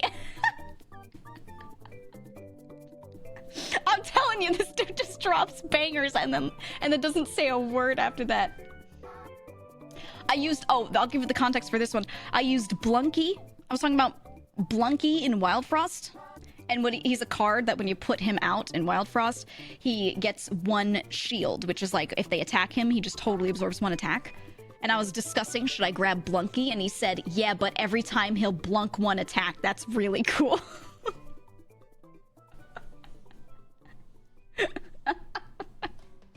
I hate this dude. That's the thing. It just says words, man. He just says words. That's why I'm gonna give him the award. Some of these I can't even. I think one of the times he spoke the most is when I was talking about books. And he said, Holden Caulfield is a buster. What? A buster. He types like an 80-year-old. Who says that? Like, what like modern individual? That guy is a buster. Okay. We talked about norepinephrine. He said not to be confused with nandepinephrine. Am I right, fellow programmers? I hate this dude. So stupid. So stupid. Another time he just said, streamer will know me by my words and my deeds out of nowhere, and then didn't say anything for like 30 minutes. Oh my god. What is this sentence? No context. Yeah, they just take a big syringe and suck the boner right out of there. What? Well, I can't even remember the context for that one.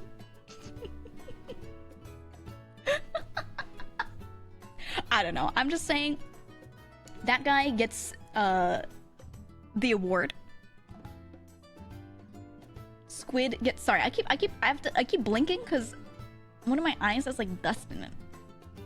What the heck? I got dust in my eye. But anyway, that dude gets the top mod award because of his bangers and his contributions to the chat. Which one? This one. This one, the one you can see. Oh, I got dust in it, and the more I don't want to rub it. Hold on, I got a napkin. Ooh. My eye. There we go. Ooh, I want to rub my eyes so bad. It's not good. You're not supposed to rub your eyes, but it's just like, I just want to do it. I just want to rub the shit out of them. I'm trying to be gentle. Oh, BRB, flush it? No, it doesn't need flushing. It's like good now. It just, I the desire to just like, you know? Ugh. I want to. She has two. No, the other one didn't get dust in it because it's covered. That was from If You're Erect for Over 4 Hours. Maybe it was from that discussion. We were making a joke about that a while back. Yeah. I need this guy to become a VTuber so bad. I need more of his words. No, he wouldn't be able to peepo talk as much. He needs to sit there and like simmer on a banger. You know? I should have him write content for me. I'll be like, hey, could you do some writing? Script out some things for me. Quality, not quantity, yeah. I don't think dude wants attention. like that. Some people, there is a pipeline. There's a pipeline of people that mod for streamers that become streamers themselves. But there are also some people that like definitely don't want it. And I feel like he's one of those. I can tell which mods of mine do and don't. Actually, after seeing Pile, don't let him cook. Oh, dude. No, he's the one that's been sharing all the cursed recipes, too. Yeah. Your stream has its own wint.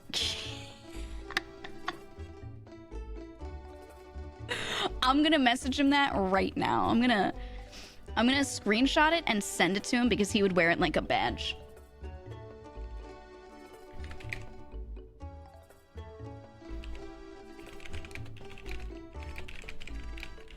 There we go. There we go. It's a wint. It's that one Twitter account. That one Twitter account that just only tweets bangers. It's very similar humor most of the time. The VTuber chatter to mod to VTuber pipeline is real. Even just skipping mod, just like chatter to like regular to VTuber. And then a lot of them try it as a joke, and or not as a joke, as like a fun little experiment. And the next thing you know, they're like, "How do I grow? How many Twitter posts do you make a day?" They start like asking me those kinds of questions in chat. It's funny. I like to help out, but it's crazy how many chatters will be like, "Oh shit, guess what? I'm getting a model," you know. So many people. 4-letter name Twitter accounts really have a chokehold on Twitter humor.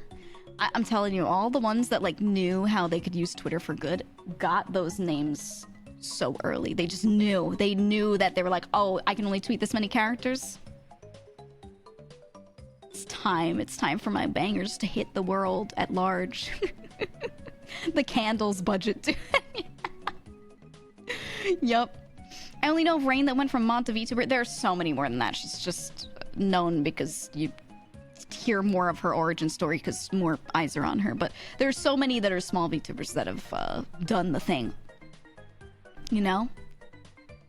Definitely a thing. Zap from one. Yeah, Zap! Some of my mods here stream. Some of them I think might have streamed before, so I don't want to say they were like my mod first necessarily, but yeah, some of my own mods stream as well. Streaming ironically, but then you end up actually liking it, so goddamn it, I guess you're a VTuber now. Yeah, I think it's fine to here. I don't think anyone should start streaming or start content with the intent to get big or like to think it'll be a good job. Because the chance of making it is very small, and it's a big mixture of doing things right, but also opportunity, whether it be through luck or knowing someone or whatever hitting you, right? So you can't make it work. And if you think you can make it work, you can't. You're wrong, right? And also, you don't make great money, even with like pretty good numbers. So people will be like, oh, you seem like a big VTuber now. It doesn't mean that you make great money. It's how you do it, not just like numbers. So it's just very not smart. Killing dreams now? Yeah. Yeah. It's the same thing as like, oh, I'm gonna move to LA and be an actress, even though like you've never done any amateur acting for real. You're just like, oh, I'm gonna do it. It's a stupid idea. Trying it for fun is not a stupid idea at all, but going into it with that intent, you're just gonna make yourself unhappy though. It's true though. Yeah, that's the thing. It's like you should be realistic, you know? And I'm tired of the follow your dreams mentality. I've never been a fan of that. Follow your dreams within reason, but like don't be unrealistic and throw away like good decisions that you could have made for yourself just to quote unquote follow a dream. You're gonna hate it later. You're gonna hate yourself for it later. You know? I'm moving to San Fernando to become a star. I recently did it for fun. I ain't got the time and personality to be famous off this shit. That's what I'm saying. Doing it for fun, totally fine. But, you know. It's different if it's a dream that you're not throwing things away for, and you're like, it's a pipe dream, and I'm not going to work too hard for it because I realistically don't think I'll make it. I'm just going to try it to work toward it as a hobby, that's healthy. That's fine. You know, that's all right.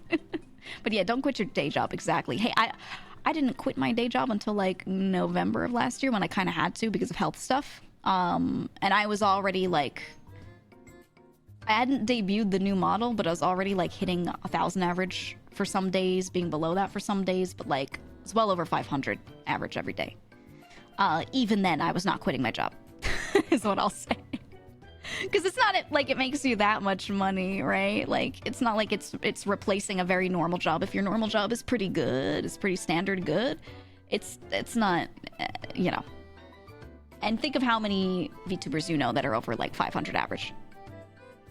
Not many at all, like so few. So, you know. And of course, things depend on your situation, depends on where you live, all this stuff, but yeah, just consider it very carefully and don't think you're gonna get there. Just kind of get there and then evaluate. Should I drop other things for this now that I'm already kind of getting there, right? That's what I'm saying. Don't quit and be a streamer. No, SoundCloud rapper. Yeah, SoundCloud rappers though. maybe it's the move for you. Yeah, it's the same thing. It's the same thing as being like, I'm going to become a journalist and I'm going to write for the New York Times. Now, how many people write for the New York Times professionally and that's all they write for? Not many. Now, are there other journalist jobs that are out there? Yeah, so it's not so bad. But being so specific and being like, I'm going to do this thing. You know, there's so many things in life that are super specific that people are like, oh yeah, I'm going to do that. I'm going to be a news anchor. You know? This is just another one of those things where it's like, well, there aren't many spots. Which means you have to be in the top whatever percent to get there, and luck has stayed you. So, yeah. It's tough. It's tough. Very difficult. I'll be a journalist and I'll write for Kotaku. No! Ryuko jumps onto the subway, slaps a boombox down, and goes, "Showtime!" and does a backflip and starts rapping just in someone's face. I'm gonna get us out of here, dude. I'm gonna get you out of there. Showtime! Oh, yeah. Oh, yeah.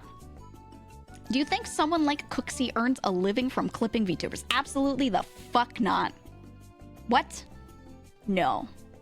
No way. First of all, a lot of clippers do not monetize or can't monetize their clips. Especially, let's say you personally get clipped, you can do takedowns and be like, I want this demonetized. Also, money on YouTube is not good. You don't earn good money, even with like 100,000 views on a video, you'll still make like maximum like $100 for most cases. Depends on how many ads you serve on a video. So when you have a longer video, you can place more ads throughout, and that will up how much money you can make off of it. But if your clips are all these like 30-second to 2-minute videos, you like can't put that many ads in them at all. So you're not gonna make like any money from it. No. So you basically do it, you're losing money because you're losing so much time doing it. CPM is abysmal. So abysmal. So abysmal. Yeah. So no, clippers, some people are like, oh, I hate that they're profiting off of these VTubers content. And I'm like, they're not profiting off of any of this, and most of us aren't either. You know? It just ain't like that. Not a lot of opportunity, if any, for sponsors either. Yeah, sponsors also aren't tripping over themselves to get into your videos unless you have management that is finding them for you. And even then, they're still not tripping over themselves. Or you have huge numbers. And you have to have huge guaranteed numbers. It has to be like, oh, every video I post is like 100K. Not just like some of them sometimes get to that. You have to have this like very even viewership. And you have to post like every week or something like that. You know what I mean? So, yeah, it's hard. It's hard, man. It's hard. I've seen a number of smaller VTubers get going off of a random clipper. Almost a little sad how luck-based that part is, but hey. I will say it's not fully luck-based. A lot of people like to say that getting big in some way is luck-based, but it's not necessarily luck. I would say the word is opportunity. And two things. One, you can create opportunity right? You can create opportunity. And I think if you create opportunity in a very purposeful way, it's usually a little bit immoral and weird. For example, networking, right? There are ways you can healthily do networking. There are ways you could do it in that are just negative and not good. And that can create opportunity for you, but if you're doing it in a really purposeful, bad way, pretty much everyone will sniff that out and they won't want to be friends with you and the networking won't work, you know? It really only works if it's done in an honest way. And you'll see some people network really hard, and it's either because, one, they're really social, or two, they have something to offer back to people. You know, it's like very even, give and take networking, so no one minds that. No one minds that. That's good for everyone, you know? So there's that. And then the other thing is getting big off of a clipper or whatever. Anyone could get clipped and have people come in to see them from a clip, and anyone could get eyes on them from a clip. Only people that are good can keep those people. Retention is a whole separate thing. So anyone who blows up from a clip and then keeps those people, they didn't just blow up from the clip. The clip brought eyes onto them. That part was luck-based a little bit. But their own skill or entertainment value or whatever set of value props they have is what kept those people in. So there are people that see someone blow up for a reason, either because someone knew them and shilled their friend, or someone clipped them and they got shilled because of that. That got eyes on them. It did not keep people there. There are so many people that get clipped and do not grow from it. There's so many people that get raids from their larger friends and they still don't grow from it. It's on you to carry it. So while there is a little bit of luck for that little first portion, I am a firm believer that a lot of it is skill-based. I'm sorry, really, a lot of it is skill-based. And you can keep people for like 1 or 2 months because you're the new hotness, you're getting clipped a lot. If you want to continue it past that, you got to be good. You need to get good, right? And yeah, that's what I'm saying. It's a heavy mix, and a lot of it is skill. A lot of it. And so I don't like when I see people talk about friends of mine that are big, that did well, and that got known from clips or whatever, and say like, they just got big because of clips. I'm like, no, that put eyes on them, but they're holding these people in because they have, no matter what, whether they're your cup of tea or not, they have a value prop. They have a reason why people want to watch them, and why the people are, you know, subbed for 9 months and all of that, right? That's how I feel in that. So yeah, the whole luck-based thing is like, I think it's actually such a small portion. It's actually such a small portion.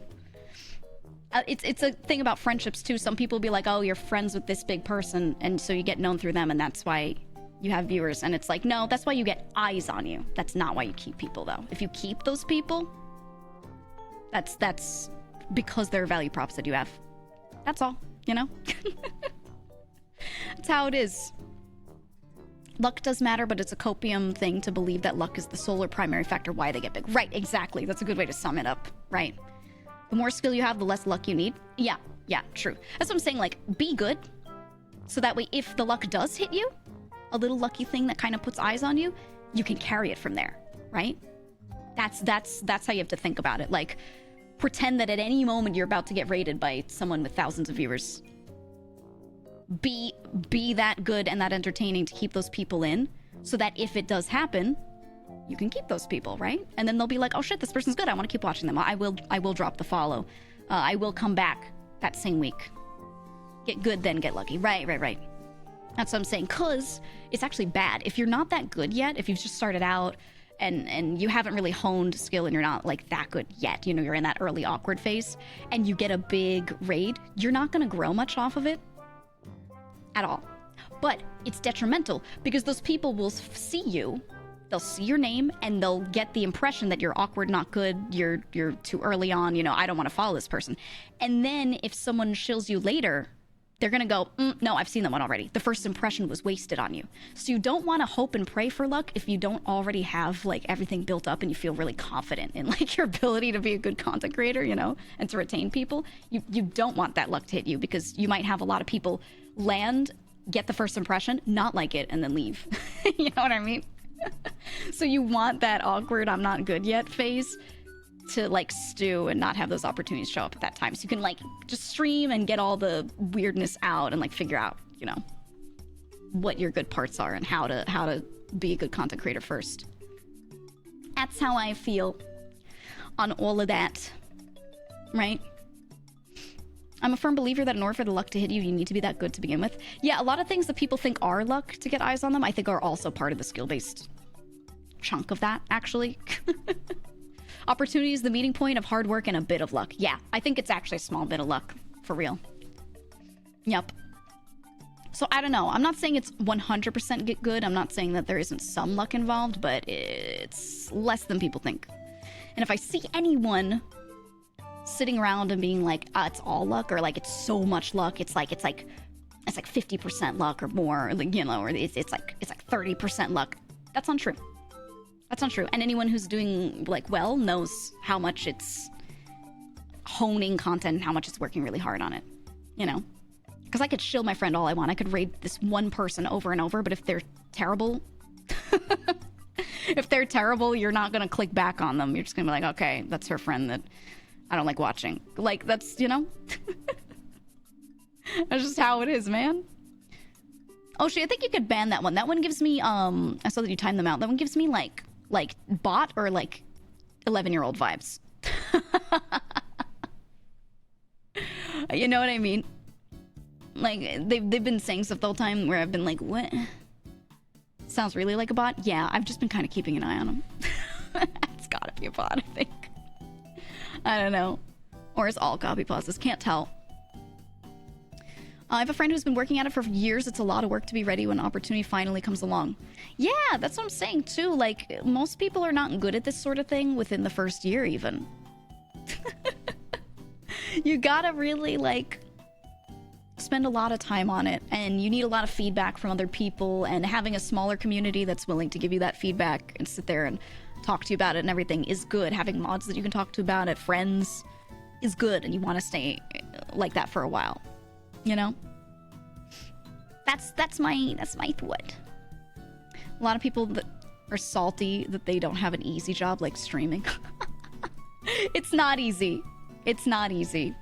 It sounds easy, it seems easy, because you're looking at the day-to-day as a viewer, and you're thinking to yourself, you just have to talk and play video games, and those sound like things that you could just do anytime. It is not easy. Also, everything is honed, everything is thought about, everything is reviewed and critiqued, and it's just, there's so much thought into every little thing about what you do.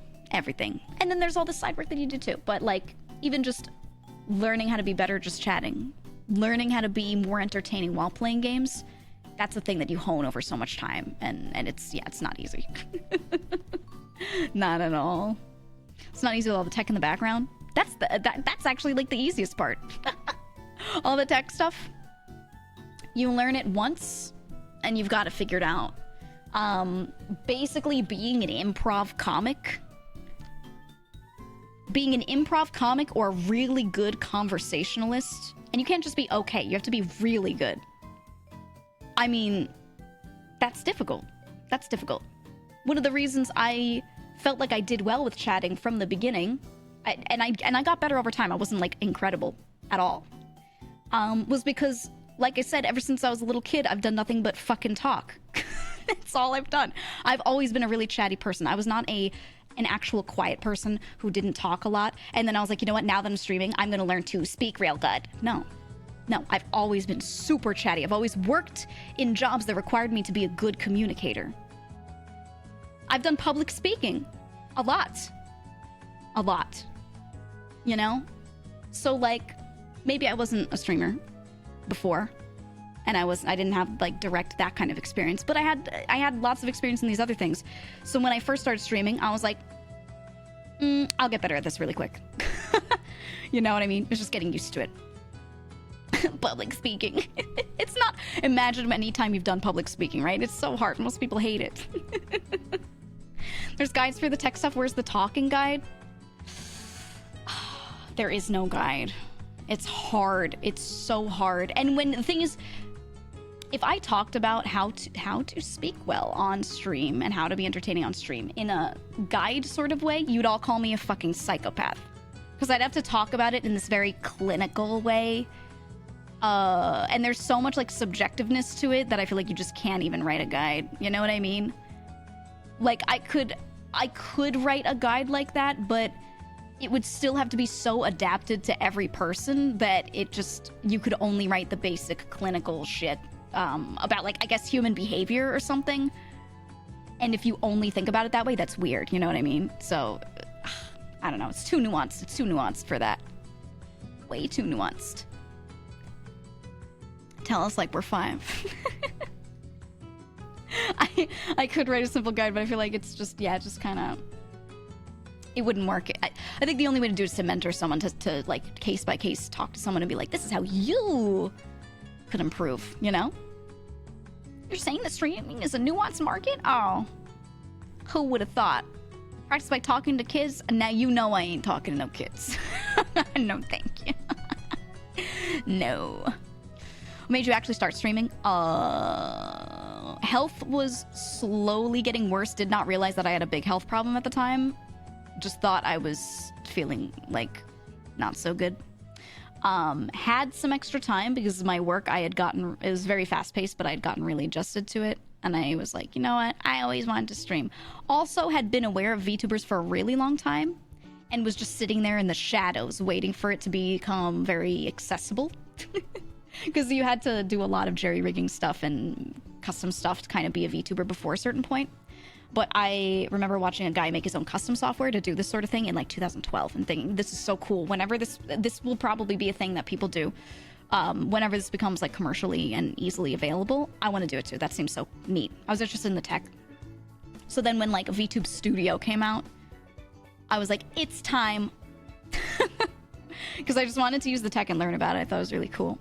You know? So that was like where I was.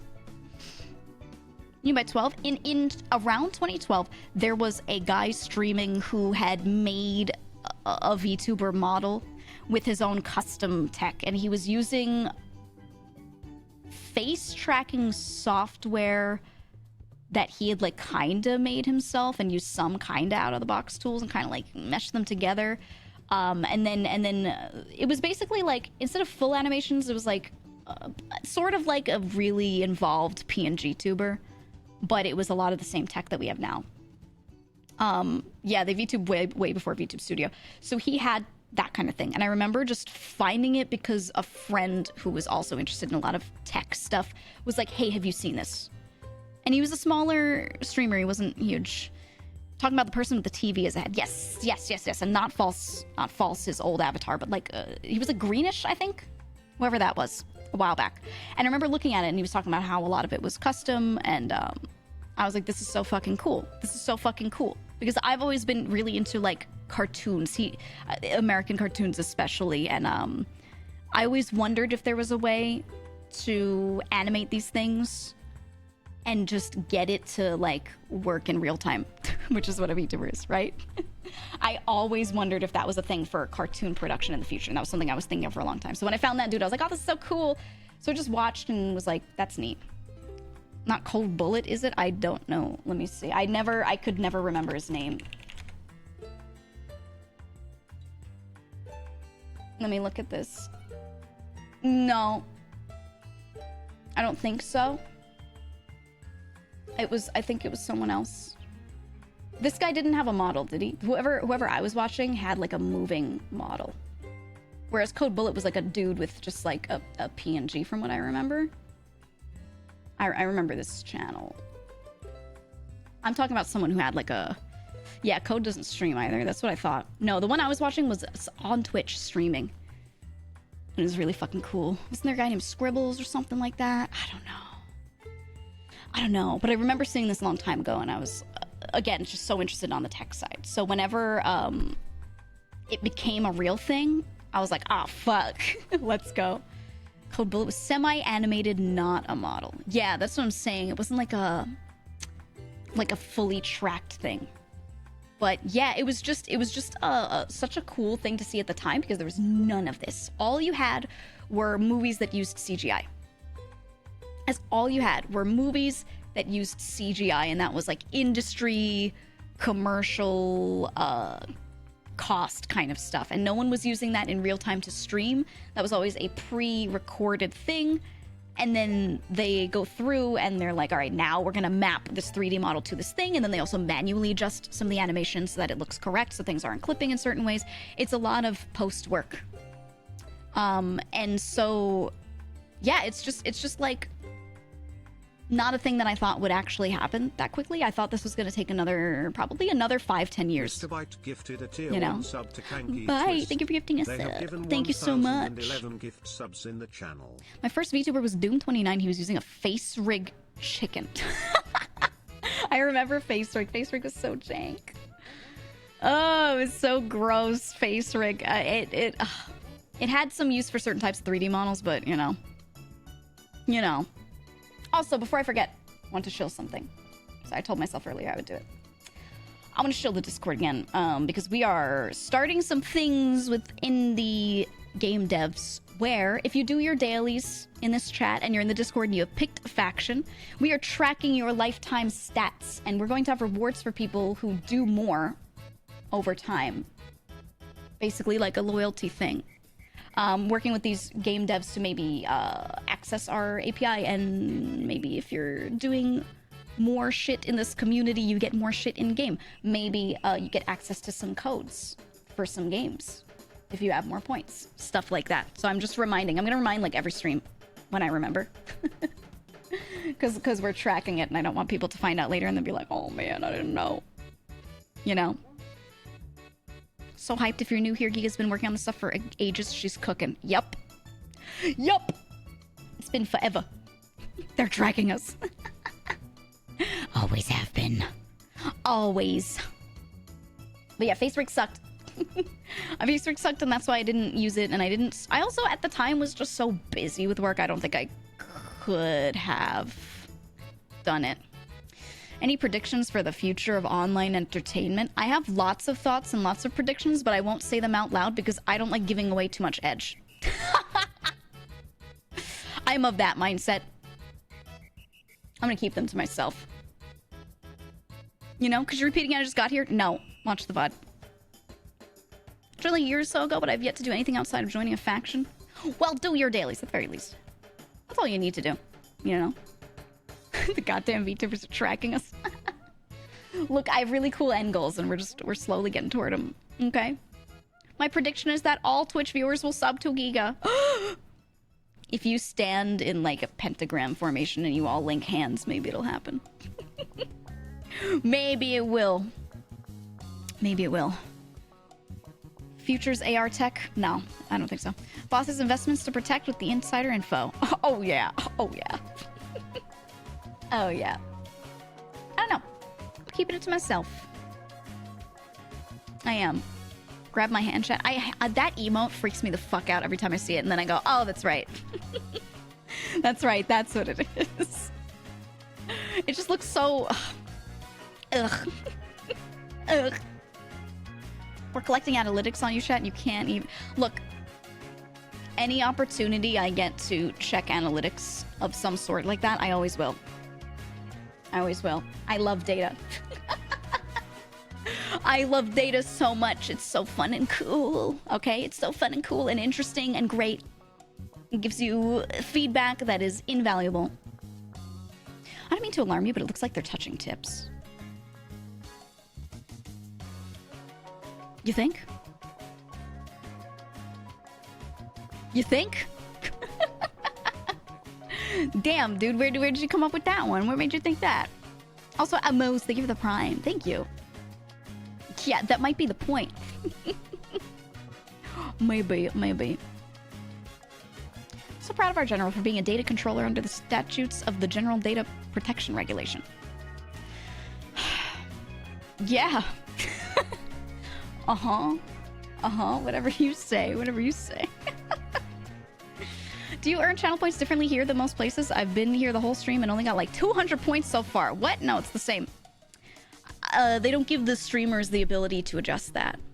What does affect it is if you're subbed or sub-tier, that affects how fast you get channel points. You have to be following to get your like initial... Is it 300 you get for following? Something like that. You get channel points just for following. Yeah, no, it's the same as everywhere else. If you... Oh, another one is if you follow the raid. If I go to raid someone and you go with it, you get points. I don't know if you do that. I think they give you like a tip, a little tool tip about it, but yeah.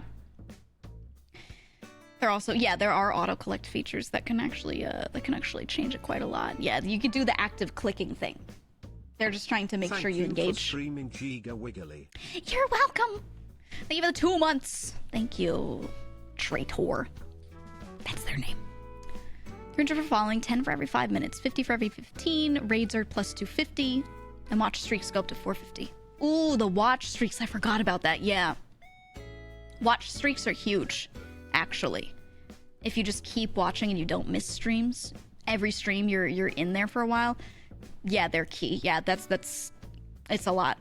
It's a lot. It gives you like a huge extra chunk per stream. So, yeah, it's really good to make sure you like catch each one a little bit. Raids don't work on my TV, which is where I usually watch you. On your TV? They don't work on the TV? You know what? I get that. Yeah, why would they support like all of that on the TV? I guess so. Do they at least tell you who's being rated on the TV, or does the stream just like mysteriously end? And you're like, all right, bye guys, and it goes boop. It says like the stream has ended. Which one is it? Nope, just ends. They don't even tell you. They don't even give you. Oh, I wish they'd at least tell you where people were going. TV and console don't do it. Okay. I'm watching on my laptop next to my work laptop.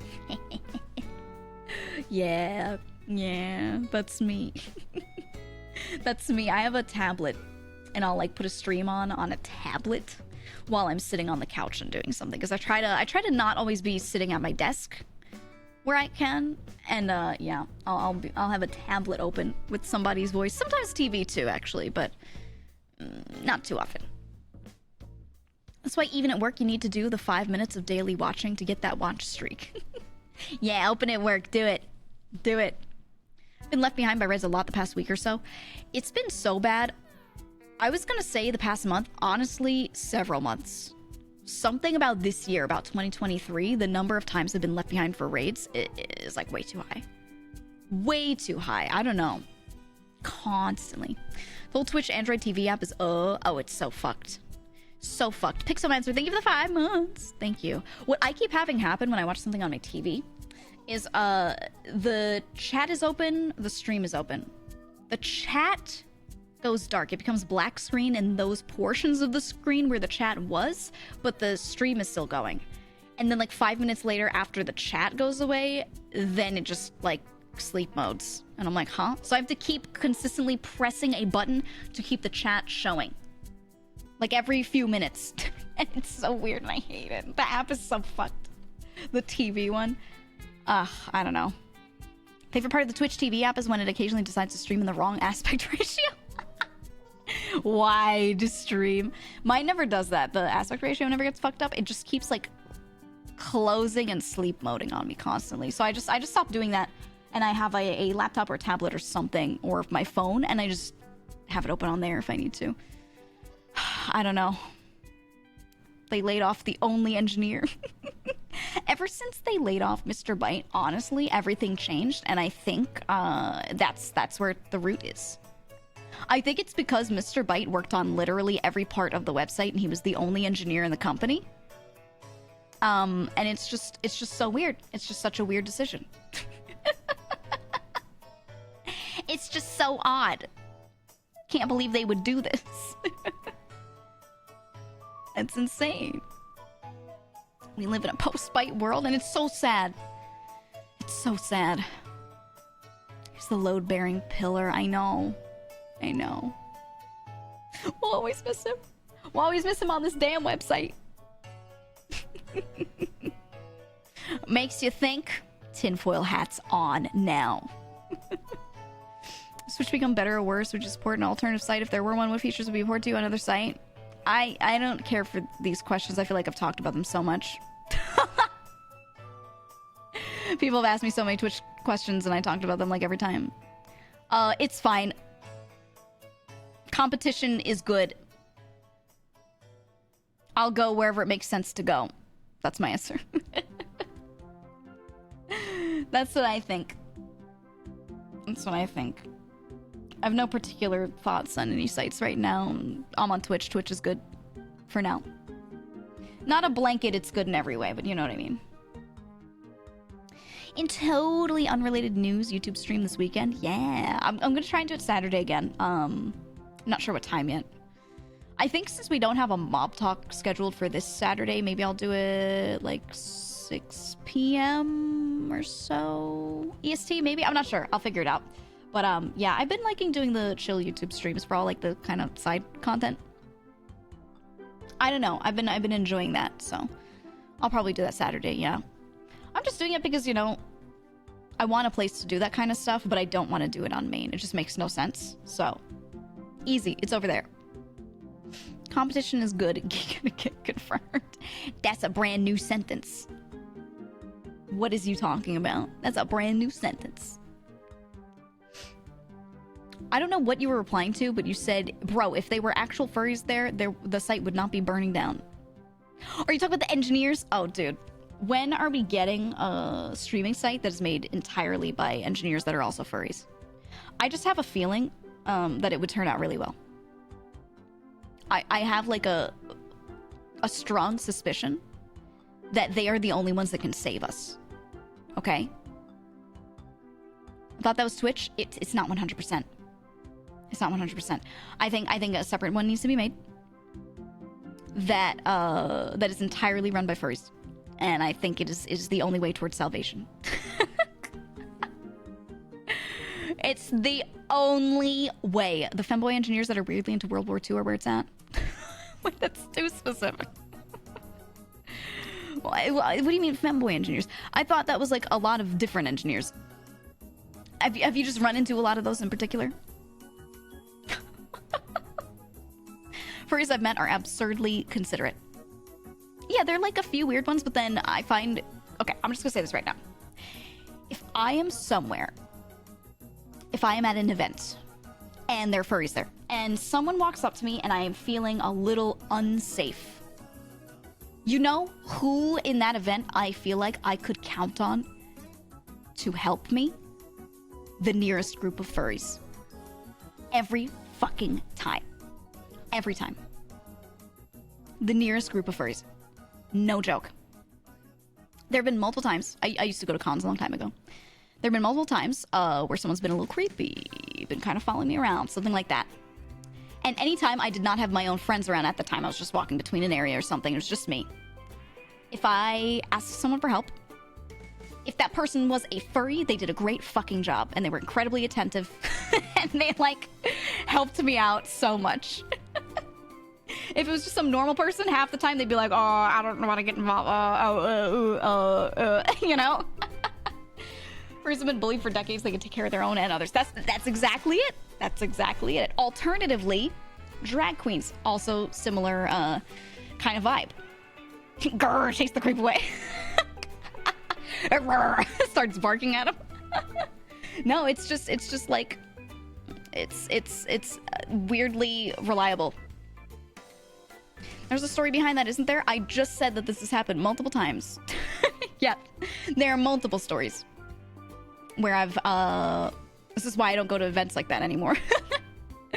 Because I've been at many events and had people just like follow me around. It wasn't even a cosplay or anything, just like a woman in public, you know, and had like dudes at cons just like sticking too close for far too long. And even when you stand your ground, some of these people like don't get it. So unfortunately, sometimes you're like, I need to get another person to tell them. Like one person saying don't do this is not enough for some of these people. So I'd be like, let me find a nearby other person, quickly tell them the situation and get like one person backing me up. So this person finally goes, oh shit, oh sorry, and leaves or like gets mad or gets embarrassed or whatever. And I found that every time if I've asked a furry to help me, they've always done super fucking well. Always. With that kind of stuff. I remember why I don't go to cons anymore. Yeah, I haven't gone for a long time. I just... No thanks. It's been... Ugh. Not so good. I think for other people they may have better experiences than me, but for me it's always been a little interesting, a little odd. And if I'm walking in a pack with friends, it's fine. But you know, I would just kind of like go by myself, and I would have people that I could see there. But like, I like to explore alone, you know. So it's a me problem. It's a me problem. Keep with the pack. Awoo. Awoo. So true. So true. Yeah, I don't know. It's depressing the number of lady friends that have wanted a guy to pretend to be boyfriend to dissuade weirdos. I wouldn't even ask people to do that sort of thing. I would just be like, hey, I'm trying to tell this person to stop following and they're not getting the hint. I'm not even hinting, I'm just telling them to stop.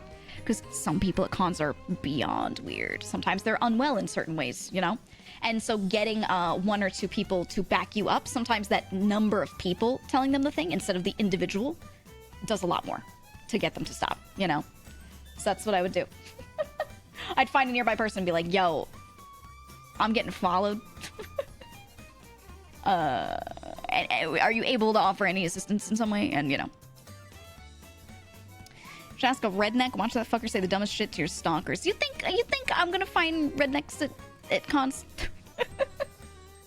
I'm just gonna find a random person and go, you seem to be of a certain disposition. I'm gonna ask you for help. How do you tell just from like looking? I mean, they're not showing up in like their full camo. In Texas, yes. Well, that's the thing. You're in the South. You know, you're in the South. It's different. I was not there. You know? Overalls. Yeah, no, I don't see those people. I am not around those people.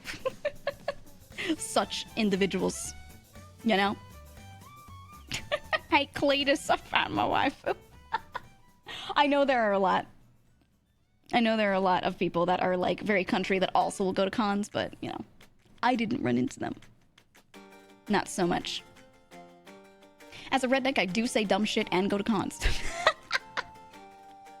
Well, as a redneck. Oh, man. Why on earth aren't there more women in nerdy communities? What they do is they make their own communities that are just mostly women. Because then they don't have to worry about a lot of that stuff. Still happens.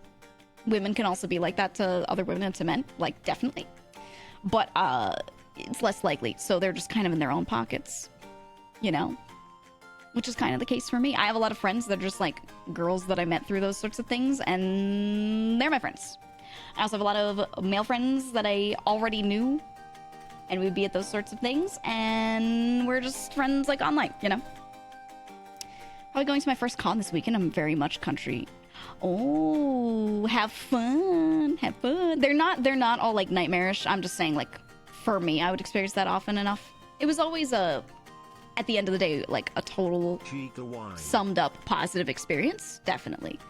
Still fun for me. But yeah, I just was like, okay, well, I've done this enough times that I don't need to I don't need to experience these other parts of it now. I'm good.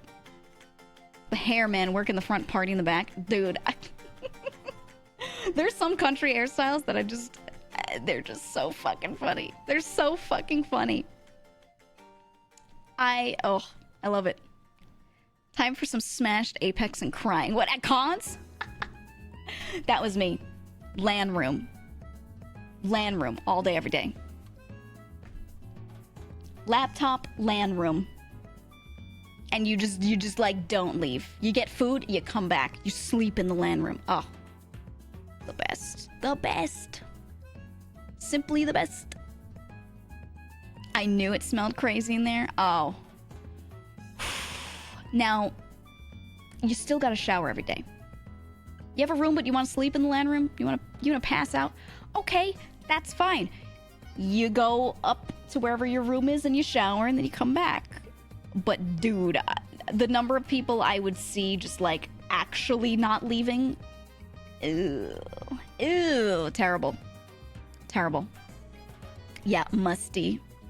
Were you the one duct taped to the ceiling?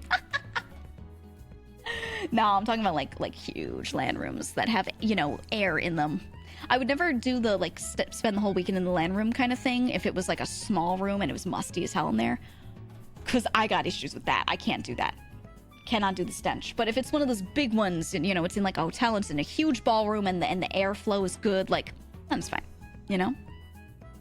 Then it's okay. But it really depends on like what the venue is like, you know? How big is that event? The amount of BO at my local con. You know? I'm really curious.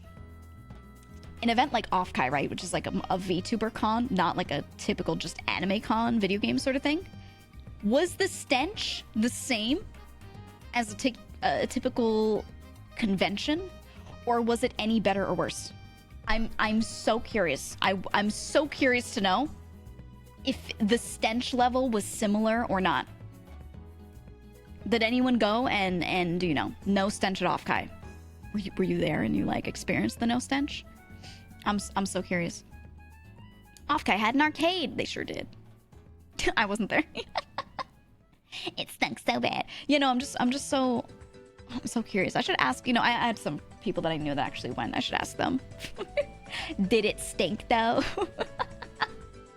But also it's not like a crazy number of attendees. So the fewer people you have per square foot, right, is gonna be a big factor in smell. When you got more bodies in a room, it's gonna be bad.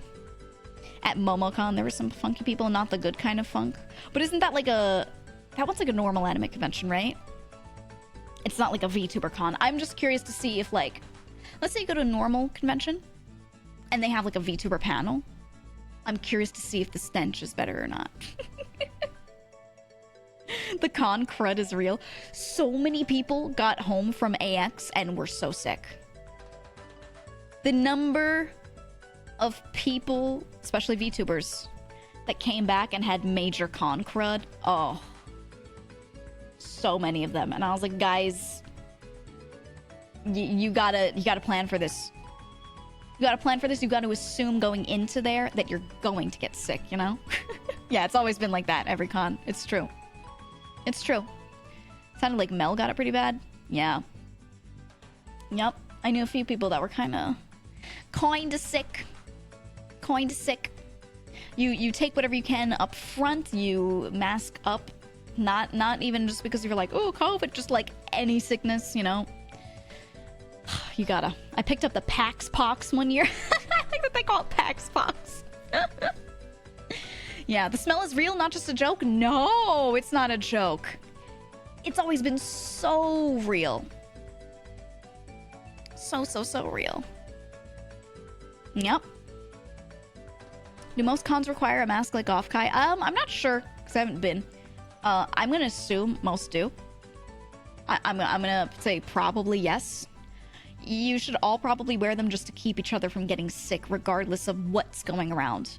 Even like normal flu, normal colds, you know? Zen had some choice words about Offkai. She won't be going there again. I have a lot of thoughts on it, and I already talked about them, so I won't go too into it, but like, there were a lot of things where like, some individual staff were really nice, and they were doing their best, but they were understaffed, so a lot of stuff fell through the cracks, and I wasn't happy with that. There was a lot of like, not being thorough. Again, because they didn't have enough people. I don't think it always comes from a bad place or anything like that, you know? It's just like, not prepared for the sheer number of people that were going to show up and how big it was going to be and how excited people were going to be to go to like every panel and every event, and you know. They need more time to cook. Yeah, they're also like, it's like their second year or something.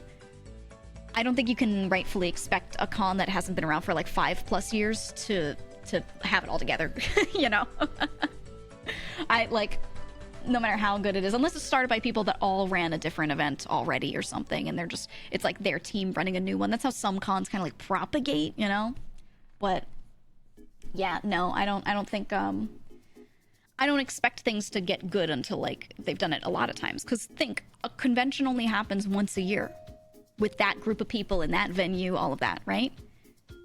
That means they've only tried it once. They've only had a test run once before this one. And now when they do next year, they've only had 2 test runs. You gotta do it at least 5 times to like work a lot of stuff out, you know? Things don't get fixed the first time. Nothing gets fixed the first time in like any case for the most part. So, you know, it's gonna take some testing and time, I think. or hire people who know what they're doing. Hey, that's the real thing. That's the real thing. Conventions are a big undertaking, and you want to probably just get staff who have run other conventions and not work to low down. I mean, like, actually, like bin management. Yeah, that's the way to do it. Hire vendors that have worked with cons, not just like weddings or, you know, whatever. I don't know what their situation was, if they did that sort of thing. I just know that that's like a problem for some events, you know. I think a lot of conventions are not run well, though, because pretty much all conventions, no one gets paid, or only the top few people get paid because they're the ones that are working like full time, and everyone else is just working that weekend, you know? Pretty much everyone is volunteer, even like people that are pretty high up the chain, and they're doing it out of passion. So I find that when people aren't getting paid, a lot of stuff takes a back seat, and they're not going to be as thorough.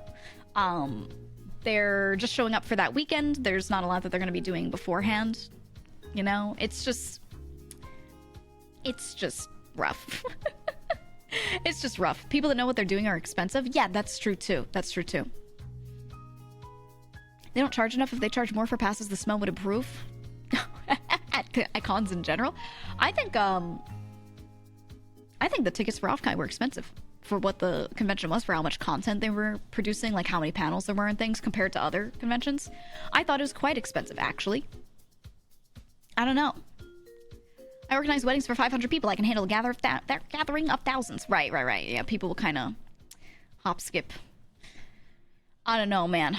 I don't know. It's hard to run things like that, and I have respect, because I've had friends that have like worked in these things as like staff and stuff, like mostly lower level, but I've like watched a lot of this happen in front of me and how these things are organized, and it's like very community oriented. These people have like very standard normal jobs. Most of them aren't in management, you know.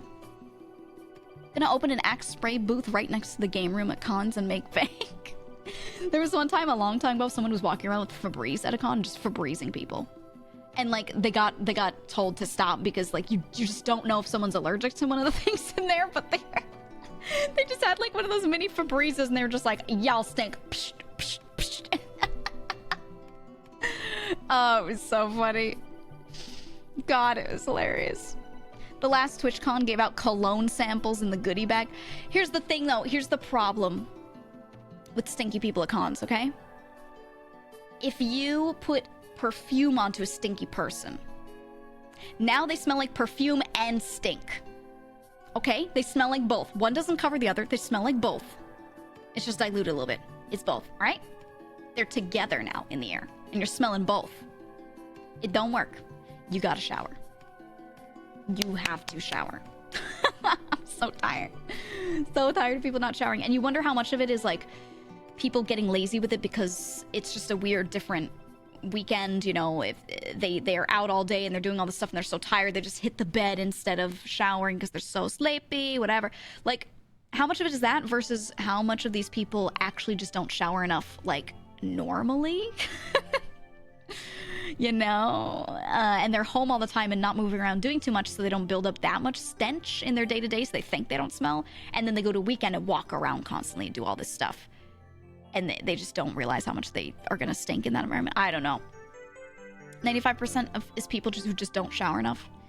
Yeah, like if you don't shower that often, normally, and you're just sitting around in your house not doing anything, that stink level is not going to be exactly the same if you suddenly go somewhere for a weekend and you're walking around a ton and you're like yelling a lot and you're doing all this stuff. You're going to stink more than usual. I like how the underwater theme comes on right when we talk about showering. Take a bath. Take a damn bath. I had a stick and spray of deodorant always with me at cons. I'm also just... I ain't gonna stink in front of peeps, dude. I'm telling you. Something that's really interesting that I thought was really cool. If you have issues with, like, stinky pits, right? And, like, even just moving around a little bit, you just smell. Some people just are stinkier than others naturally. I learned that. If you know what these are, AHAs, which are a type of chemical exfoliant for skincare, you can use AHAs and BHAs somewhat on your armpit skin, and it kills off the bacteria, the flora that cause the BO. Because it's not the fact that you're sweating, it's sweating plus your skin flora, right? And so AHAs kind of like get rid of some of that. So what people would do is they would take their skincare, whereas AHA, like the letters, capital letters, AHA, it's a type of chemical exfoliant that people will use on their face. Gently, I'll look into it if you're ever gonna try it, like research it well. But basically what it does, yeah, alpha hydroxy acid, yeah. What it does is it breaks down certain things in the outer layers of your skin so that it can come off more easily. And it does a few other things depending on which ingredient you use. Their different AHAs. But using basic AHAs meant for skincare on your armpits in small amounts actually works so well with decreasing stink. So you can sort of do it like preemptively and post. Like you could make they make AHA wipes. You could also just get little cotton pads like that are made for skincare and just soak them with AHA, put them in a little baggie and leave them in your bag or something. And you could just like go to the bathroom, take one out and just like use it on your pits. And don't do it too much because again, they are an exfoliant. You could like, your pits could be raw, dude, if you did it like 5 times a day. But it's a really cool thing. They were doing some research on it and actually works really like well for stink. It actually works really well. I thought that was so interesting. And I was like, that might be a good solution for people that are just, they're just naturally more stinky, right? And it's hard to control them. Like some people, they shower and then a few hours later, they've just got the musk going on. You know, it's rough. A lot of places have you wash with a disinfectant before surgery to prevent. Oh, really? Right. I forgot about that. Yeah, certain surgeries, they do that. You know, I wonder if using a disinfectant on your pits would actually, like, help. Not like imagine if you had, like, hand sanitizing wipes. Would those do more for killing off BO than, like... I don't know. I'm thinking here. I wonder if you had, like, hand sanitizing wipes and you would use them on your pits like midday, would that control the smell? I think one of the problems is it also like soaks into your clothing, whatever. So like, you should just change more often if you can. But I don't know. Much to think about. We do a little chemistry here. Yeah, cause like, no matter how much you try to like Axe body spray yourself, it doesn't actually like change anything. It doesn't solve anything. You know what I mean? Makes it slightly better, but not much. My wife had brain surgery and had to do it. Yeah. It would, but it could be rather toxic to the body if I remember correctly. Yeah, I guess it's the sort of thing you shouldn't just do, like, out of nowhere all the time, right? A lot of the stinky bugs are in your pores, so you need something that gets in there. Well, that's what AHAs and BHAs do. BHAs, more specifically, they get deep into pores, and BHAs are oil soluble, I should say, rather. Oil soluble. So when you use BHAs for chemical exfoliation, they actually... those materials are able to get into the oils that are in your pores and then go in there and break stuff down within the pores. So if you have like a lot of blackheads and stuff, one of the solutions, if you're getting into skincare, is to use BHAs. So I wonder if that could help. AHAs tend to just go like in the layers of in between the skin, because your skin is like a brick and mortar structure, right? You have a skin cell, like that's like the brick, and then in between your skin cells, you have these chunks of like lipids, like natural fats and ceramides and things, kind of holding it together. AHAs will go and break down that, like the mortar between them, essentially, so that you can get those outer layers of skin off a little more easily. And you do it without physically rubbing really hard. It's just like a quick dissolving of the outer stuff, so it comes off nicely and gently. If you don't use too much of it or do it too often, it works really well. So I wonder, yeah, I guess that's kind of why these things work. They break down a lot of stuff. BHA really good at clearing rogue pimples. Yeah. I feel like it's better for preventing, though, because those things are usually sealed off on the outside, which is why it turns into a pimple. And then, you know, no matter how much chemical you pour on it, like, it's already closed off and having an issue, you know? You just gotta take care of it. You just gotta take care of it preemptively and take care of your skin if you have that issue, you know? I think poorly washed clothes is a big part also. Dude, yeah. I mean, this is the thing, is like, no matter how much... Let's say you're at a con. You got stinky pits. You walked around. You worked up a little bit of a sweat. You smell. You could go and wash your pits like a freak in the sink. Soap and water. You go wash that shit in the sink of the bathroom and be like, whoa, now my pits smell fine. But it, like, got into your shirt, you know? So then you, like... your shirt still has the scent kind of in there. I don't know. it's hard to think of like a really good solution other than like carry more shirts on you and change your shirt in the bathroom. Because then let's say you're with people, you go into the bathroom and you come out with a new shirt on, people will be like, weren't you just wearing a different shirt? It's a little weird, right? You have to like explain it. It is a good solution, like literally. I've seen people actually do that. If you don't have a hotel room that's like in the hotel that the convention's at, you gotta go a bit. Some people will actually like change to the bathroom midday. Honestly, even if you don't stink, I think that's actually a good solution to keep yourself from getting sick. I think that actually has an effect. Because think of all the particulate matter that's just like sticking to your clothes. You know what I mean? That's why your clothes smell. It's you and outside things sticking to them, right? That's why I get dupes of the same shirts. Dude, you buy that Fruit of the Loom 10-pack of white t-shirts. They'll never know. They'll have no clue. Stealth. It's the way to go. I wouldn't judge if they did that. I would thank them. Yeah. Even better, don't explain. Do it multiple times a day. What if you wore a tank top? Well, then your scent would be more free. People would smell it more immediately, but it wouldn't get stuck in the clothing as easily. So maybe. Does 10 packs bang? I know you all got the 5-pack of t-shirts. Kirkland brand t-shirts from Costco are pretty awesome. They're so reliable. They're so reliable, dude. Yep. Literally just strip in the middle of the parking lot, throw clothes into the communal fire pit that naturally happens at cons and put on new clothes. Problem solved. Well, that's the thing. Let's say you're doing the shirt changing thing at a convention, right? You have a bag on you, like a little backpack or something.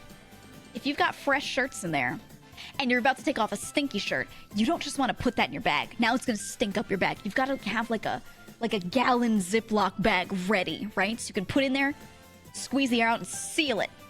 You got to come prepared. This is a whole operation, you know?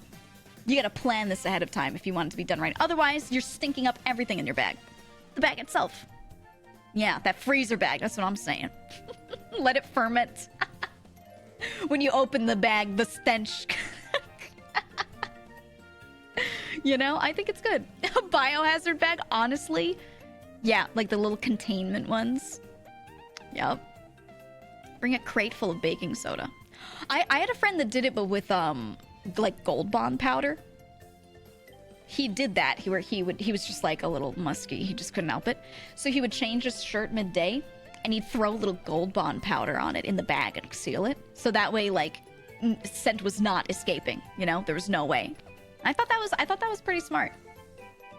It was a whole thing to have to do, but it made sense. Might do that with my socks, dude. Yeah. I think it's a good idea. Gold Bond's actually great if you hike a lot. Yeah. Yep. Exactly. I think it's a good thing. Also, that's a pro tip for going to cons. If you're not used to walking around that much, like for hours a day, you know, because most people don't. Most people have desk jobs or something. Genuinely, put baby powder or Gold Bond or something, a Gold Bond, into your socks, into your shoes, while you're walking around. Because keeping that stuff dry means that you will not get like chafed up. You'll be okay. You'll be all right. It's not just for scent. It's also because the slightest bit of dampness, things will start rubbing. Things will start to get a little irritated. It really does not help with that. So yeah, keep your socks dry and you'll have a much easier time. A lot of people go to cons and they're like, oh my God, I'm like blistering. And you can help kind of prevent it by doing that. Yeah, you could use Manscaped ball wipes. They do actually deodorize. They leave you a little smooth. They help with chafing. You could use those Manscaped ball wipes, I'm telling you. Use code GEEGA at checkout. Click on that link. You don't even need to use the code. Make sure to stay hydrated as well. You'd be surprised how much dehydration makes you tired. I had a friend who, oh my God. What's the code? Code GEEGA, but also just click on the link and it's automatically in there. I had a friend who went to a con and she ate some food and it was like a little salty and she didn't hydrate well. And she got a leg cramp that had her like almost screaming. She like fell over because her leg just started like, it was her calf. It started cramping and she just could not move. She was literally laying down on the floor like a freak, just going like, ah! And it's because she was so dehydrated. When you're dehydrated, you're way more likely to cramp. Oh, man.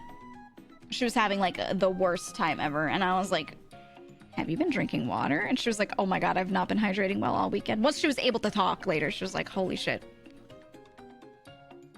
Dude, just sip water. Just sip. Don't drink a lot at once either. That's not gonna hydrate you. Sip. Think of it like drip irrigation. Treat yourself like a little plant out in a field, you know? Just little bits of water constantly. Glonch. Mm-hmm. They're electrolytes. Yeah. Don't just drink cola. I think a lot of people run into that issue whenever they do like a weekend event too. They drink stuff to keep themselves awake. So they drink like Monster Energy, Mountain Dew, you know, whatever.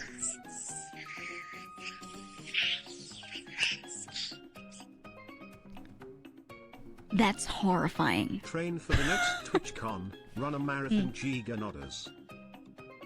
Not even run a marathon. Just go hiking. I'm telling you. Just go hiking. Glonch, this isn't water.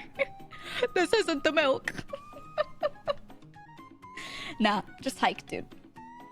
Hike, go on neighborhood walks for more than like 10 minutes. Actually walk around. You'll be fine. Honestly, the marked water bottles are good for constant hydration. Get, okay, your favorite creator that has like a drink sponsorship. They've got like Gamer Sups or Advanced GG or something. Get their little waifu cup and bring that filled with water. Use like the hydration lines. They all have a hydration line, each of those companies. Use that shit to stay hydrated. I'm telling you. Hashtag not sponsored. Your Oshi gets a drink sponsorship. Get the damn cup. Get the damn cup. But GEEGA doesn't have one. I don't. But you know what? I do have my friends' cups. I have their cups. Mm-hmm. I'm actually getting pissed off because they keep sending me like every creator's cup. Friends will be like, oh, send it to her too. And they send it to like, you know, my management, and then they pass it to me. They ship it over to me, and it's like, man, I've got like literally 12 of these tumblers, and I'm not gonna use all of these. I'm like drowning in these plastic cups, dude.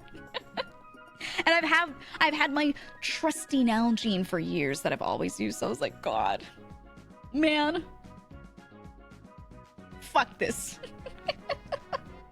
But I still try to find a reason to use them because they're cute, you know? International shipping is so expensive. Oh, I guess it depends. Yeah, I don't know which companies have like the easy shipping or not for international. I don't know. Will we get a custom Razor Geeks theme from Manscaped? No. No, I wasn't pushing for any custom products with them. I just wanted to talk about their individual existing stuff. Got a VTuber cup collection. I have so many. Some of them I ended up with multiple, and I actually shipped them back to my management, and I was like, hey, I'm not going to have multiple of these. You're gonna hold on to them, and you're gonna find people to give them to. Someone wants it, give it to them. I'm not taking multiple of the same thing. I can't do it. Stop sending me these. Yeah, I'm going crazy, dude. I don't have shelf space. None left. I can't be getting more of these, you know? Can't do it. GEEGA Oshi Nalgene when? I don't think Nalgene does things like that. I don't know. Man. I don't think they do. But I would like to work with one of those companies, because I've actually tried a lot of those like powdered drinks and things, and some of them I do actually like. Some of them I don't. And so I was like, okay, well, maybe I'll do that in the future. We'll see. But right now I have Manscaped, so, you know. I love seeing room pictures where they're just cardboard boxes filled with cups. Dude, I have like one entire half of a shelf in a kitchen. Like, think of a kitchen cabinet with 2 doors, right? Opening that. Half of one of those shelves, just only cups of like my friends. Merch of just my friends. That's it. So stupid. So dumb. So dumb. GEEGA, I was watching your Halo collab the other day. While you guys were doing the cranking hogs bit, I got an ad with dirt bikes and country music. They were listening. They know it's a psyop. They already know. They were listening. They're LL Bean now, Gene, so I'd say it's not impossible. Yeah, but I'm not as big a brand as LL Bean. So it's not impossible. Actually, I think some things are more accessible than people think. Sometimes you literally just have to ask. You just ask, hey, company X, can I do this thing? And they're like, all right. Cool. What's your reach? This? Okay, cool. So I don't know. We'll see. When your friend comes over and they ask for a drink, to give them those cups and tell them it's the fine china. If I've ever had extras that, like, before I started sending them back, like shipping them back, I did have a couple extras that I just gave to other people. Yeah. I was so tired of it. What would be your ideas for funny or weird merchandise? I think funny merch can sell. I think weird merch cannot sell. Therefore, I try not to think about it.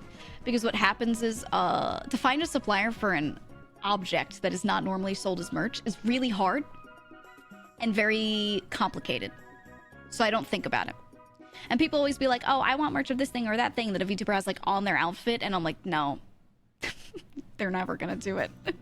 You end up paying so much money to get this unique item that you often would just like lose money trying to make it, to be honest. And I don't think like merch is always the biggest money maker, but you at least want to break even so you're not losing money, right? GEEGA back scratcher. That's what I'm saying. No brand eye patches. Yeah, that's one of the examples where I'm like, people are always like, haha, eye patch, haha, can we get an eye patch? No. No, it would, like, I'd lose money making them. It wouldn't work. It wouldn't work at all. GEEGA truck nuts. Hey, if it's working with an existing brand that makes a thing, like truck nuts, and you're like, yo, can I make one and we throw my name on it? Sometimes, maybe. But if it's like, you find a supplier for a thing, you buy it, and then you store it someplace and find a fulfillment center to take that on and do the fulfillment, which is like when someone sends in an order, they take it, they pack it, they ship it. That's fulfillment, right? That's costly as hell. If it's like a unique item, ooh. I don't know, man. GEEGA eye patches, the medical ones, not the cosplay ones. Yeah, but I don't wear one of those, so it wouldn't be, it would be weird. It wouldn't be the same, right? GEEGA slap chomp. Oh, yeah. That's my dream, is to do an infomercial for something. Oh my god. The dream. Could you imagine? It'd be incredible, dude. Incredible. GEEGA WD-40. The thing is, if it's a specific product from a big company where you could get them to just like change their wrapping on their container, like if let's say it's a can of WD-40, right? They print something on the outside of that can. To just get them to change that print to a U edition, they're not changing the whole product, that's actually not that big of an ask, right? That's not too crazy. Doing something like a new flavor with a company that does food, that's a bit more of an undertaking. Doing something that is a totally unique product, it has a separate, like, a thing embroidered. It looks exactly like my eye patch, so the manufacturing is all specific. You know what I mean? That's hard, and not always hard, but just expensive to do, you know? But if it's just putting you on a thing, not so bad. You know, like Coca-Cola always does these, like, special cans for little reasons. That could be a thing. Not saying Coke specifically, but, like, a drink can? Not so hard. I want GEEGA beer. It doesn't work because I don't really drink beer, and I feel like that would be weird. Like, there's certain alcohols that I don't mind as much, but I don't like beer. So if I came out here and was trying to shill a beer to you, I would feel so weird. Earlier, when you can buy a GEEGA brand stairlift right now. A stairlift, dude. Canes for your shitty knees. Canes for your fucked up knees so you can walk around. I think it'd be so good. GEEGA promoting Oscar Mayer wieners. Oh my god. I put the hot dog suit on, I get full body. I do a dance as a hot dog, and I shill hot dogs. Come on, man. A hot dog commercial? Oh, fuck. It would be so good. So good.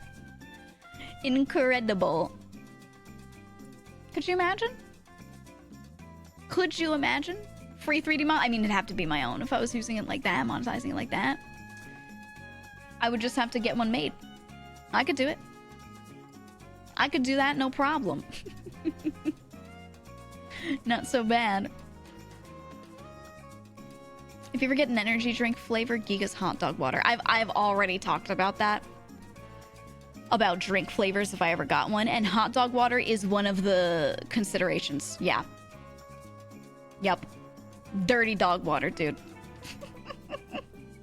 They actually call them dirty water dogs sometimes. And I think the best kind of hot dog is one that is boiled first and then thrown on the grill after. It's the best way to do it. Same thing with sausage. It's the best way to do it. And sometimes it doesn't even need the grill at the end. It's good. It's fucking good, okay? Fucking love hot dogs, man. What would your hot dog toppings be? Anything. Anything at all. But I actually I like putting stinky pickled stuff on there. Kimchi is usually what I put on there, to be honest. It's good. That and like, if you put kimchi and then also there's like a sweet pickled radish. Throw those two together. Oh. It's the way. Or like samjang. Oh my god. Boiled hot dogs are awesome. They are good. People see them and they're like, I don't like that it doesn't have a char on it. And I'm like, it's fucking good. I think the best way to do it though is boil it first, pat off the water, and then throw it on the grill just for sear on the outside, because I think the sear is like too good to not have, you know? But for the inside, for the sake of it not losing moisture, boiling it first is so, oh, it's the way. Dirty dog water was my nickname in college. Oh god. Put a shrimp salad on it. Best hot dog topping there is. Shrimp salad. What do you mean by shrimp salad? What's in that? What do you mean by that? Never tried kimchi on hot dogs? Yeah, it's good. If you really like kimchi, it's fine alone. But if you want a little more, I think kimchi and then something that's a little sweet too with it is good. So samjang or sweeter pickled radish is really good. Or even, yeah, caramelized onions. Oh, it goes really well together. Really well. This is blowing my mind. You guys don't always boil the hot dog. There are a lot of people that grill them from the start at high heat and cook it all the way through like that. So it dries out a little bit. And that bothers me to no end. I hate that so much. I hate it. It's fine if you like cooked it on low heat. That's okay. If you had like a part of the grill or something that's like really low heat compared to another spot, and you've just got like that ambient air temperature kind of cooking it, but people will put that shit on the direct flame, and I'm like, it could be so much better. I cut my hot dogs down the middle and cook on the grill, put toppings between the dogs. See, I hate that because you're cutting it open and you're allowing the moisture to escape. I know some of you might like them drier. I can't. It's because I don't like very salty things usually. And if I'm gonna put stuff on top that's already a little salty, I do not want that salt content to be at the forefront in the hot dog itself, because I just drain like the water out of it. That's ugh. I can't do it. I'm not good with like very salty foods. Gotta keep your hot dog's membranes moist. Ew. No, the inside, not the fucking membranes. Gross as hell, dude. They come pre-cooked. You don't need to dry them out. That's what I'm saying too. You could eat them cold, and they're safe. That's gross, but they're safe like that. So you just want to heat them slowly through the middle. So whether that's in the water, which I think is the best way to do it, or if you do that on the grill but on a lower heat part of the grill, and then you at the end move it to high heat to sear it, that's good too. Here's a real question: beef or quote-unquote meat? Yeah, no, beef. Like proper beef hot dogs. I don't know if you've ever gotten a hot dog from a place that makes their own and makes like gourmet homemade hot dogs. You know, they do it like in-house in a shop right there. Oh, they are so fucking good, dude. You could have hot dogs ruined for you forever. I'm not talking like store-bought. I'm talking about like you know, going to a place that makes bespoke hot dogs. Holy, they're so good. Hot dogs made from lips and assholes. Yeah, I don't care. If it's edible, it's edible. People will be like, oh, it's all the undesirable meats. Okay, they're still edible though, and I don't like waste. You already eat ass. Yeah, some of you out here it doesn't make a difference, you know? Some of you, it wouldn't make a damn difference, and you're just pretending. You know? They called me undesirable meat in college. Stop. No! How can they be undesirable if I desire them? Well, one man's butthole is another man's treasure, you know, is what they say. Same people who hate chitlins or liver. Oh, don't start talking about the chitlins. We're gonna get on this shit again. We talked about them here multiple times. Fucking the chitlins. Oh my god. Now I want a hot dog. Fuck. Shit. Now I want a hot dog. Well, we've chatted for very long. And I did want to continue a video game. I'm saying this because the BGM ended. I hope it's awkwardly quiet for you. I want to play a video game. So I'm going to go refill my water. I'm going to grab a snack, because now we keep talking about fucking hot dogs. And I'm going to come back and we're going to play a game. Okay? I've been chatting for 4 hours? Yup. Yeah. It'd be like that. It'd be like that sometimes. It's because the game that I want to play is not, like, super long. I just want to do it bit by bit. So I was like, yeah, we could chat for a long time today. If it's a game that needs a lot more hours, like Dave, you know, we chat for like an hour and a half, then play it. It's just how it is. It's just how it is. All right, we're going to bring Smooshy home. That's what we're doing today. Here. Let's get some music back on. I'm going to turn it up for you. Ooh. Ooh. And then I am going to do the thing. I'm going to do the thing. I'm going to go and grab a snack and refill my water. If you are not subbed, you're going to see an ad. I'm going to hit the ad button. And you know what? That's fine, because you're not missing anything. I'll be back in a few minutes. I might also feed my cats. I think it's time for them to eat. So give me a couple, and I'll come back, okay? And then we'll play a game. I suggest you all also get water. BRB!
GEEGA evil finally she won't see.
Chat, did I ever tell you how scrumptious you look today?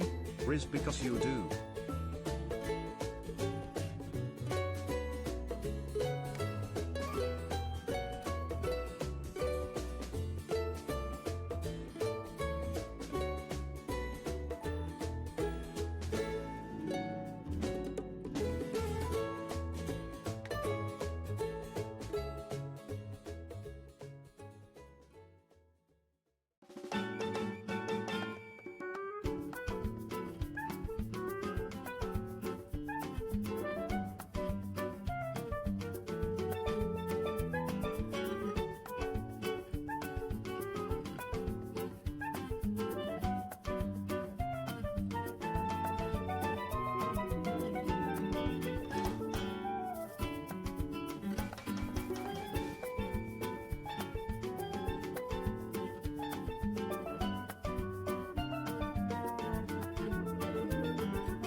Why the hell do I see Sonic Meal?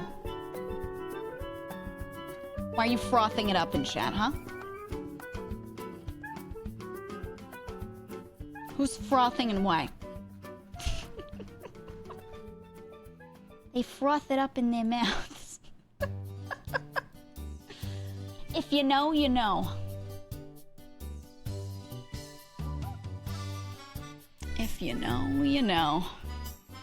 Aerate it, warm it up. Warm it up. That's a 10.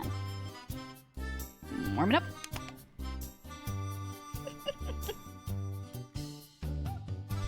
Okay. I got my water and I got a snack. I got a snack and I'm gonna open this game. Let's see. Oh, by the way, while we're talking about games, my Steam Deck. I got my Steam Deck. I got it. I'm turning the BGM off. Sudden silence. I got the Steam Deck, and I played Wild Frost on it, and it's a little weird to play with, like, buttons. I'm used to clicking, but I got used to it really quick, so that's good.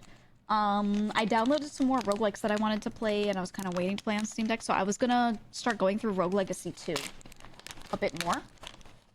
I like that one. I want to get better at 2D platforming. So I got Rogue Legacy 2, and what did I do? Have a Nice Death. You can use touchscreen. It was not working for Wild Frost. I thought it wasn't, what's the word? Supported. Supported. Unless there's something I'm doing wrong that they just didn't tell me to, like, activate touchscreen for certain games or something like that. But, yeah, I tried. And it wasn't working for whatever reason. I guess because they probably have to build for that? I'm not sure. Why is there so much cat hair on my controller? Oh my god, it's covered. God, it looks like Wolfie sat on it. Okay, there we go. Absolutely covered. Tunic fucks in the Steam Deck, highly suggest.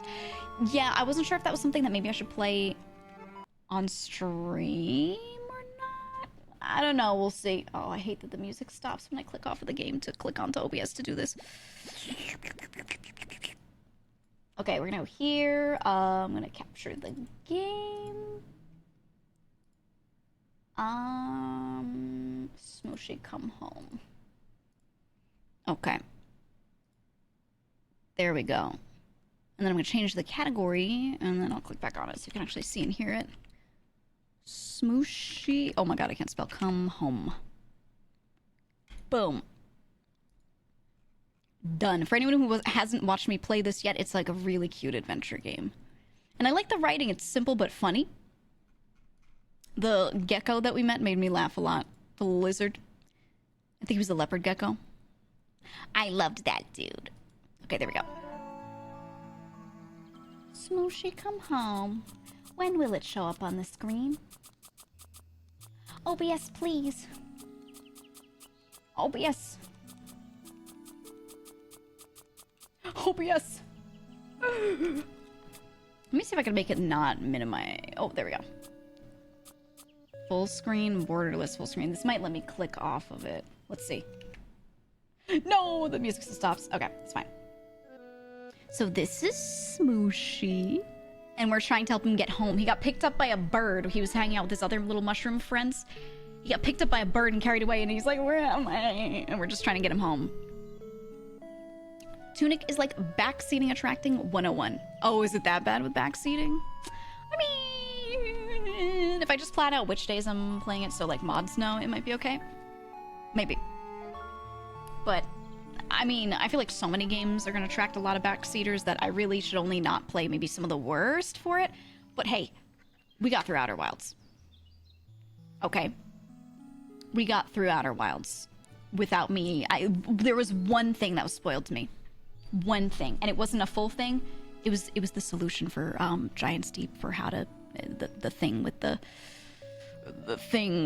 how to get below... Right, you know what I mean? Someone gave me a hint of, look at this thing, really look at it. And I didn't realize that was a spoiler. And then I looked at the things and went, oh shit.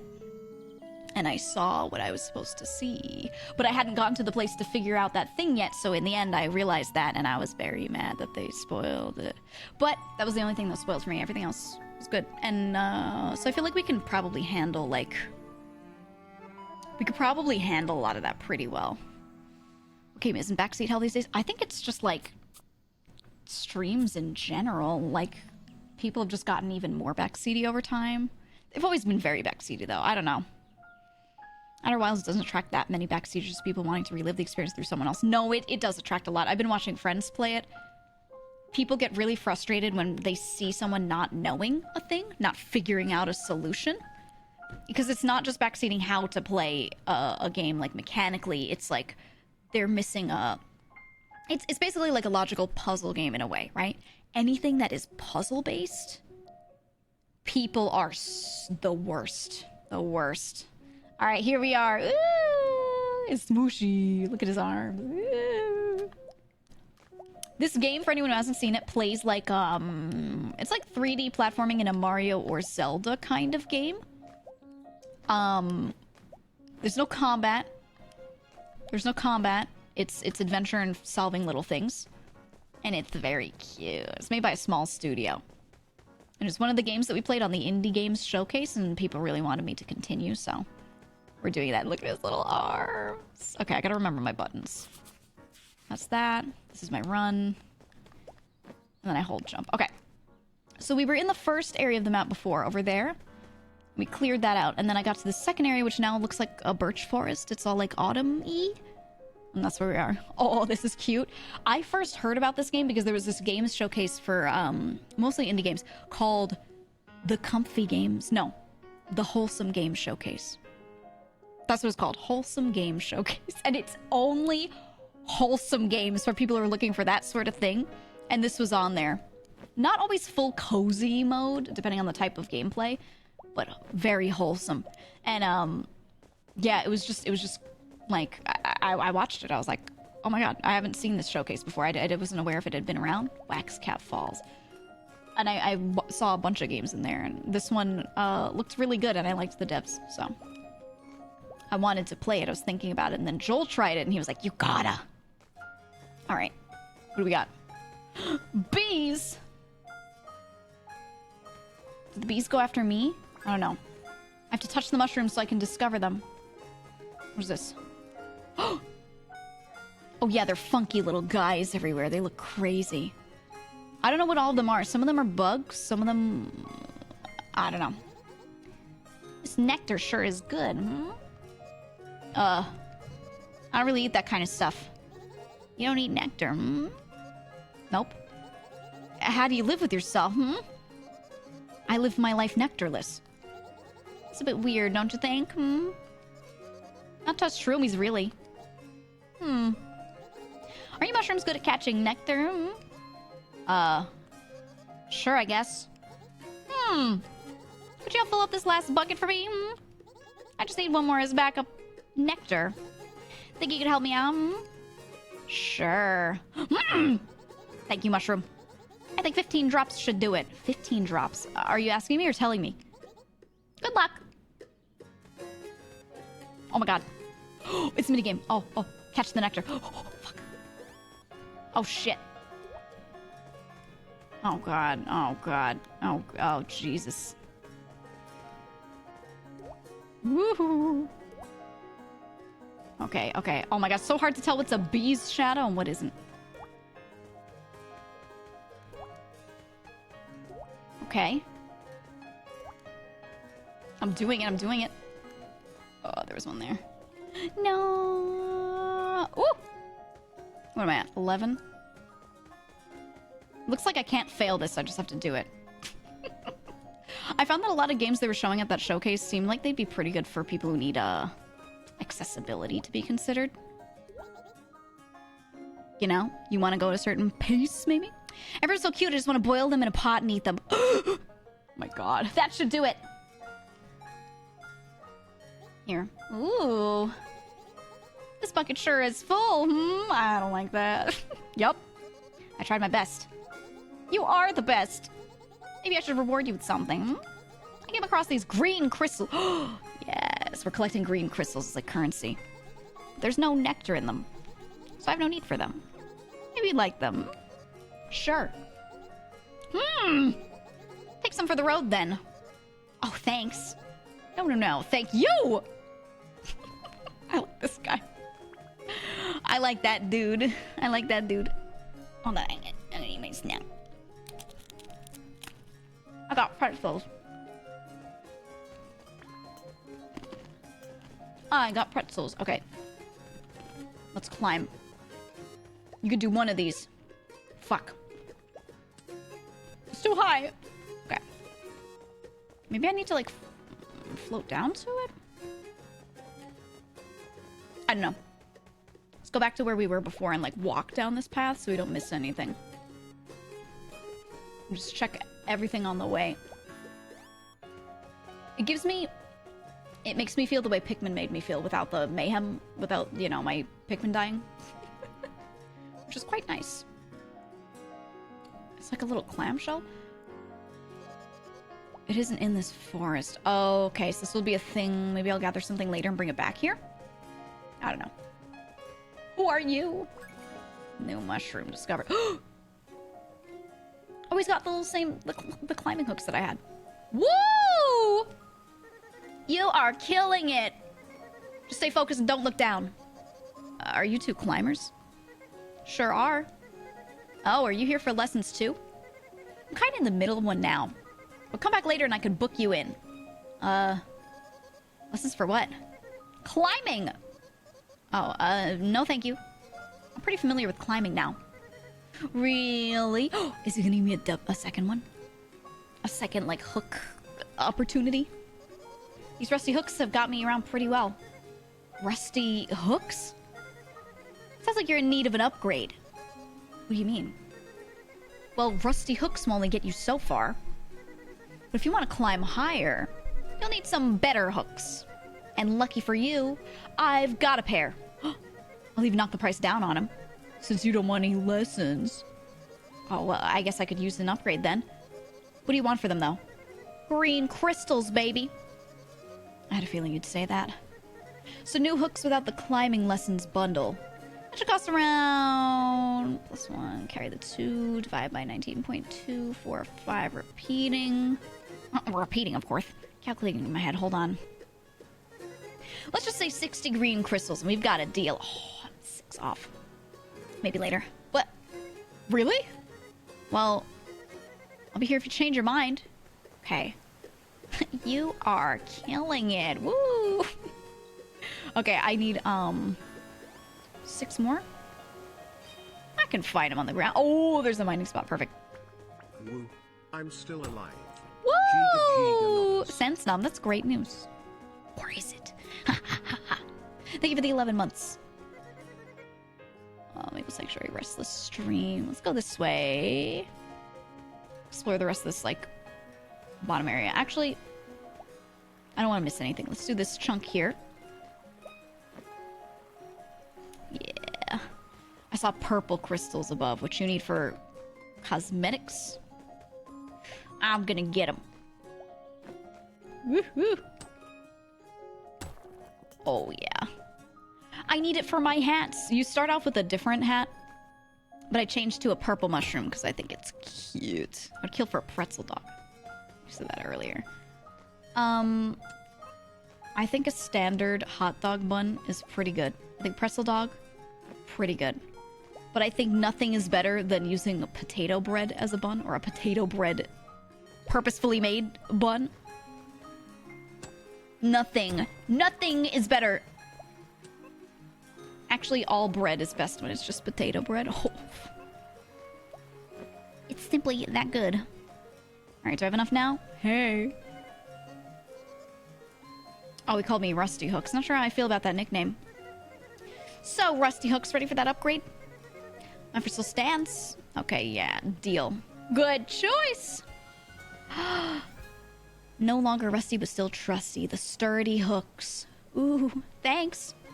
No problemo. Those babies will let you climb even higher. But, just be careful out there, okay? I'm not responsible for any injuries. Wait, what? Take care. Okay. I can do 2 now. Oh. Oh, it's my time. Let's go up to the top. Woohoo! Oh, it's so cute. I got the nice hooks. No longer will they make fun of my rusty hooks. Are you a rock? A little rock with moss on it? What the? How does squishy mushroom get way up here?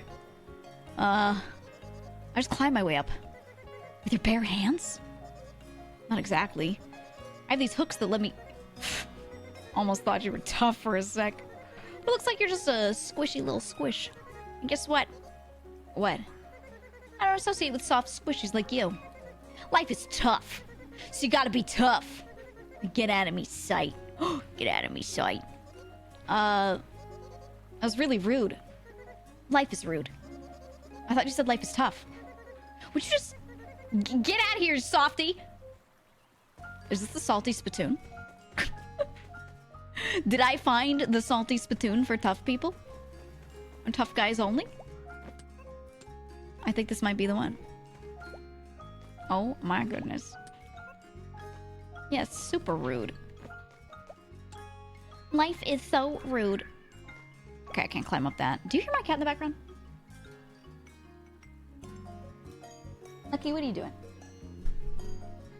I don't know if you heard him. He's just going... Did you hear him? Because I just fed them, so he just ate, you know? When I told you he, like, growls and shit, I'm not lying. What's in here? Is this a cave? What's this? You heard him? One of these days, I want someone to make, like, a compilation write down whenever my cats make noise and just make a compilation of all my little boys going around.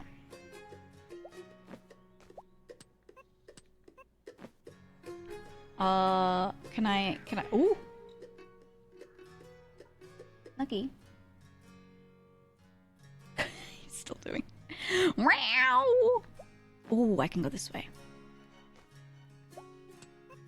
Platforming. Maybe I go up those nails? Or not? I wonder if I could land on those. I could do this. Oh, shit. Okay, okay. Oh my god. Oh. The edge grab, dude. Holy. There's someone up there. Oh, it's one of the dudes that enhances my power of flight. Oh my god. Oh my god. And there's a green crystal up there. Okay, let's go this way. Holy shit. The way the glider works is you fly pretty even. Well, you don't fly. You glide evenly across the way, and then when you run out of the stamina wheel, then you start to like really fall down. Like it's a much, I don't want to say bad, like a worse glide, you know? Hi there, Forest Wisp. Yep. I was given some Essence of Wind before. It's been really helpful.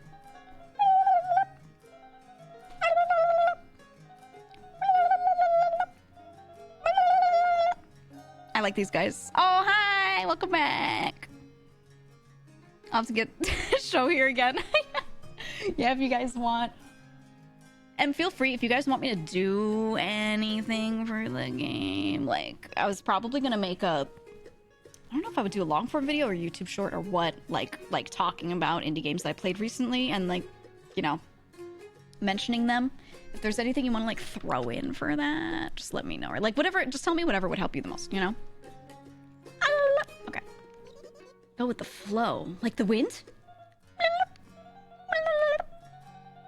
Yeah, okay, we got a new Essence of Wind, so my stamina gauge for my glide is longer.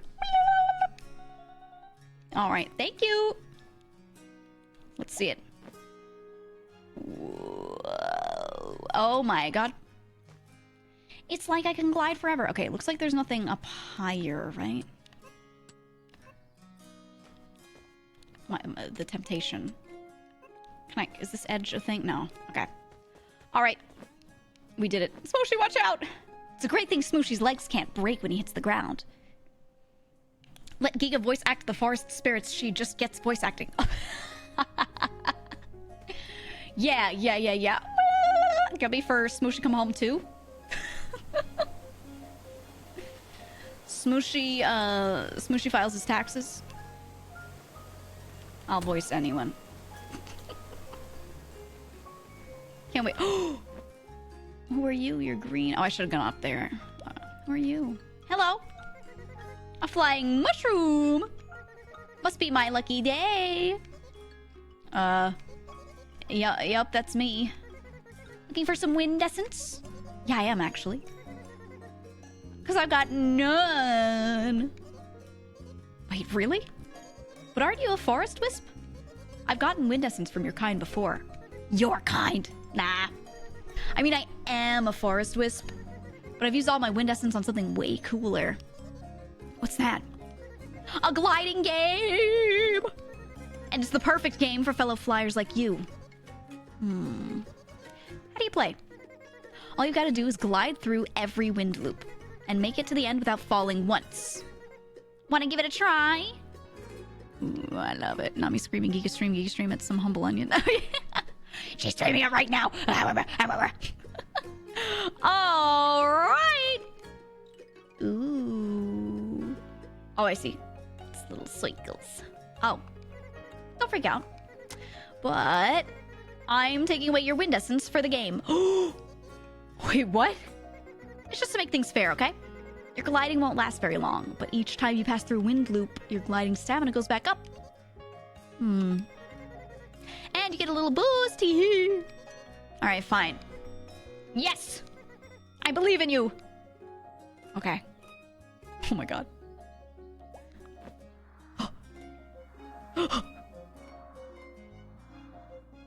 Oh, Jesus Christ. Ooh. I think I'm cracked. Nice try, my flying mushroom friend. Oh, did I not land in the thing? Yeah. I didn't land in the little circle. Looks like you fell down, though. Which is totally fine. Because you can always try again. Alright. Let's do it. I didn't realize I had to land on the little, Oh, no, the green thing. The green thing. Oh, I thought I had to land in that little plate. That's just something else. I see it. It was beyond. Okay. It was this. There we go. She just gets falling. Woohoo! I can't believe a flying mushroom just beat the first level. Thanks. You know, you've got some skills there with that glider. Maybe you've got the skills for my next level. Want to give it a try? Okay. All right. Okay, it's up there again. You got this. Okay. I got this. Allegedly. Oh, God. There we go. Okay. Come on. There we go. Ooh, ooh, I'm a little low. Ooh, ooh, ooh, ooh, ooh. Ooh, we're fine. Okay. Pixel perfect. Also, we got overwhelmingly positive steam. Yo, you did it! Oh shit, that's so good. How many reviews are you at now? Total. Mushroom. You were amazing out there. Sorry, I'm gonna eat and talk, and you gotta deal with it. 5:30 or so. Oh shit, that's really good. That's really good. Guys, when you play smaller games, please review them. It helps out so much. I'm starting to get the hang of it now, I think. Wasn't sure if you'd be ready, honestly. But you've proven me wrong. I think you have what it takes to take on my final level. You ready? Okay. Alright.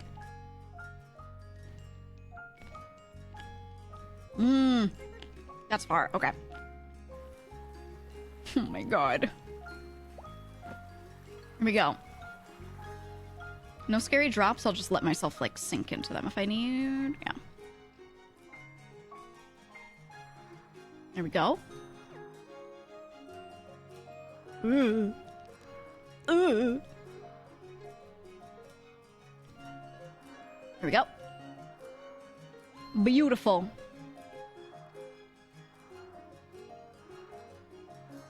Holy shit. Oh, perfection. For those here who don't know, I did the music. Yes. Yes, yes, yes. That's the actual person who did all the music, which is incredible, by the way. Are you open to more work? Question mark? Phew. I don't believe it. Yes, I am. You do commissions? All the time?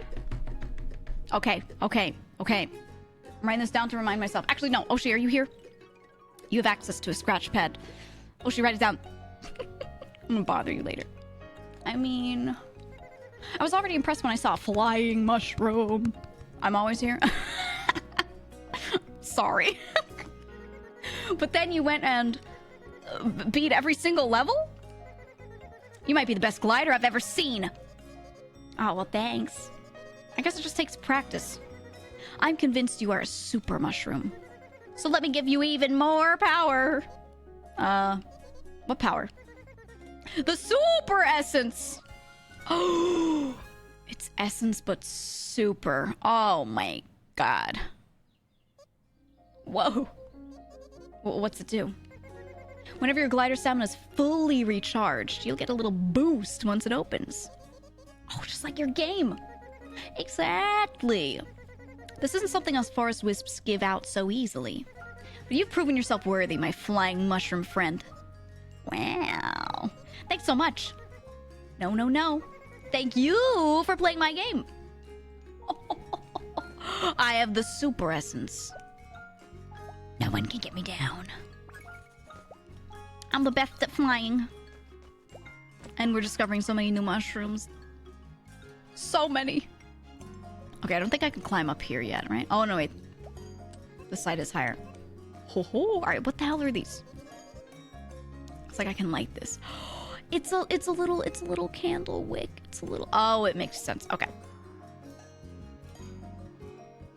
Okay, we have to find whomever, well, incense burner. That's the word, incense burner. We have to find somebody who can give me what I need to light these. Okay, so I did you. Oh, this place is big. This place is huge! Incense cones. Cones. Maybe I should go that direction, because I don't think whoever they are, they're up there. Do I die in the water? No, I don't. Imagine if Smooshy could just fucking die in this game. It'd be the saddest shit. This is like a game where you're not allowed to have any of that. No damage, nothing. Big boom boom. Oi. Little mushroom fella. Looking for a way out of here too? Yep. I heard this river leads into a lake. Can we not pass through? Mate, see how thin them bars are? No way we're getting through there. But I'm busting through them bars with these bad boys. What are the bad boys?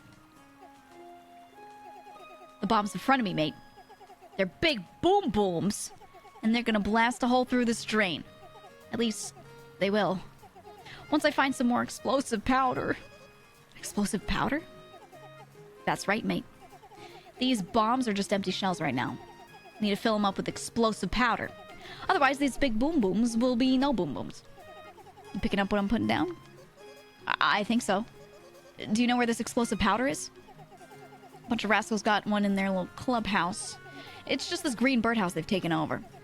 They wouldn't let me in because they're a bunch of punks.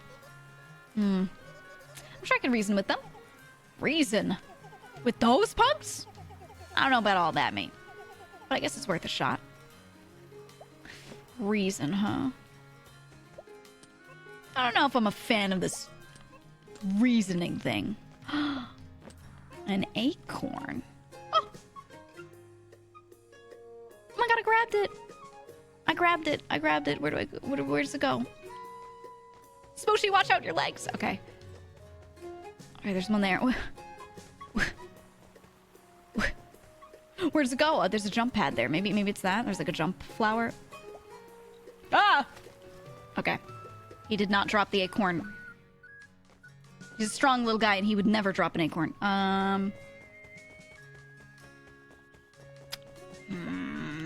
Maybe over there to the left. Where do I name this? Where do I go? This looks like a spot to fly, not gonna lie. Can I make this? No. Definitely not. Where the hell does this acorn go? I was thinking maybe it was something that goes on a shrine. I didn't cut this open. I like the way he just tosses it. Hi-ya! Oh! This must be a quest. This must be a gathering quest. Ooh. Okay. Oh my god, it's rolling. Stop rolling. Stop! Stop rolling! Stop it! It's too late. Stop rolling. Stop! Okay, I'm gonna leave them both near each other. Let's see if I can figure out where they're supposed to be brought. And then I want to grab some of this stuff on the way. I'm trying to like clear it in a certain, certain way. It's escaping! It's running from me. Oh, this looks kind of like the little tree that I was in with the funny guy. Oh, yep. Yep, the powerful purple crystal guy. We got augmenters. Okay, a challenge awaits the obstacle course, a test of fates. I did that. Amidst the dark, lost lovers search for a spark. Okay, we'll find that one. Nectar's golden hue drives the crazy one through and through. I think I did the nectar thing. Hidden deep and underwater entrance to keep. Hidden deep? Okay, alright. Alright. This weird crystal dude. What do we got? We just have these 3 right now, so I didn't actually get the other ones. The augmenters are just hats. They're cosmetics, and you know what? They're very important. They're very important, and I need all of them. So it is of the utmost importance that I listen to that dude, and I find several of these augmenters. A little path? Oh. Music change? Or it's quiet here. Why is it quiet here? What's up with this place? Oh god. What does it mean? Fashion is the ultimate endgame. The single most important thing in this game is making sure that you get every hat. Oh! Ah! Wind friend. Hey! Oh, I do hear music. It's just light. Hello. Well, well, well.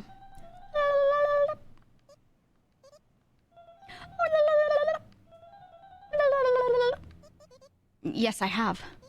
Some other forest wisp gave it to me.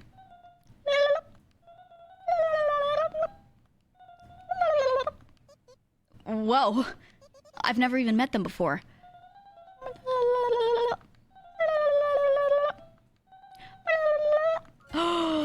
You gained an essence of wind. Fashion souls, fashion frame, fashion always is the most important thing. Every single time.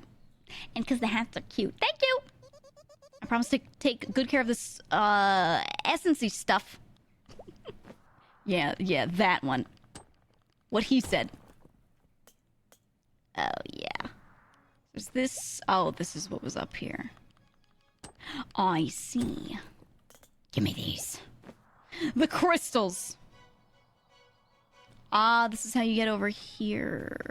Oh, this is the birdhouse the guy was talking about. They're rocks. Hello? Rock, rock, rock. Rock, rock. Rock, rock, rock, rock. Right. Excuse me. Could you please step aside? I think I see something in there that I need. Password? Huh? What password? Yeah. You're definitely not a member. I don't think I am, but can I... Initiation of new members ended last season. Last season. So get lost. Ooh, that's so rude. We got a strict policy here, all right? Okay, but the only way to be a club member is to know the secret password. The only way to know the password is to be initiated. No password, no entry. Very simple. Can I at least peek inside? Not without the flippin' password, Mushroom. Flippin'? So rude. Psst. Hey, Mushroom. Over here. Are you gonna yell at me too? Oh, sorry about that. Our leader's a real dingus. I wanted to help, actually. Oh, listen. You're not gonna get in there without knowing our secret password. And our current leader definitely won't give it to you. But the founder of our club still knows the password. She might give it to you. Ooh, she sounds important. Where's this club founder exactly? That's sort of the problem. She abandoned the club a long time ago. Then that dingus over there declared himself the leader. That's so unfair. Tell me about it. I haven't seen our club's founder ever since that day. But I've heard rumors of someone living near Maple Sanctuary. I think I met her before. That was the one I talked to. But she, basically kicked me off her property. Sounds like her. She's tough as mushrooms. Mushrooms? Wait, no, that's not right. She's tough as dingus. What even is that? But she shows respect to those that can prove themselves. How am I supposed to do that? Go back and talk to her again. But this time, mention the club. Maybe she'll reason with you then. I guess I can try that. Thanks! She's tough as mushrooms. Most of the tracks for Smooshy were done same day as they were requested. Oh my god. That's so fucking fast. Yeah, I have noticed that you like drop instrumentation in and out. I've played the cello for a really long time, and I used to write some stuff here and there. I used to arrange a lot of things. And so, like, I always pay a lot of attention to the music in games, especially if it's arrangements with, like, a small number of instruments. That's always my favorite. Always my favorite. And I really like when you can hear, like, the specific choices of instrumentation. Like, one of my favorites is, the way Final Fantasy Crystal Chronicles did their music. And it was a set of instrumentation that you never hear together. Like, they had sitar and marimba. You know what I mean? And they put some things together that normally are not. To give it this folk sound, but a folk sound that you don't ever hear elsewhere in the world normally, because it's a mixture, a combination that is just, you know, not found elsewhere. So I always like games that do that sort of thing, right? I don't know those instruments. Marimba is the wooden-looking, xylophone-looking thing. And it sounds like very resonant wood blocks being hit. It can go very high and very low. And then sitar is that giant Indian instrument where they pluck it and it goes BWOW! It's like, it's very plucky. Oh, his little visor is so cute. It's so cute. One of my tropes is I love to throw accordion and everything. Oh, I love it. Hello. Howdy. What's a little mushroom like you doing around here? Oh, I'm just looking for a way back home. I was thinking of checking out this cave, actually. Was I? Do you know anything about it? Ooh, boy. Mushroom, oh, mushroom. That cave right there is advanced darkness. We're talking pitch black, baby. I was talking about gets me all spooked. Have you tried going in there yourself? Heck yeah, I tried. My torch just wasn't bright enough for me to see. I should stay away from my little mushroom. Trust me. But I've got to at least try. Isn't there something brighter I could use to light the way? Something brighter. Oh! Hang on now. I got a little invention I could whip up. It ought to do just the trick. Oh, well, thanks. Well, you gotta get me the main piece for me to make it. I get it myself, but I ain't got the skills to climb up there. Climbing, I like climbing. What exactly do you need? A big old light bulb. There's one way above us that came loose and fell off a while ago. I can get it for O'Reilly. O'Reilly! I think I can get it. I'll be back. His little glasses. His little safety goggles. Always wear safety goggles, guys. Always. Advanced darkness. It's different. You don't get it. It's different. Okay, nothing over there. Oh. I see. I see. Perfect. Perfect. I'm good. Me almost killing Smooshy like 20 times. It's like a little Christmas light. Cute. I always had a million extras of those. Do you remember back in the day when Christmas lights used to be single strand? Single wire? So when one light would go out, all of the lights would go out, and I would sit there with my mom and replace every single bulb one at a time to see which one it was that went out. That's... the kids these days don't know. You remember doing that? So annoying. Howdy, little shroomy. Were you able to find the light bulb? Yup. You kidding me? Got some skills, tell you what. Hey, just give me a sec here while I craft this beauty. Oh my goodness, for me. Why was my ass thinking of a 90-watt big-ass light bulb? That's what I was thinking. I don't know. I was expecting something huge, dude. Untangling lights as well. Oh, it's so awful. She's all done. Oh my god. Whoa. This is cool. This baby will light your way in the caves. And keep your hands free. Thank you so much. Shoot. I'm just happy I gotta... Shoot. I'm just happy I gotta finally make the thing. Had the idea forever, but never got to the main ingredient. Just be careful in that there cave. Okay, I'll be careful.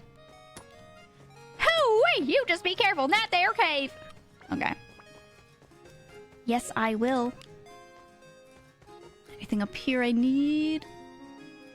No. Okay, let's do the cave for now. Still don't know what's up with those acorns. I don't know if they'll despawn. I have to do that again. But I would like to approach the advanced darkness. Look at my shadow. I look like a unicorn. Wait, what does it look like if I have like a smaller hat on? Oh, look at it.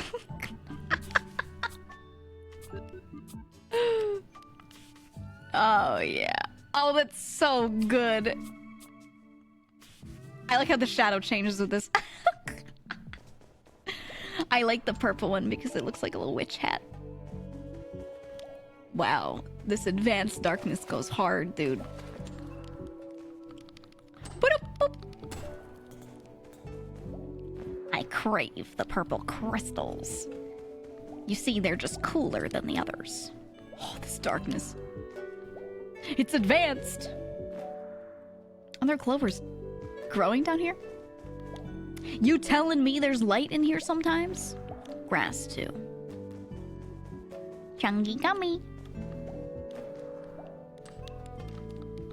Oh, yeah. Smooshy the little thing with the purple hat? Yeah.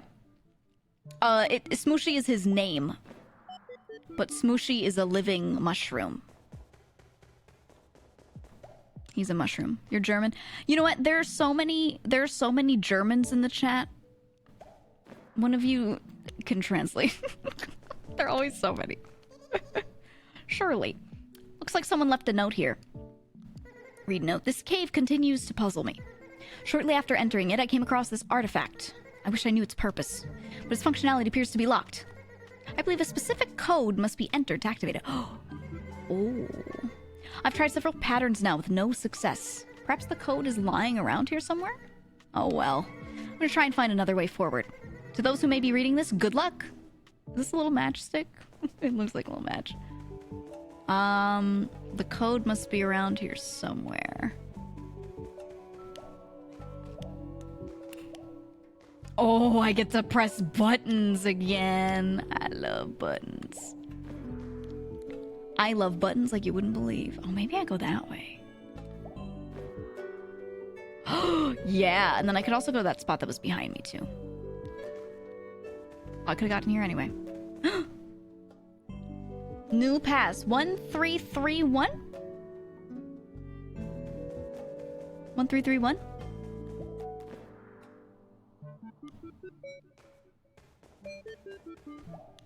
One. 3. 3. 1. Ooh! Who built this shit? I want answers. Who put this shit here, huh? What sicko's building this in a cave? Hold on, I want to check this first. What is this? Surely a mushroom didn't do this, right? Looks like I can light this. Oh, that's for when I have that functionality. Am I not able to, like, take that match from before? I guess it's already lit, so it wouldn't work, right? Let me on. Oh, here. Oh, yeah. Oh, yeah. Is that a firework? It kind of looked like a little one. What is going on here? Button. God, I love buttons. Oh my god, we're gonna go into the darkness. Let's go! Come on. Come on. There we go. Ooh. I like this. What about that little clink noise we use as grabby claws? Did any of you have the same weird reaction? Do you ever hear really good sound design in a game and you salivate a little bit? Do you have this with certain kinds of sounds in games? Is that a thing? The Huppy does? Yeah. That. Have you ever had that? LOL. Just me? No. Maybe I'm the freak. Yes, absolutely. It's fucking weird and I don't understand. You know what sound does it for me? Okay, they're all facing different directions. You know what sound really does it? Walking around in Legend of Zelda Ocarina of Time on certain kinds of floor, especially the Temple of Time floor. You might be into ASMR. I hate most ASMR. I hate most of it. Not that I would admit it. Oh, I don't care. Looks like someone left a note here. Something seems strange about this room. As if something was disrupted here. And I believe these statues are the disrupted. Perhaps they were arranged in a specific way before? I thought about pushing them back myself, but I'm a bit scared to touch them. I'm not superstitious, but maybe just a little. So I'll leave these be and find another way out. Push, huh?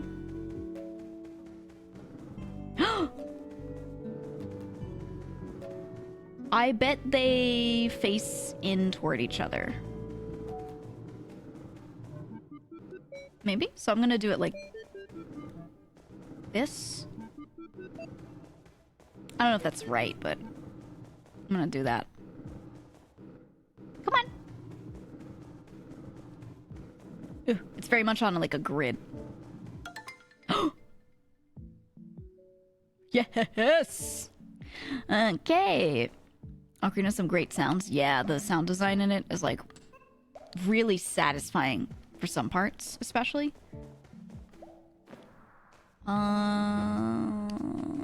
Is there something back here? Why would this be here? That's why. Aha! Aha! Nothing up here. Okay. Let's go. Puzz crushed? Dude, I'm gonna crush that. What the fuck did Mint say?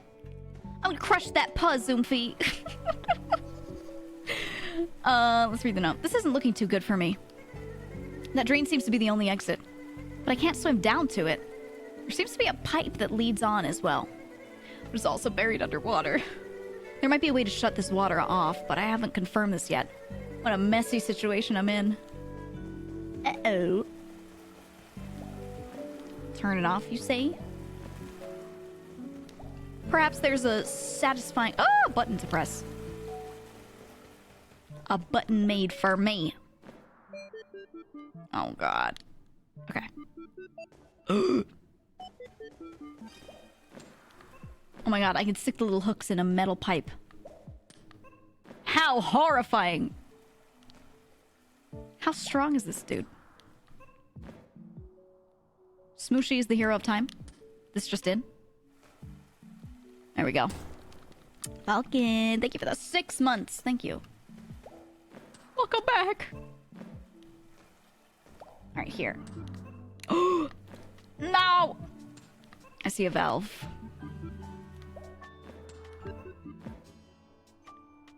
Okay. Again, how did he move that one? It's so much bigger than him, but you know. No.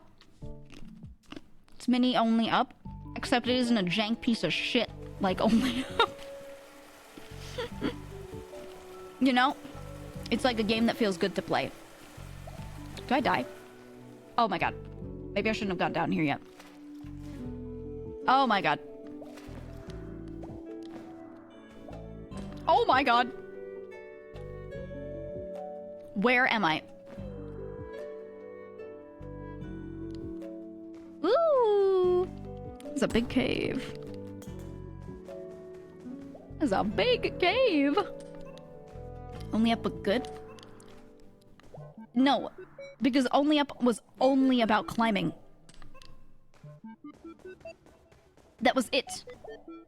There was nothing else to it, no matter how much they try to convince you with that weird voice that speaks to you. Don't believe their lies. Why play Only Up when you could play Smooshy Come Home? Hmm? You could collect hats. Oh, I love buttons. Wind, you say? Can I get back up? Am I gonna have to come back through here, maybe? We shall see. Smooshy is jacked. He's crazy with it. Fireworks. An explosive powder. Pockets it. Smooshy becomes an arsonist. Can't wait. Smooshy, no! How'd I get there? Okay, wait. We have to go back in.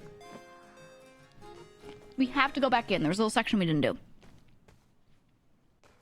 I didn't get to, like, cut apart that one thing. I just jumped in the hole. Alright, so it's gonna be a speed run.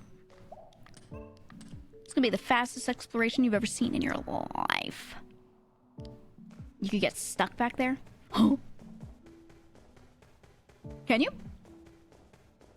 Are you saying that as a hypothetical, or you mean like you can actually get stuck? Like people have gotten stuck and then they cry? What do you mean by that? Okay. Come on. Hoop. Oh. Okay, here we go. We're speeding through it. Small hole in the exit, like actually. Oh. Oh, fuck. Scary. A little scary. Okay, we go through here. Oh, purple crystal up there. I could have missed it. Second run through, good. Smooshy, please come home. I've made your favorite meal. A pile of rotten starbursts. I like to believe that Smooshy just sticks his little feet in the ground and, like, sucks up nutrients.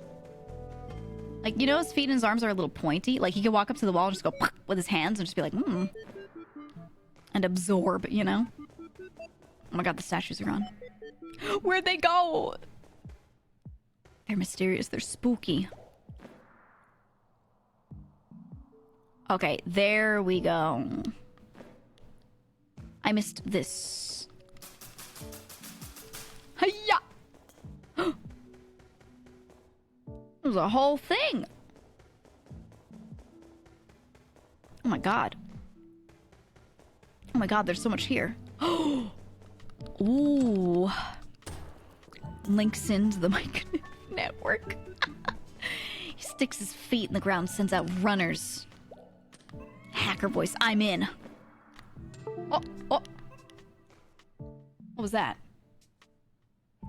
What just went boo-doo-doo? Did you hear that? Did it make the sound for you? Is stream okay? It looks okay. It was my right monitor. It just went dark. But the things are still... Wait, hold on. Things are still happening on the monitor. Monitor, are you okay? Monitor, are you alright?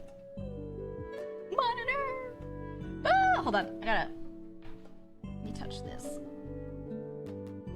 My right monitor just stopped functioning. It was just like no signal. Alright, I'll just move it to my left. Hold on.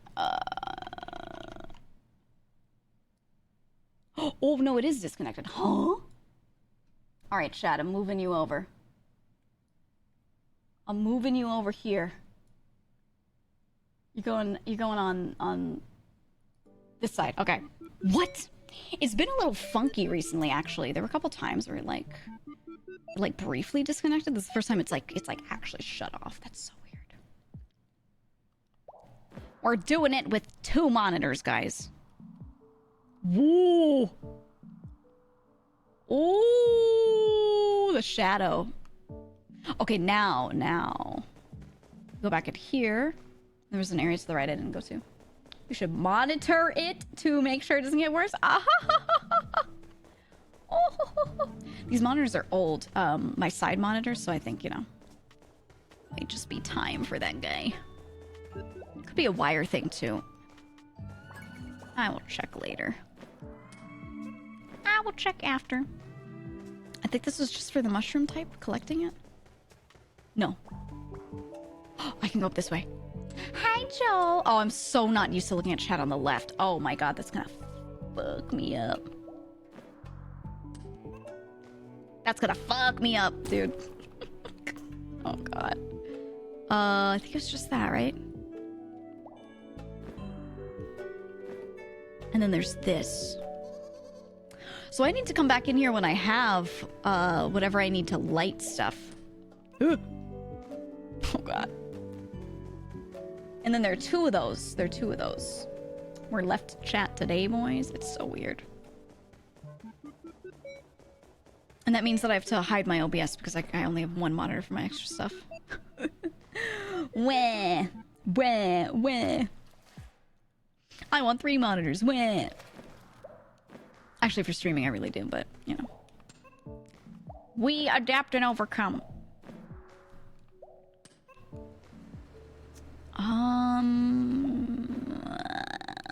Did I go here last time? Did I check what was I like feel like I did, but I'm not sure, so I'm gonna do it. Just in case I missed it. Yeah, it was the button. Oh, okay. I did do it. I did. Just Zoolander problem. She can't turn left. I've streamed for years. My chat has been just on the right. It's on the left side of my rightmost monitor, right? So I just like glance. I think it might be like a wire thing though, not the monitor itself, maybe. So I don't know. I'll like jiggle it around later and see. Also, I'll like kick the wire with my foot and see what happens. It could be like where it attaches to the computer, maybe. I don't know. Okay, so I'm out here. I still need... I need to figure out how to light those things. Right? If you don't have 4, what are you even doing? There are times I think about getting a 4th just for streaming, but I... Oh! Oh! Oh my god, that did it. I can move it back. Oh, yay! Yay! There we go. I kicked the, I fiddled with the wire with my foot. Okay, I think it's a wire thing. Or, the connection between, like, it and my GPU or something. You're back to the right. You are. Okay, yeah, I need to light those. Oh, it's gotta be this guy. Oh my god, is he gonna give me matches? Whoa. Cool fire. Oh. He says thank you and that you have a cool mushroom cap. Who exactly said that? The fire did, of course. The fire spoke? His name is Steve. He's a little shy, so he only talks to me, really. Hello, Steve. He says hello. Just like waits for it to speak. So, did you create Steve? Sure did. He just turned 1 week old, actually. You've been keeping this fire going all week? Oh, yeah. Just gotta keep feeding Steve. Fires love eating wood. Makes him happy, right, Steve? Oh, you're my best friend, too. What? How'd you make such a big fire? Well, Steve started out pretty small. I just used my fire starter to get things going. Then Steve told me he was hungry, so I grabbed some more wood for him. And here we are. You created Steve with a fire starter? Yep. It's just some flint and steel that you rub together to spark. Do it fast enough and boom! Whoa. Yeah, it's pretty awesome. In fact, I could give you a fire starter kit if you like.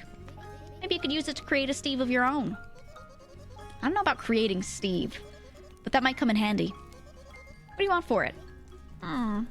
Steve and I have really been into these green crystals lately. Got any of those? Yep. Yes! Okay. We'll give you a fire starter kit. In exchange for 30 of those cool green crystals. Oh, I got so many, dude. Flame-o! Flame-o, hot man. Flint and steel can make sparks? Wow, science. So how do I use this fire starter thingy? It's actually pretty easy. If you rub the flint and steel together, you'll create sparks. But you've got to do it really fast, so just keep that in mind when you use it. Sounds easy enough. Thanks, you two. No problem. Wow, Smooshy is very nice about that. Oh, shit. So fast. This one's already done? Yeah. I'm gonna light up this whole fucking place. I'm gonna burn down the forest. If I'm not careful. Woohoo! I'm gonna be an arsonist. I'm gonna make my very own Steve, and then I'll have a best friend. Doo-doo-doo. Ooh, I see. Spore of energy. Woohoo! And I can run real fast. Look. I can run for so long. I could run forever. Look at me go. Can I go under here? Ooh. What will his or her name be? The flame? Oh, it's already into there.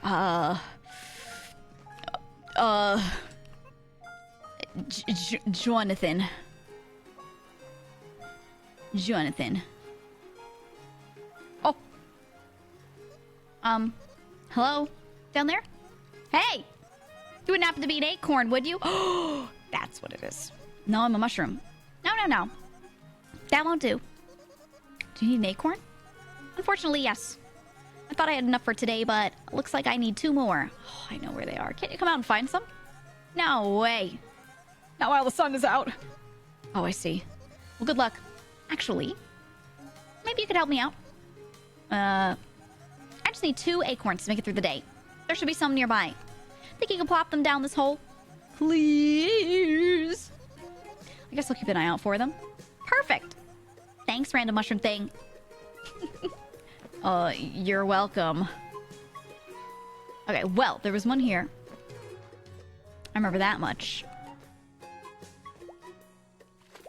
There we go. Bring this over. Where was the other one? I feel like it was up top, that green thing, right? That jar? Something like that. Jug. Oh? An acorn? Mushroom, is that you? Yep, it's me. Thanks for bringing me this.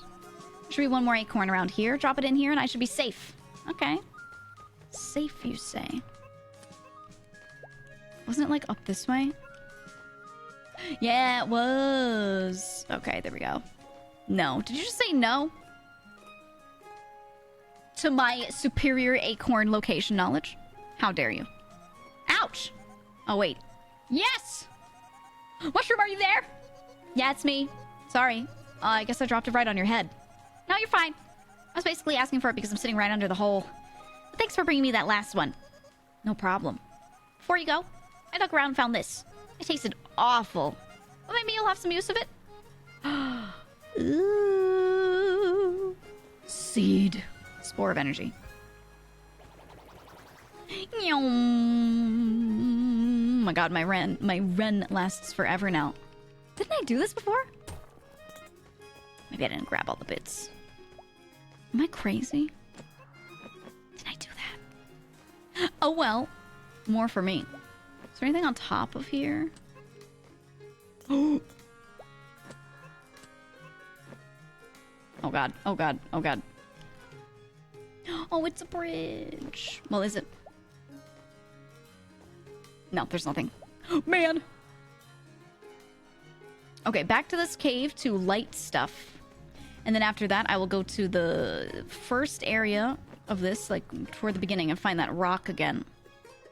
And find out what the fuck her problem is. Right? What the fuck is her problem? I'll figure it out. I'll figure it out. You're crazy? Yes, it's not related. Well, god damn it. Well, what now? Okay. Here we go. Speedrunning. We're very familiar with the cave. And I just have to find... I don't remember where both spots are. One is through that really long pipe, but there are 2 spots where I can light something on fire. Okay, so there's you. This thing is all platforming. Maybe it was through here. It was one of these side things. No, that was the password.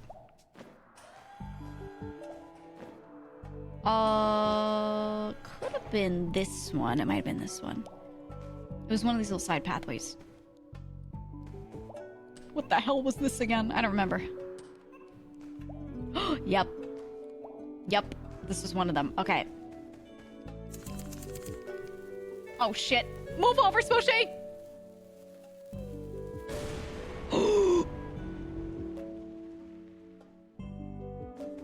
Oh!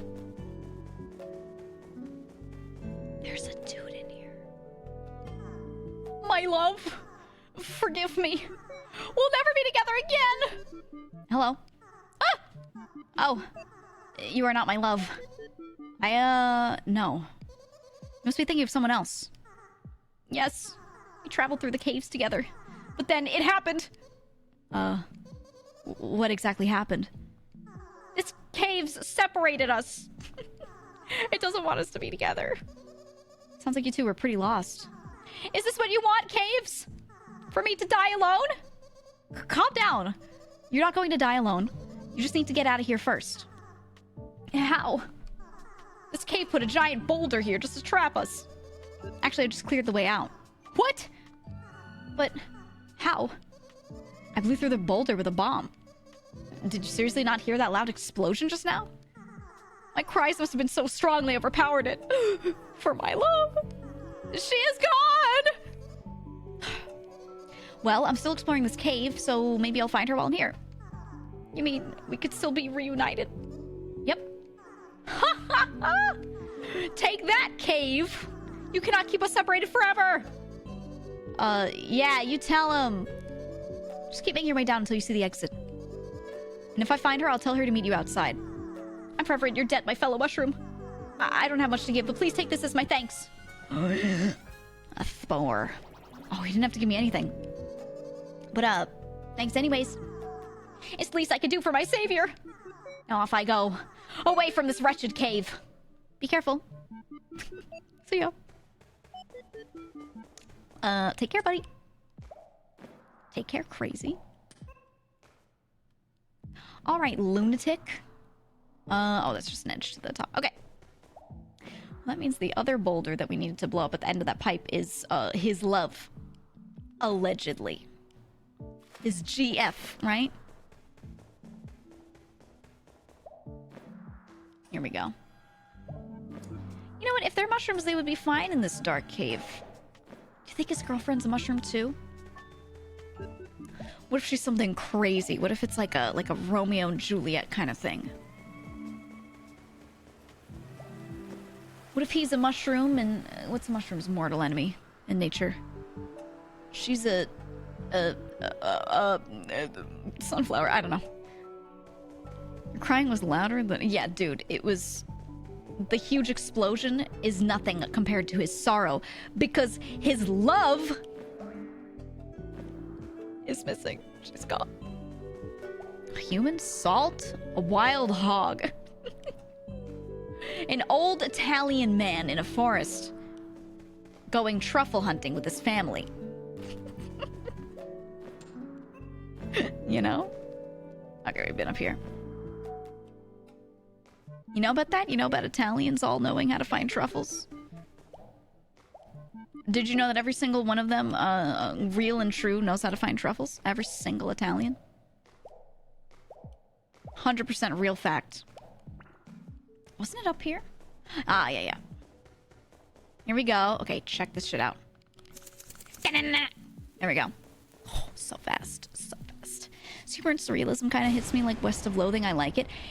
I don't know if you've watched me play the first 2 Frog Detective games, but I've done it the past couple of weeks. Go watch those VODs. If you like this, you'll like that too. They have a similar style.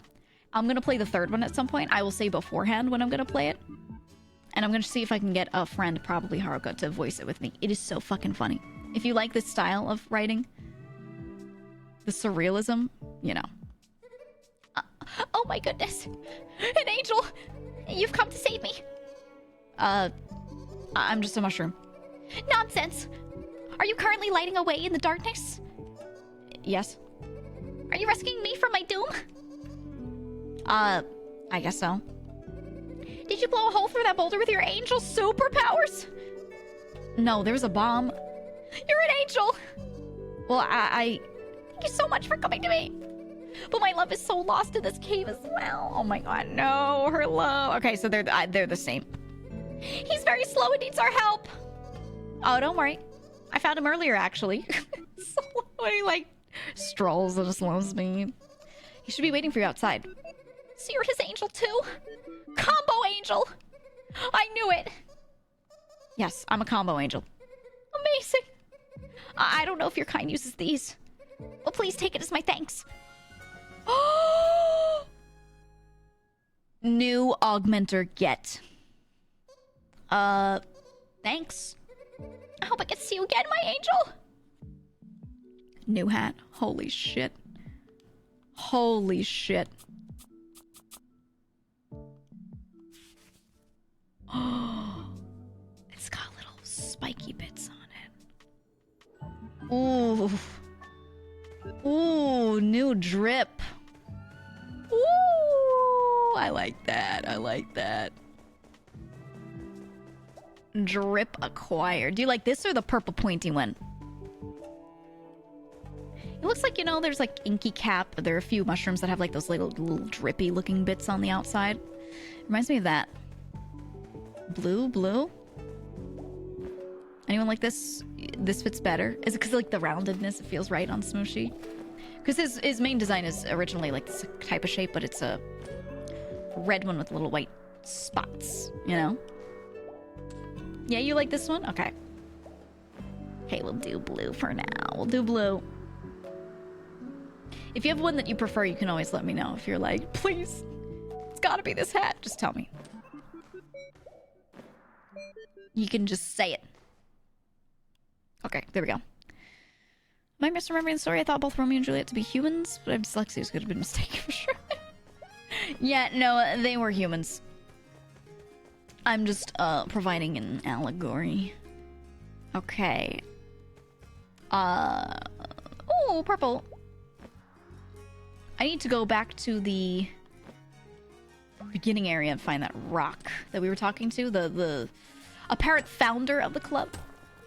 The one who was, you know, pissing me off, saying I wasn't tough enough. And I'm gonna be like, hey, sorry, but I need the club password, actually. I believe she was up there at the top of this, right? Amanita muscaria. I always knew it as like, what, fly amanita? Are there like a bunch of types? I'm sure there are. Like this, sort of like this. Like this guy. This guy. Like cave mushrooms. There are a lot of kinds of cave mushrooms, though. You know? Yeah, the salty spittoon. Here we are. I'm back with a new hat. The squishy is back. I thought I told you already. Wait. You look kind of familiar. Oh, no. You wouldn't happen to be a member of that club. No. Do not associate me with that club. I'm retired, all right? And I refuse to take care of those softies. Softies? Life is tough. So you gotta be tough. But they never understood that. So I left what I started. So you are the founder. Maybe you can help me then. Help you get tougher? Not exactly. I just really need to learn the secret password. It's my only way of getting back home. There's this explosive powder inside the clubhouse. Getting it will be one step closer to finding my way home. Huh. So you're just a lost little squish then. Yep. I was taken from my home. I'm just trying everything I can to make it back. Alright. I've heard enough. Heard enough? So you want the secret password, huh? Yes. Prove me you're worthy of it then. How? Remember what I said earlier? Life is tough. And that club is only for tough folk. You just seem like a soft, squishy squish. But hey, prove me wrong and the secret password is yours. Alright. Follow me, little squish. Oh, God. Oh, God, it's loading. Oh, God. Welcome to my obstacle course. How did you... Listen up. You've got no glider or hooks. Just pure toughness. And only tough folk make it to the end of this obstacle course. That seems a little intense. Stop being so soft. Okay. Make it to the end of this course and I'll give you that password. Prove me wrong, little squish. Oh, boy. Oh, brother. Enable assist mode if you'd need. Oh. A little jumping. Easy. So easy. There we go. What else we got? Oh, Jesus Christ. Ooh. Oh. I see.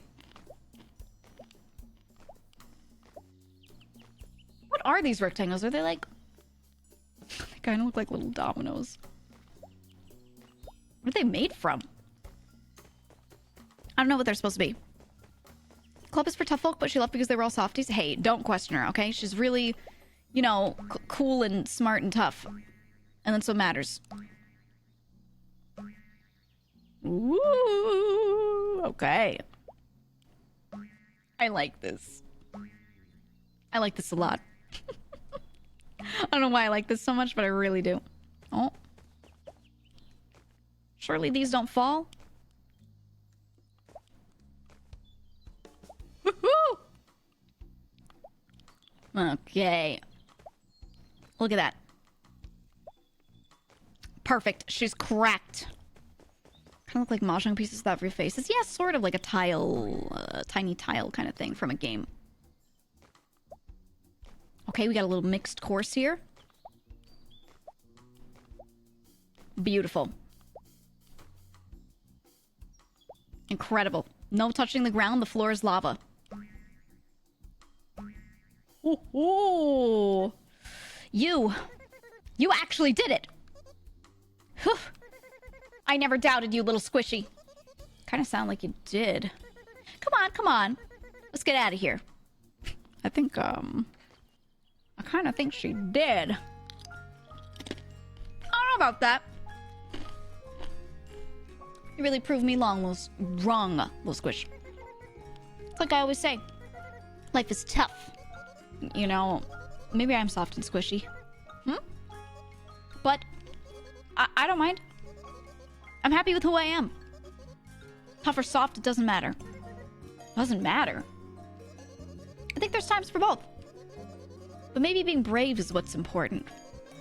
I didn't finish your obstacle course because I was tough. I finished it because I was brave. Dang. Nobody's ever put it like that. Dang. Maybe you're right about all this. I always thought being tough would get me through life. We had the whole club based on that, but just fell apart. I think you deserve this more than anyone. It's so secret. Whoa. It's so secretive. Just don't let anyone see that, okay? It's safe with me. Listen, what you said really spoke to me. I think. I gotta stop pretending like I'm tough all the time. I'm gonna try and be more brave. You can do it. Thanks, little squish. And come back anytime. I've got an even more difficult obstacle course for you to try still. I'm gonna do that right now. Okay. Think you're tough? No, you're brave enough to be? Okay. Yeah, I wanna do it. Do you think I get a... Do you think this is a hat? Alright, this is a difficult one. No one has ever beaten it. Seriously? I think I changed my mind. But I know you can do it. Get out there and make me proud. I'll try my best. Okay. Don't worry, guys. I'm cracked. You think the rectangles kind of look like... Oh, yeah, like the Altoids tins? Yeah, maybe. They seem a little small for that, but... It could be something like that. I'm not sure. Oh, yeah, it's just a lot more. Ooh. Oh my god, I'm speedrunning? Oh my god, I'm insane. I'm insane. Someone put the timer on. Okay. Oh my god. Dude, I'm nuts with it. I'm nuts with it. I am just gaming. I feel like I could maybe skip over this, but I don't wanna... I'm not gonna risk it. I'll do this one. Oh! You can't do that one.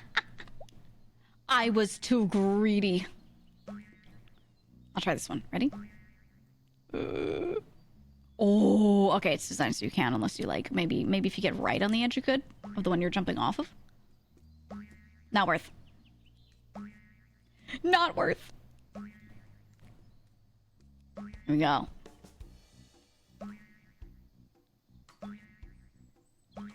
Oh my god, the little hops from them. From the tiny ones. It's so cute!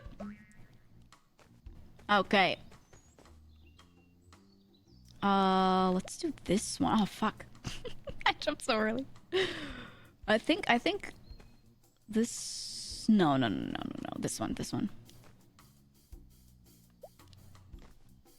Oh, they're all mistimed with each other by, like, a lot. Right? Oh, I can't tell. Okay, I'm going this way. I think maybe they're not mistimed. They're all kind of moving together. Oh, but not really. Oh, God.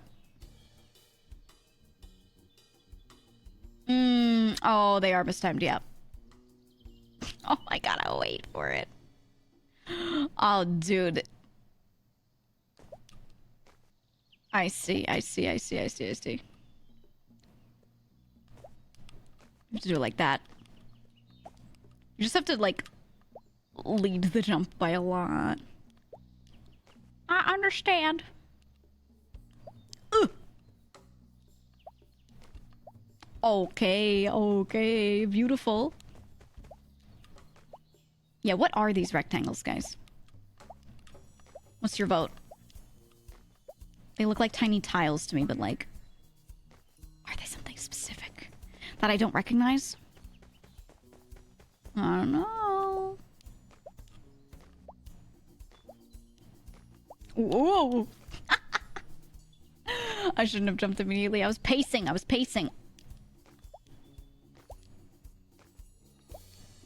Okay.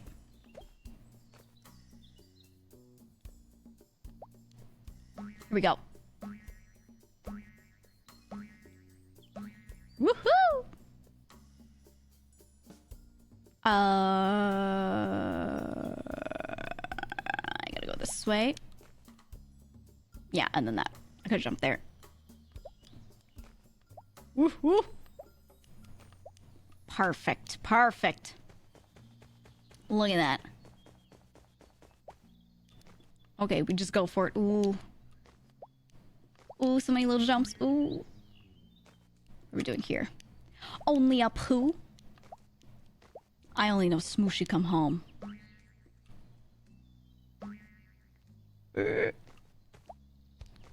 Platforming god. Woohoo! Oh shit. Holy rock. Well, Squish, you actually beat it. Whew. I can't believe it. Even I haven't finished this one before. And I made it. You did a good job making it. Why, thank you, little Squish. Time to head back. Give me a hat. I want a hat. I really want a hat. That was tough. But you did it. Watching you take on those obstacles out there, it was the bravest thing I've ever seen. Thanks. You know what? I've had this weird thing for a while now. I think it might be related to it. But I want you to have it. Is this like my cousin? Do mushrooms just come in every color? It says. Oh, thanks. You're welcome, little Squish. Come back if you ever want to run through it again for fun. It took me forever to build, so it's not going anywhere anyways. Let's see it.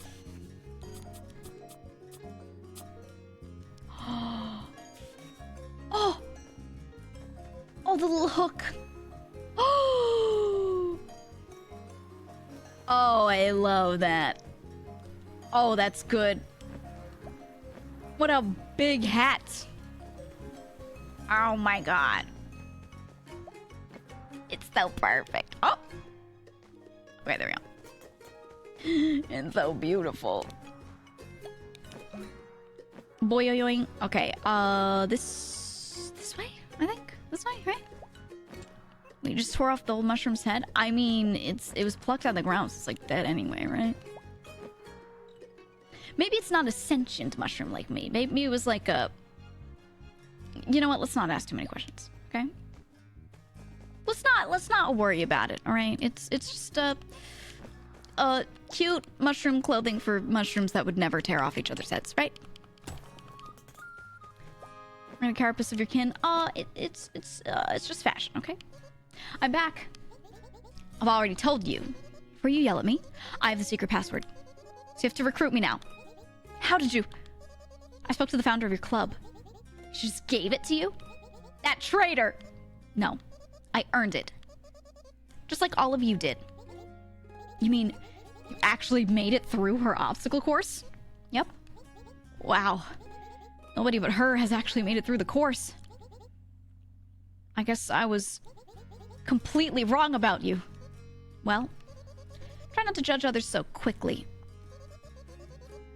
And maybe be more nice to those around you. Those are the qualities of a good leader. A good leader? Maybe I haven't been so good after all. I'll do better. I want to be more honorable like you. Good. Well, I hereby welcome... Wait, what's your name? Smooshy. The only capital letter. The only one. The essence Smooshy. I hereby welcome member Smooshy. Finally. You've earned it, Smooshy. Go on in and check out the clubhouse. Finally, I can get my explosives I so desire. Woohoo!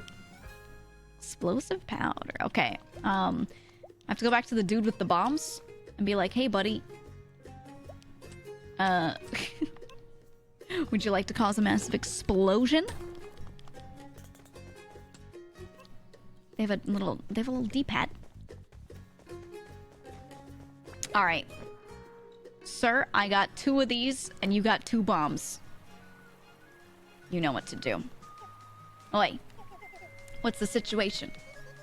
I found some explosive powder. Are you serious? Found something we can light it with, too. Well, let's not waste any time then, mate. Oh my god, here we go. Run!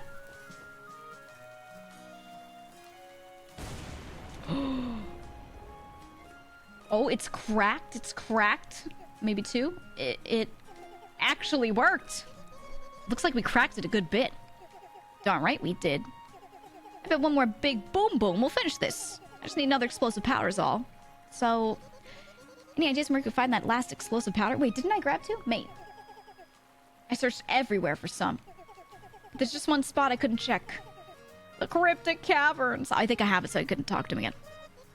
The what now? It's a cave nearby that could have it. But mate, it's insanely dark in there. 2 steps in and I had to leave because I stubbed my foot. Oh no. Maybe I can explore it somehow. I'll see what I can do, so just sit tight. Okay. I did it. Wait. Those crack bars are taunting me. Like they're ready to break, but...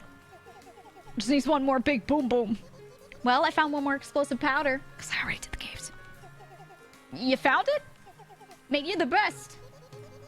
Hopefully this finishes the job. It will, it will. Let's get this show on the road. Oh my god. Here we go. Oh, fuck. It's... broken? We did it? Whoo, yeah, baby! That's what I'm talking about. I can finally get to the lake on the other side. My home. It could be there. I hope it is, mate. I couldn't have busted through that drain without you. But now, I'm free! I hope you find what you're looking for. Thanks, mate. Woo! Let's go. This is a new area.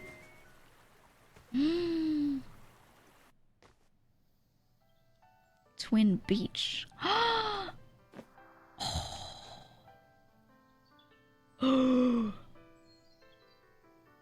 Oh, it's so pretty. Ooh. Is this the fabled accordion? I hear accordion. Looks like someone left a map here. Okay, beautiful. Take map. Did I get a map for the last area? Oh, I think it did. I think it did when I ended the last stream before it. Oh, can I go this way too? Oh, I went through the drain pipe like that. Okay. Okay. Did we ever find that guy's GF? Yeah, we found her at the cave. She was like, God, my love. She called him slow. She was like, he's really slow. He's not gonna find... And I was like, what kind of slow do you mean? But I think she meant like slow. Oh, this is so cute. Oh, I love this area. What happens if I get... No, nothing. Oh, I love the water. Should I go over there? Are those cappies?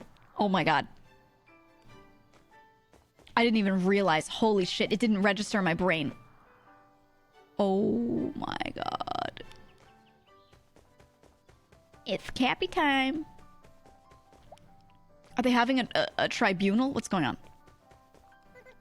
Alright. What's going on with you two? Hello friends. My name is Smooshy. You know what you did? Yeah. How could you? Seriously don't know what you two are talking about. Can you believe this guy? I'm embarrassed to be related to you. Alright, well. You refused to hang out with me earlier. Because I was busy. Yeah, right. You're probably replacing me with someone cooler. Is it this little mushroom? What? No. I don't even know who that... And you destroyed my sandcastle. I worked so hard on it. Okay, that I actually remember doing. But like I said, it was an accident. And I'm really sorry. I don't forgive you. Me neither. Come on, you guys. Have fun with your new friend. I'm gonna find one on my own since you're so busy. And I'm gonna go rebuild my sandcastle. Far away from you. Are you okay? I'm fine, yeah. Sorry I had to see that. They're just really sensitive. I know the feeling. Yeah, siblings too. Yep, there's 4 of us. Oh, are they not with you? Not exactly. I was taken from them not too long ago. What? That's awful. It's okay. It's been a long journey through the forest, but I think I'm close to my home. Do you live nearby? I think so. I live on an island, so I think it's around here. Does this island have trees? Yep. Big red ones. Big red trees. I think I know where that is. It's kind of far, but it could definitely take you there. Really? That'd be great. Yep. But, do you think you could help me handle that issue I just had back there? You mean with your siblings? Yeah. I'm not the best big brother when it comes to this stuff. And, well, you seem like you're good with family, so... You think you could help me out? Oh, sure. Really? My siblings can get in fights sometimes, so I think I can help you out. Wow. You're a really cool mushroom. I promise to help you find your home afterwards. Sounds good to me. Looks like they ran off to different islands around the lake. Hop on my back and we can go look for them. Oh, I was gonna say if I, like, get on the side of it, Okay, I was gonna say I don't want to put the little nails in them. Okay. Oh! No fucking way. Skirt! Oh my god. Skirt! Oh my fucking god. Yo! Woo! Yo! Is this the sandcastle? What is this? Is this it? Hey. Hidden Lotus. Oh my god. What the? What are you doing here? Listen. I just came to talk. Don't want to hear it. But, no thank you. Bam, get out of my face. Is that like sound effect Bam or like his name is Bam? How come you're so angry with your brother? I just wanted to hang out with him. Soak under the sun. Have a picnic. I had the whole day planned out. What happened? He said he was too busy. Can you believe that? Well, he's here now. Maybe you guys could have that picnic after all? Yeah. Nope. Too late. He's lost his chance. I made a new friend who is cooler, smarter, and wants to hang out. Where is this friend? Oh. Did you eat them? No, I didn't eat them. We were going to have a picnic, okay? So they went to find some food in that secret cave. but they haven't come out yet. There's a secret cave nearby? Pretty sure, yeah. Apparently, it's hidden underwater. My friend knows how to dive, so they went looking for it. But I haven't seen them since they went underwater. That's concerning. And I didn't find food to bring to my own picnic. This is a disaster! Stop freaking out. Everyone relax. I have a plan. What are you thinking? I'll go look for your lost friend in that underwater cave. You find some food to bring for your brother's picnic. Oh. Yeah, that's a good idea, actually. You guys are gonna help me? Yep. I'll find your friend. And I'll find something we can eat. Then we can all have a picnic together? Yep. Okay. I like this plan. But Smooshy, can you dive underwater? Oh, right. I guess I can't do much if the secret cave is underwater. Ooh, my friend said they learned how to dive nearby. Apparently he found a water sensei. Like the guy who taught me how to use the little sword. I guess we could go find this sensei. Sounds good to me. We'll be back, little bro. Okay. Water sensei. Oh, I still don't know what those are. Are they up there? He said nearby here. Can I get on this? Oh, yes. Yes. Am I allowed in the lotus? Ah! I can just climb on the cappies. I like the cappies a lot, man. Okay. Can I do this?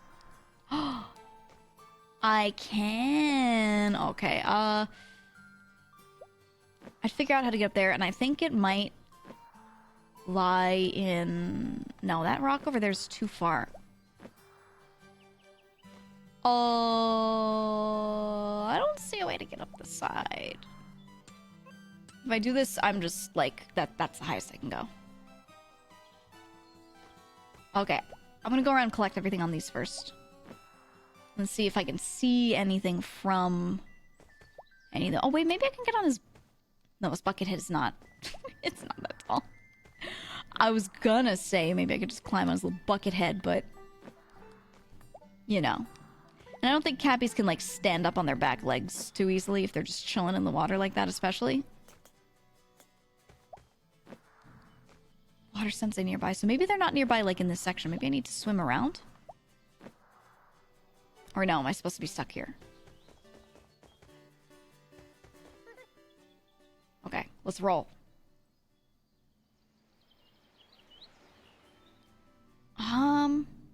Oh, that branch. That branch. Right? Take that to get close? Oh, maybe not. No, it kind of looks like the edge here, though.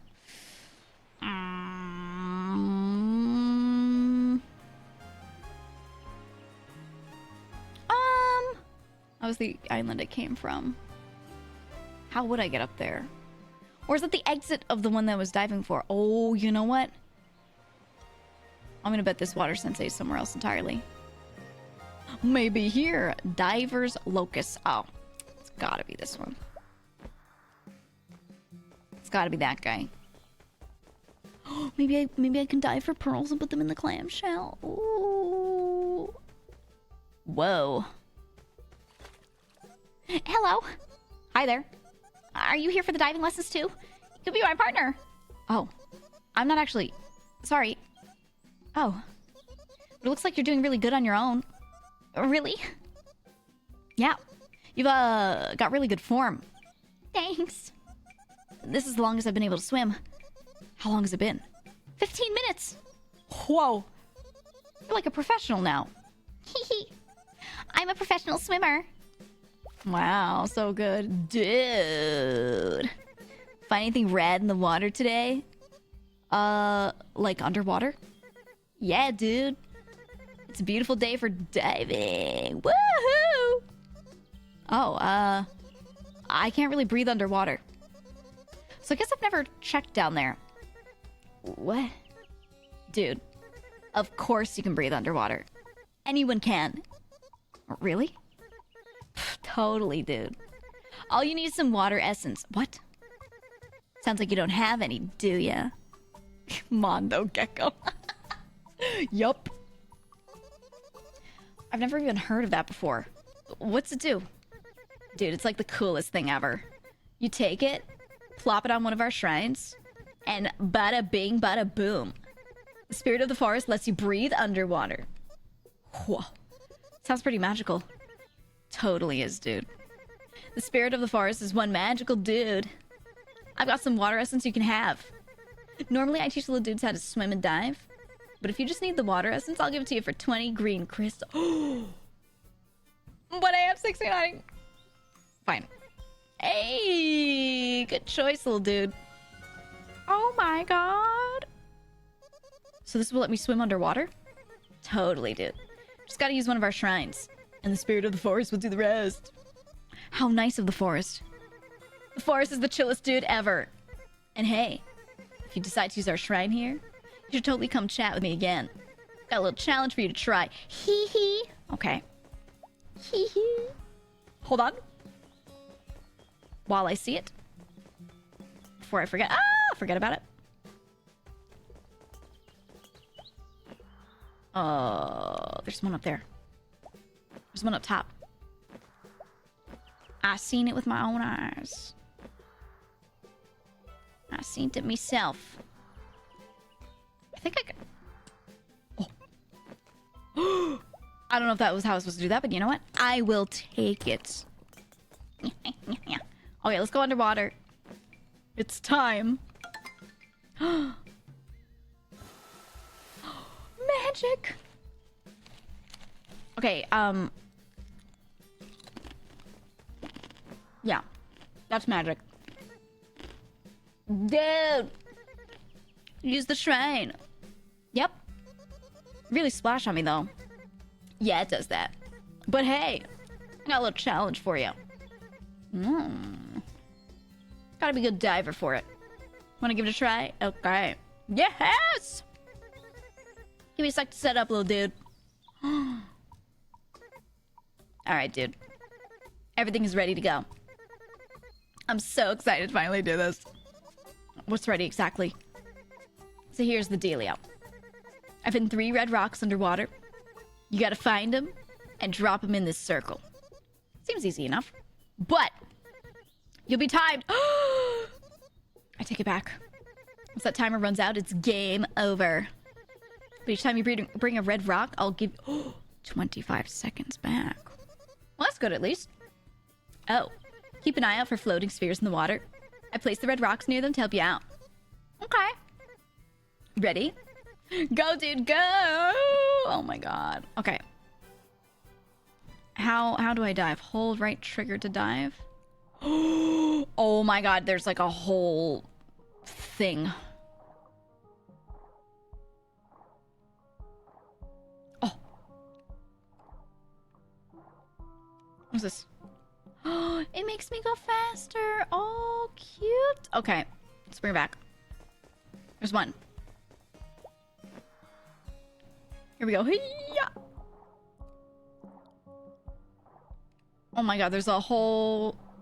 everything down here. I didn't think it would be like a full aquatic level like that. But it is! There we are. Dude, I am the fastest. I am actually... the best. The best!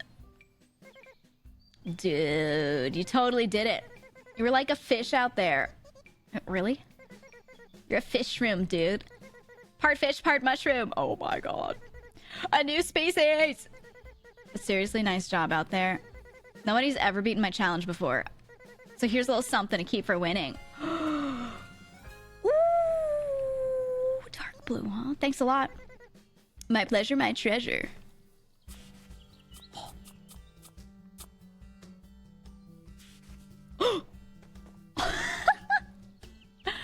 Oh, it's a little fuzzy hat. Oh, cute. Does it freak anyone out? I like that. Let's check this little area of water.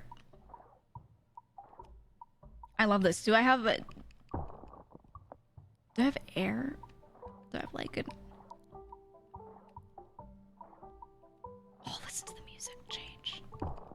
Cute. No, it seems like I could just dive. Look, I have a little air bubble around my head. Do I have air? I mean, like like an air meter. Like an air meter. You know, like Banjo-Kazooie scary music, you're about to drown and die, but then I remembered that this is Smooshy Come Home and you don't die in this game. Because no one would ever kill Smooshy. He is actually the god of the forest. And he will unleash all of the forest's rage on you. If you dare try to harm him. Do I take this? Or is this, like, just here now?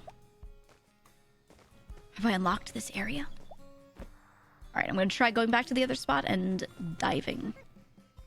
Woohoo! Here we go. Also, I noticed as soon as I walked in this area, I heard the fabled accordion. And I was like, ah, there it is. You're back. Did you find the water sensei? Yep. I should be able to activate this shrine now. So that secret cave is underwater? That's what my friend said.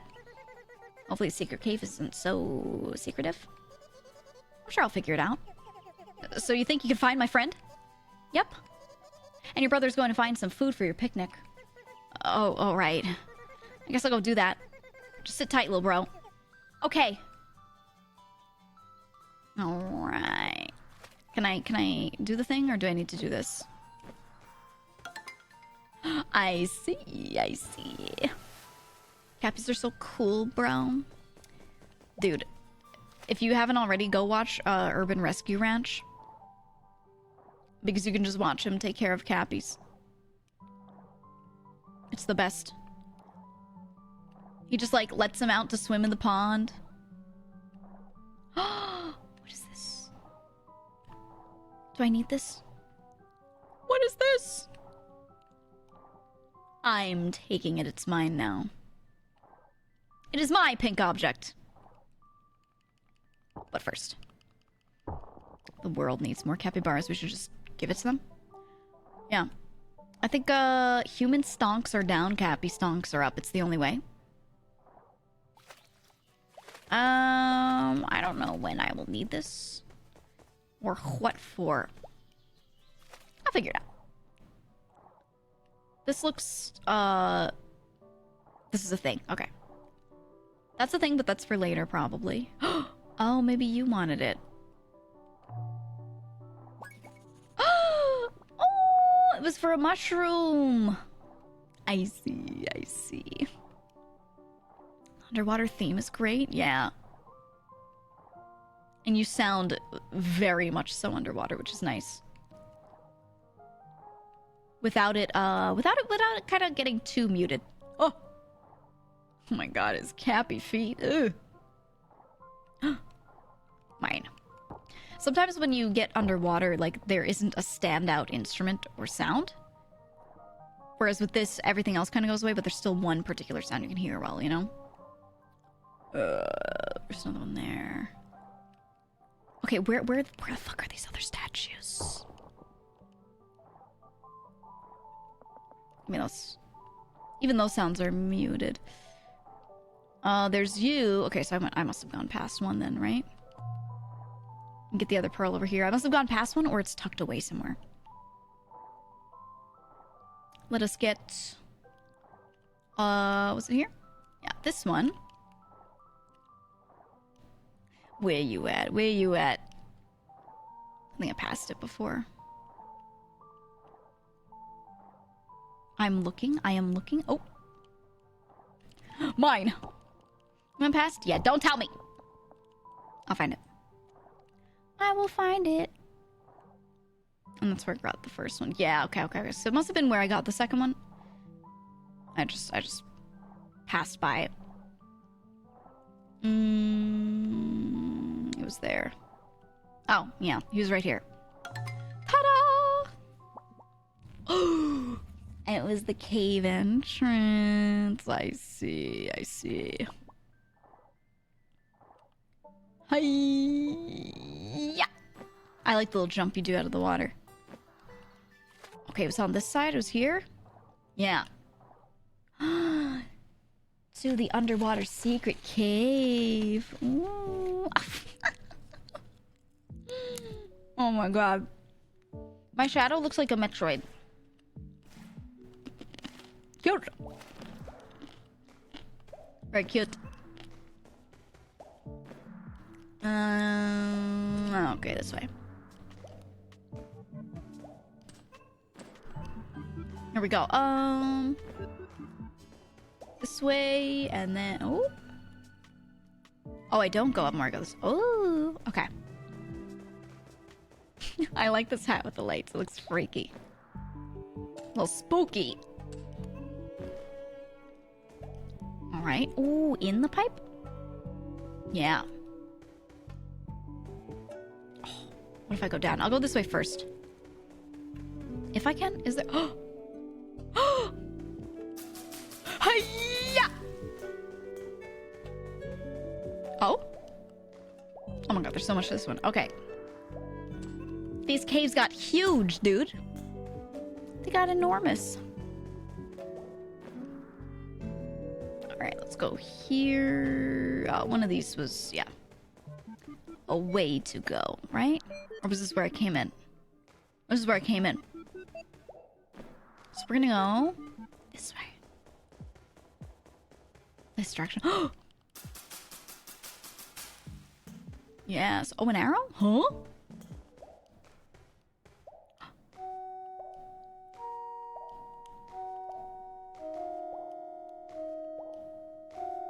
Down arrow first. What if I just... Oh, they just give you one. Down arrow first.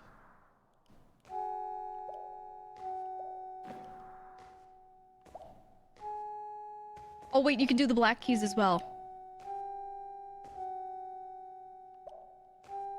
Oh, 1, 2, 3. Whoops. Okay, so it's down arrow. Sorry, I should say downward triangle. Actual downward arrow. Downward triangle. Oh, I'm gonna cheese it.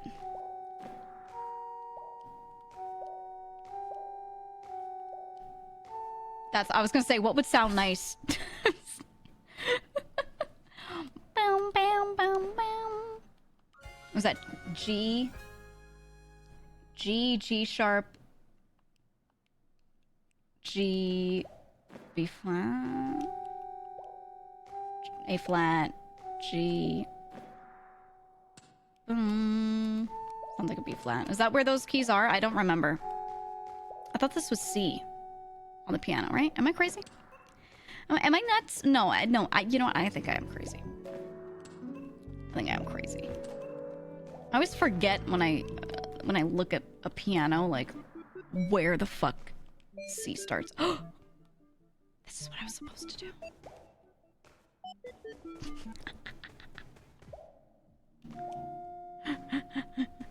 I was supposed to do that. Okay, well, I got it though, so maybe I'll just do it for good measure, right? Don't give up. Maybe it's a puzzle. What made you think that? What made you think that? Some kind of clairvoyant god? Some sort of all-knowing, all-seeing being? Whoop! Look at that platforming. Look at that. Hiya! There's something in this one too? Oh yeah, that's the other one. Wow, I wonder what the order is. Oh man. Oh, what could it possibly be? This is crazy. What a difficult puzzle. I'm doing it for completion's sake. Just in case. No way. Whoa. I'm gonna put it there because I see this. What is this? Anything? It's nothing. It was from before. Okay.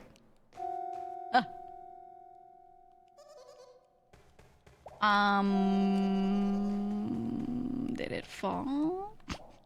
Did it respawn? But I wanted to complete it.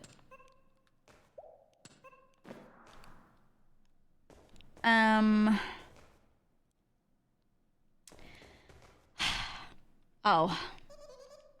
It's under there. Do you see it? It's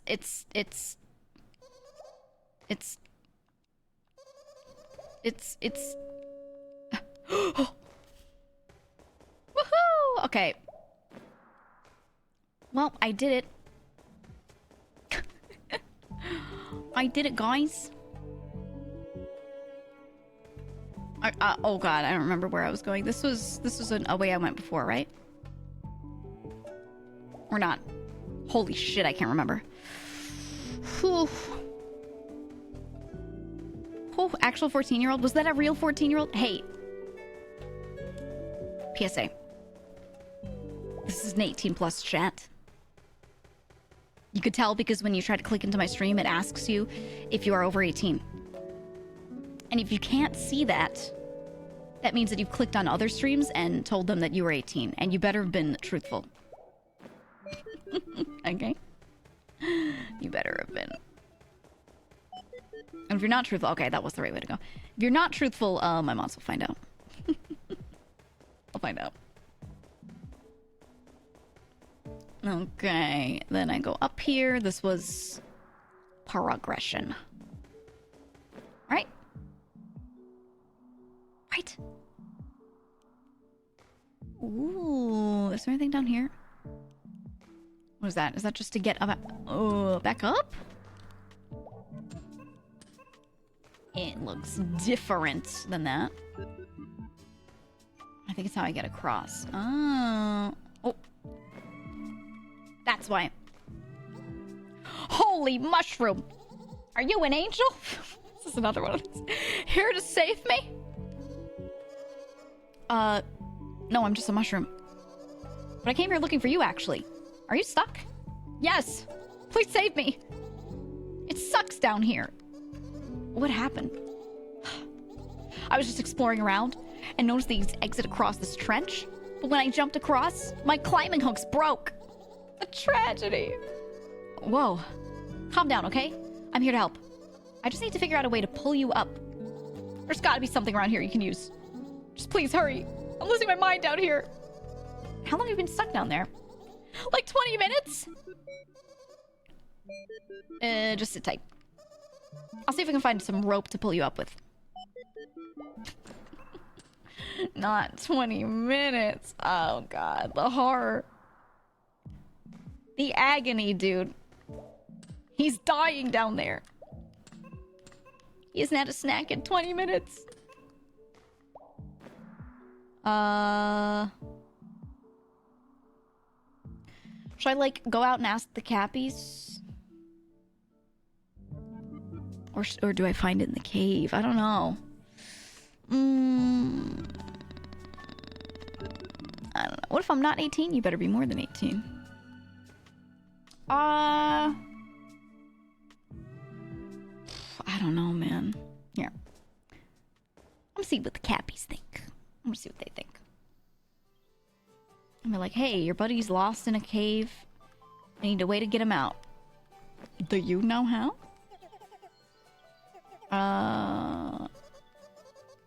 Okay. Fuck. Okay. There was something in the cave then. Alright. Let's do a sweep. Let's do a sweep and go through. 21 and Savage? That sentence is cringe. I'm a savage. Penis size average. You like my bars? Alright, let's go this way. Surely I will find a thing. What am I looking for? A rope? A rope? No, I gotta have it. You already know, haven't you? But she said she gotta have it.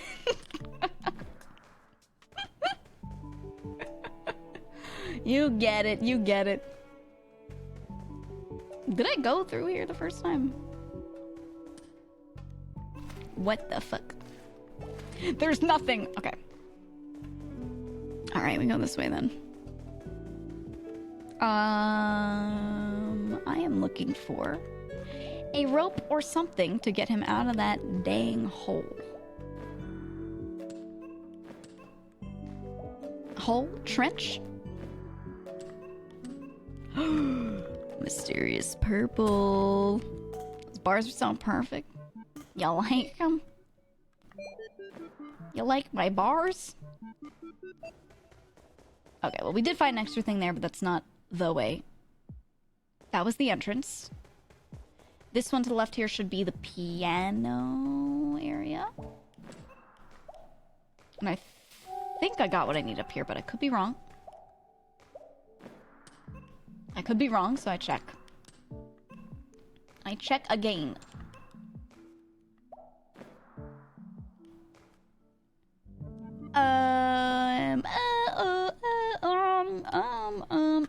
No, looks like nothing here. Unless. We've already been here, though. Unless. We were already there. Yeah, it's none of these. These were just to find the little notes. Okay. Okay, so nothing here. We go left. This was the last direction in this pipe. Ooh. And like this. And we're out of it. And then this was kind of the area where we found the dude. So it must be something over here then? Something I need to find in this area, maybe?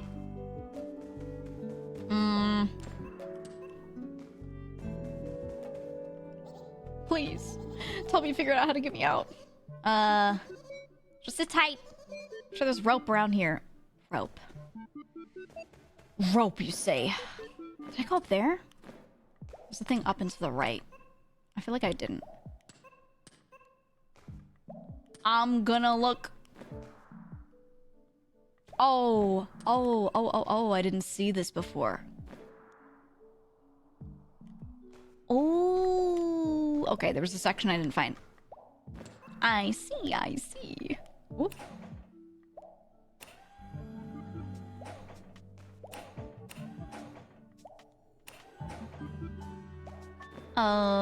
Is this good? Oh. Check this out. Superior platforming skills. Oh. This is too low. Okay, so I just need to make them higher, and then I can do that. How move up? I see.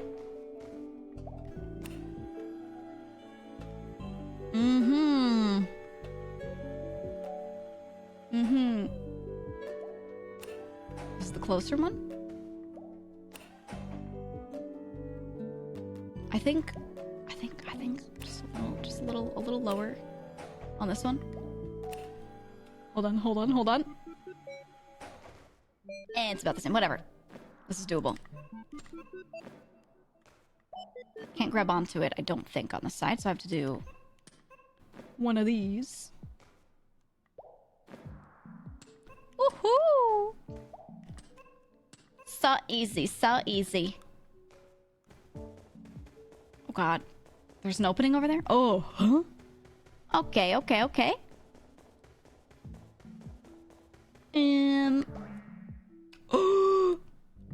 Jesus Christ, dude. That thing sends you up like 5 billion feet. Again. Hiya! We're gonna get each of these. And then I will hit the lovely magical button. Yee-hoo! The landing. Wow. Wow-wee. Okay, that was right here. Does that leave me out? This was the other one. Is there rope here?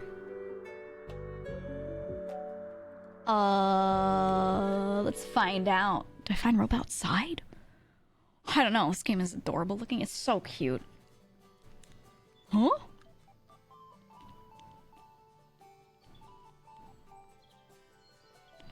Maybe I dive for it here. Got a flower head down there. Okay. Oh, you're roasting acorns. This acorn is almost done. Just need to sprinkle a little delicious seasoning on there. I can roast another one for you if you'd like. No thanks. I'm kind of in a hurry, actually. I have a friend who's trapped in that cave. So I was hoping... I almost died. I'd find some rope to help rescue them. Sorry, I'm dying. Oh, I've got some rope around here. But I kind of used it to gather my delicious seasoning. What's this, seasoning stuff? I don't really know what it is, honestly. I found it growing in the water. And I'm a go-with-the-flow kind of guy.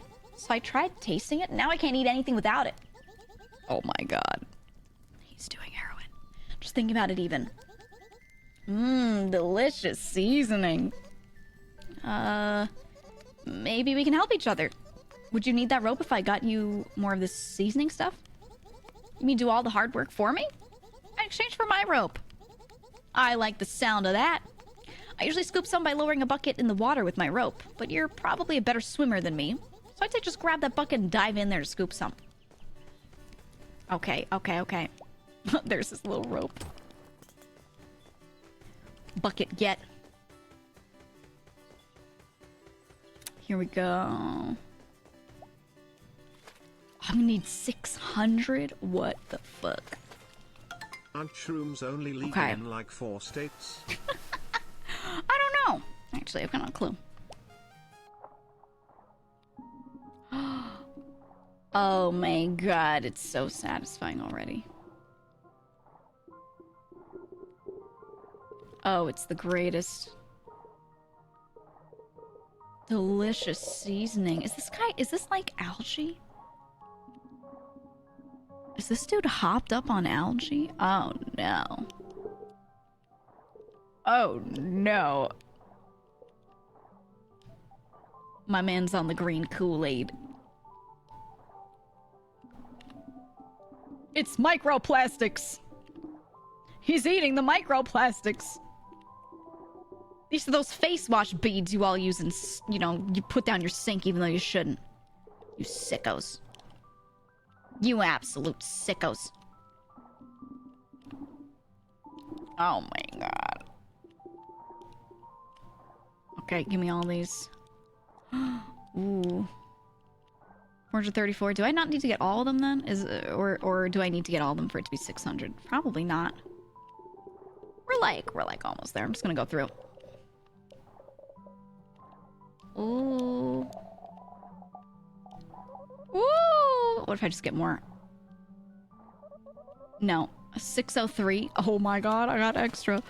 Whew. Do you not eat microplastic? Oh, I eat microplastics all the time. They're in my veins.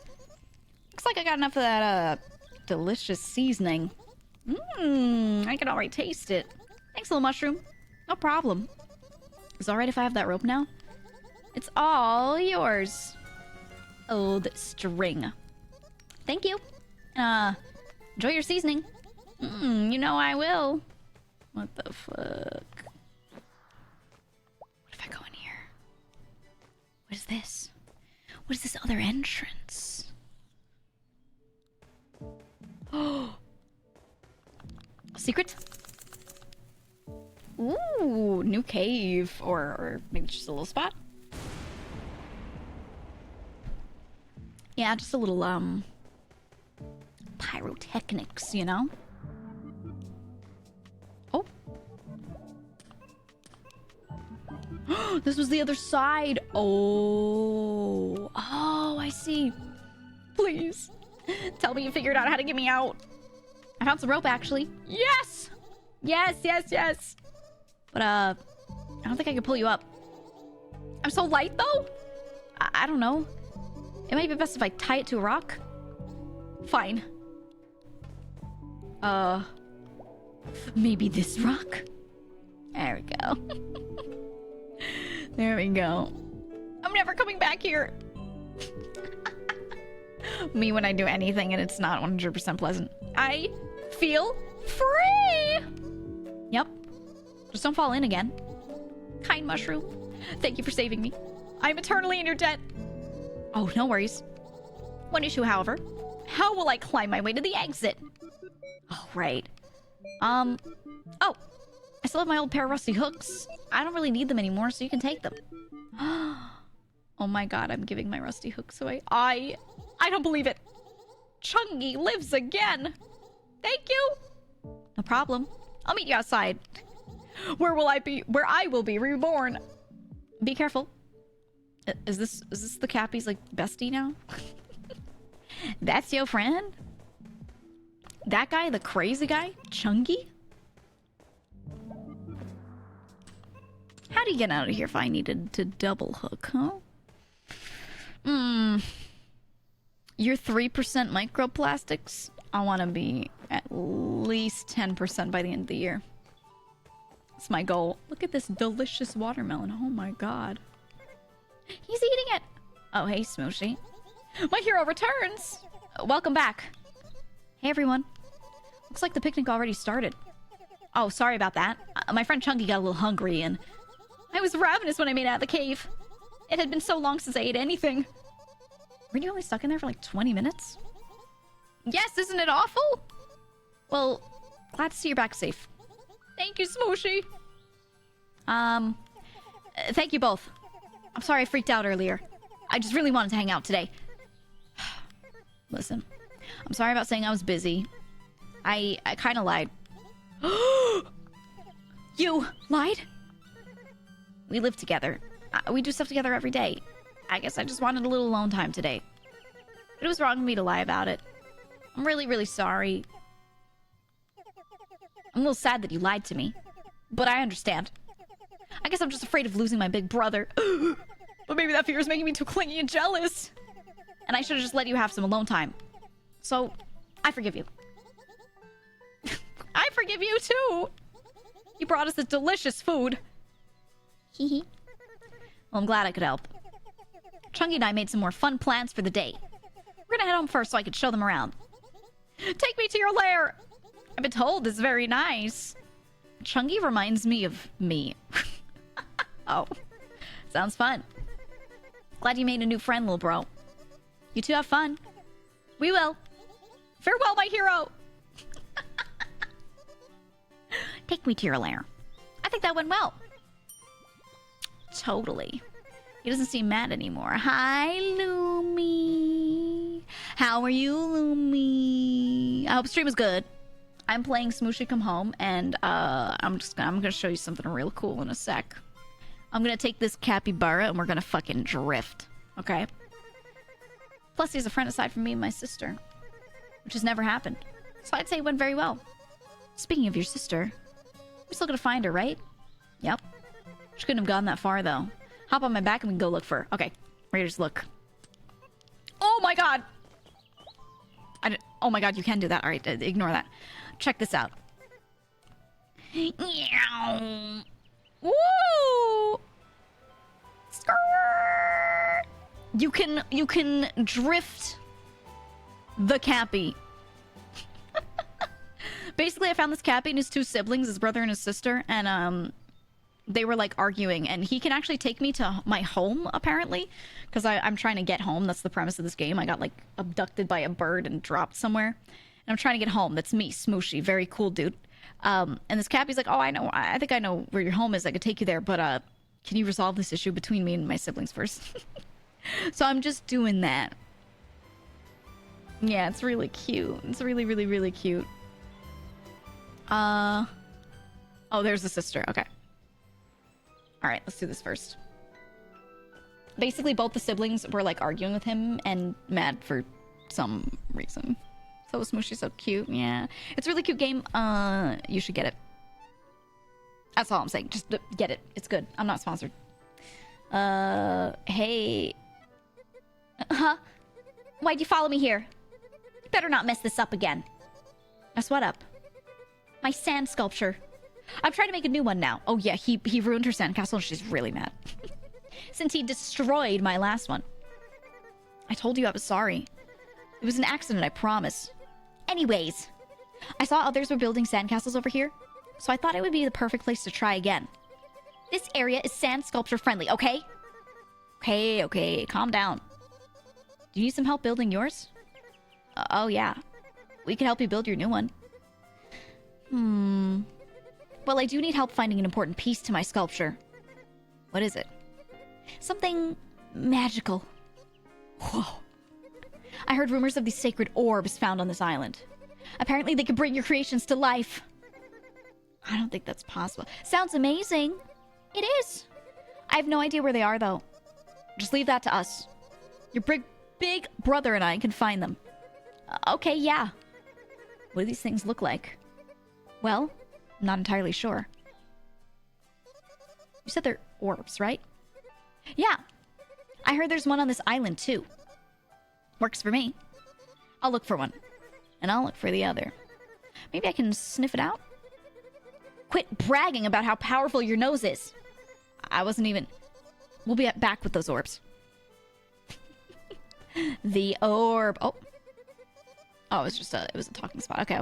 Yeah. Who the fuck is this guy? Oh, he's a little bug. Look at his little bent leg. Look at how cute he is. Yes, you should also buy the soundtrack on Steam too. It's almost like that person right there might have done the soundtrack and you wouldn't want to make them sad. Oh! Can't wait till everyone sees my latest creation. Are you making a sand sculpture also? Oh yeah! It's gonna be big. It's gonna be stylish. It's gonna be sandy. Whoa. Sounds like a masterpiece. It will be. Oh my god. What about you? Excuse me. What's up? Do you know anything about a sacred orb? Oh yeah. There's one at the top of the island. Or at least, it's supposed to be up there. What do you mean? Our elder was freaking out this morning. Saying how this is the end for us. Blah, blah, blah. Sounds, pretty serious. She's always doing this. It's fine. Anyways, she mentioned something about the sacred orb. Oh yeah. Apparently it's unreachable now. Fantastic. Yeah, something about the corruption spreading. I'm not very knowledgeable on things mystical and spiritual, so you may want to talk to her about it. She's got a big flower growing on her head, so you'll know her when you see her. Alright, thanks anyways. Oh, great. The corruption is spreading. That's cool. Yeah, that's cool. Oh, great. Oh, no. Chad, it's spreading just like you. One flip-flop. I'm gonna smack you with it if you're not good. One singular flip-flop. Oh, there's two. I don't like the ones where it's got the toe separator. That shit chafes and I hate it. I like slides. Flip-flops can kiss my ass. I think they suck. They suck so bad. And people be like, oh, just get a toe separator that's like fabric instead of, the plastic. It'll irritate less. No, it sucks. I hate them, man. I hate them. Jeff's coat. Thank you for the 2 months. Thank you. Welcome back. I think they suck. What's this? Hey. I've been expecting you, Smoshy. Smoshy? Whoa. How do you almost know my name? The spirit of the forest has shared much about you. Yet their voice has gone quiet as of recent. I feared it's to do with our sacred shrines. These shrines have the sacred orb? Ah, so that is what you seek? We place these colorful stones on each shrine like this one here. But the sacred orb is an ancient relic we found long ago. So we placed it on our shrine closest to the sun. Praise the sun! Would it be okay if I took it for something? Of course you can, Smoshy. Oh, it's Smooshy? The orb is not ours to hoard. It is knowledge and power to spread for all. So you may take it, but I'm afraid the path to the orb is gone. How come? A corruption has found its way to our peaceful island, and it is our doom. Maybe there's a way to get rid of it? Perhaps. Maybe this is why the spirit of the forest spoke to you. You're our protector. I'm just gonna try and get the orb. But I'll see what I can do. Okay. Alright, crazy. Whatever you say, lady. A bell. 2 bells? What the fuck is this? Is this the corruption?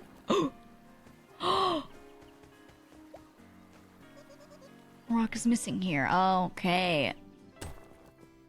That's the corruption. I'll save the island. Oh god. Ew, what's that? How do I ugh, I can't cut those vines. Hiya, do I not go up higher? Oh, I knew it. I knew it. Oh, it's branches, so I guess they're harder to do. Oh, it's on the second bell. I see. I understand. Where's Praise the Sun, my dude? I know. Regular chatter isn't here the moment someone in game says Praise the Sun. Must be a fake fan. He didn't have clairvoyance. Fucked up. Okay, so I don't need a thing to chop them. They actually just go away. Very nice. So fed up. Just so fed up. Here we go. Ooh, is this another secret cave? Where's our boy? I know, someone has to inform him.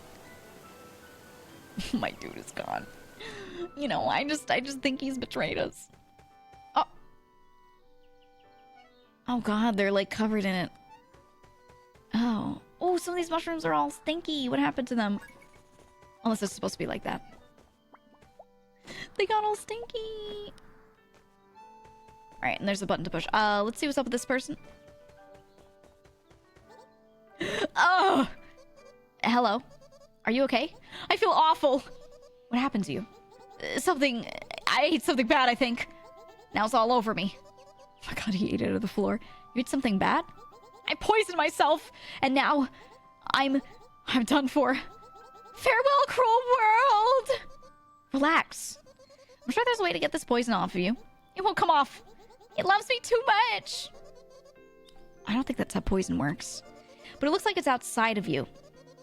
So maybe there's a way to wash it off. No. This is the end for Sluggy. Farewell, cruel... Stop. Uh-huh. You can't give up now. Just because you got sick doesn't mean you're done for. It doesn't? Nope. I'll find a way to wash it off. So just don't go anywhere and behave yourself, okay? Okay. You're so dramatic. Jesus Christ. Okay, I'll press this mysterious button that was over here. What'd that do? What the hell did that do? It had little hands around it. What does it mean? The hands, what do they mean? There's another one.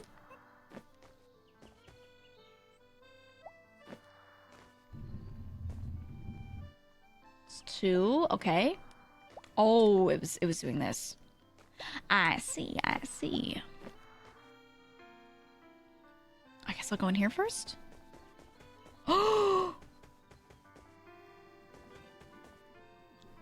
Oh, this place is fucked, dude. This place is fucked. Let's light this incense. So let's get away. Oh! I can expel the evil spirits with my incense stick. Begone, foul ghosts. Begone from here. Get out! Get out! Get out! I cast you away, evil. El Diablo. Ow, shit. I fell. I jumped too early. I fell. Alright. El Diablo! Get out! Oh, look at that. Wow, the land is happy. The land is prospering. It gave me nothing, though. What? Okay, that wall is having a great time. Well, I guess purging the corruption is good, right? How great, how wonderful. They probably would have asked me to do that at some point. Okay. Here we are. Oh my god, how high does this go? It goes forever! Legends say he climbed for the next 30 years.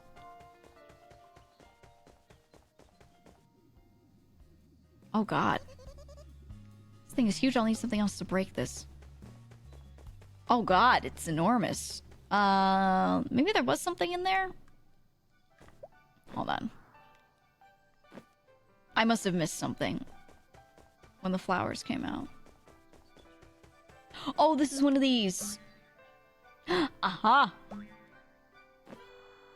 I did miss a thing. Okay. Here we go. What do I get? Do I get a big thing? Oh, I can wash him. Ah! My body feels happier. And some of this stuff came off. Average VTuber viewer when they take a shower. Average gamer. What is this feeling? This strange feeling all around me. It feels so squeaky. Stop calling me. What is this feeling? How was that? Looks like some of the poison washed off. How do you feel? Feeling a little better, but there's still some on me. Okay, maybe I missed something in the other room too. Need one more wash. I think I missed one. I guess, right? Probably. Probably? I don't know. Gotta go have a good stream? Okay. Okay, if you insist. Okay, then this. And this was the first one. Did I do a thing in here? This was this one. This was this one. Okay. I don't think I could do it twice though, right? It's just one? I'm gonna assume so. I'm gonna check anyway. Yeah. Here and then here. Yeah, once. Okay. Oh god, smoosh. Okay. I'm gonna tell us to do random chatter? Yeah. You know, otherwise, if they hadn't said that, I think we were all planning on having, like, the worst stream ever. But thank God they saved us. Thank God. Alright, let's go back to the top. This way. Ta-da! Wow.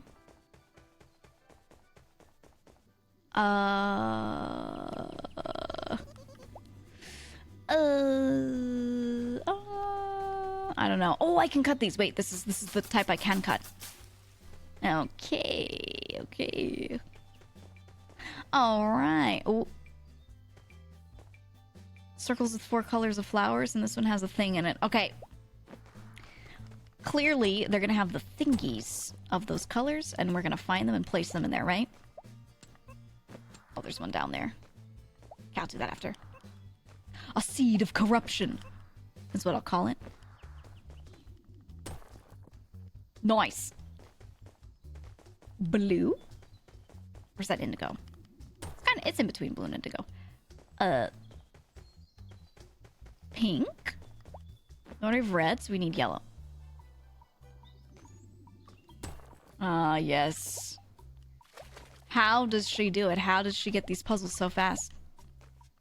She's just insane. She's just cracked. How did she figure them out like that? Oh. Oh, I can carry this and blow the other one up. Ooh. Ooh. Oh, yeah. I love explosives. She's a witch. Ban her right now. Ban her. Okay, is there another one up here? Ooh. Here we go. What was Lumi playing today, by the way? I don't know if she's still here. What was she doing on stream? What was on the agenda? Ah!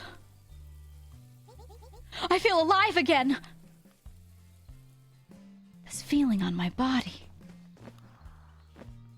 It's so... clean. Oh, no, wait, it's not this way. It's this way. I thought GEEGA with the devil. What the fuck? Yeah, okay. You look clean now. Did you save me? Yep. Looks like all that poison washed off. How do you feel? How do I feel? I've never felt more alive. I feel like I could fly. Whoa. Can you?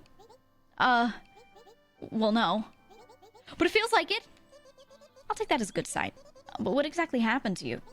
I was just sniffing around for some food, but I came across this weird-looking thing. To be honest, it didn't smell or look good. But I ate it anyways. Immediate regret. It tasted terrible. That I felt terrible. The whole situation was just terrible. Well, just don't eat anything suspicious anymore. Got it? Got it. I vow to never eat anything suspicious anymore. Good. Unless... Nope. No unless. Just don't do it anymore. Okay. Promise? Promise. Alright, good. I'm gonna go look for some food that isn't suspicious. Alright. Just be safe. I will. I don't believe him. He's gonna do this shit again. I don't buy it. Not one bit. Quick. Ooh, doorway. I guess this thing never opens. This looks like other pipes that we've jumped into. Or maybe it doesn't. I missed it. I don't know. They're dead now. And then he never came back, never to be seen. A pity he's dead. Okay, I'm assuming that's the orb right there. Is there anything else over here?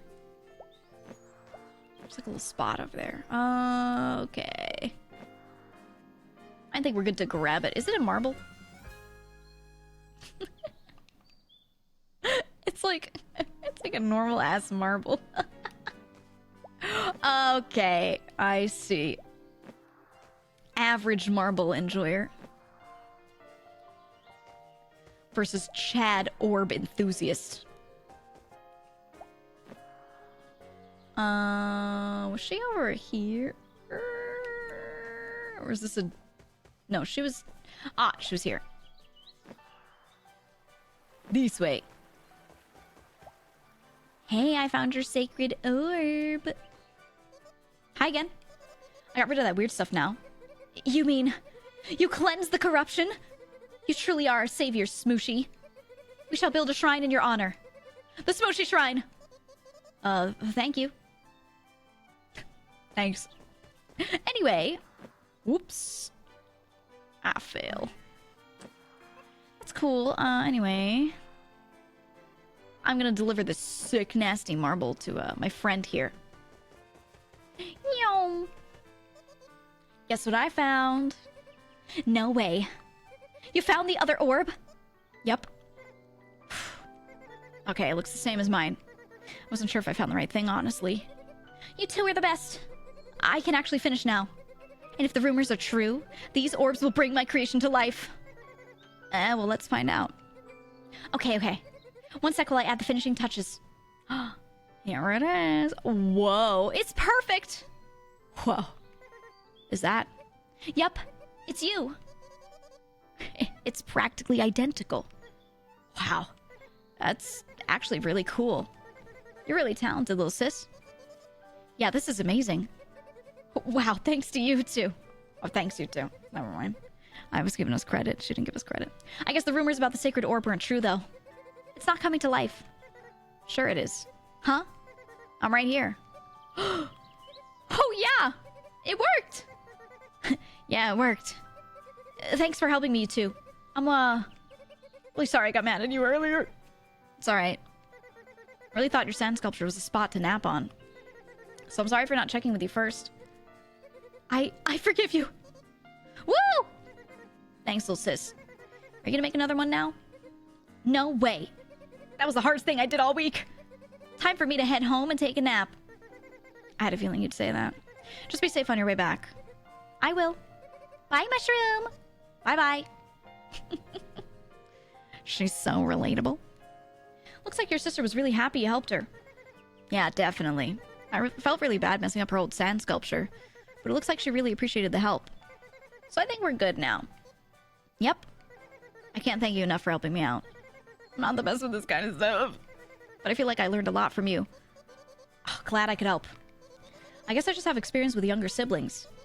They can be a handful at times, but in the end it comes back to the love you have for each other. You're absolutely right. And speaking of siblings, are you ready to see yours? I'm sure they've waited long enough. Yes! They're probably really worried about me. I just hope everyone is okay still. I'm sure they are. If they're related to you, then I know there's some brave little mushrooms. You're right. It's time to finally go home. Yep, hop on. Here we go. We're going home. We should be getting close. Do you see anything yet? He's got his regular hat on for this one. Oh! It's over there.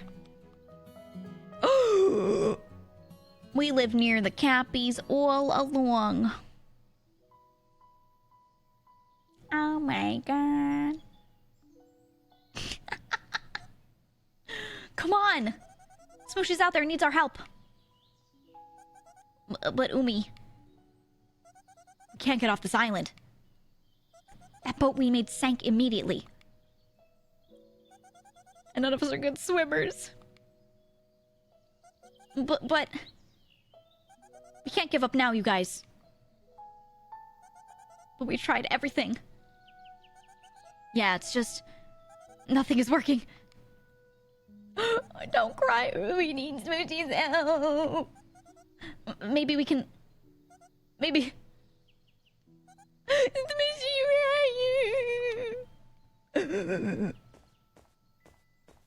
Smooshy! Oh. I'm right here, Umi. Smooshy!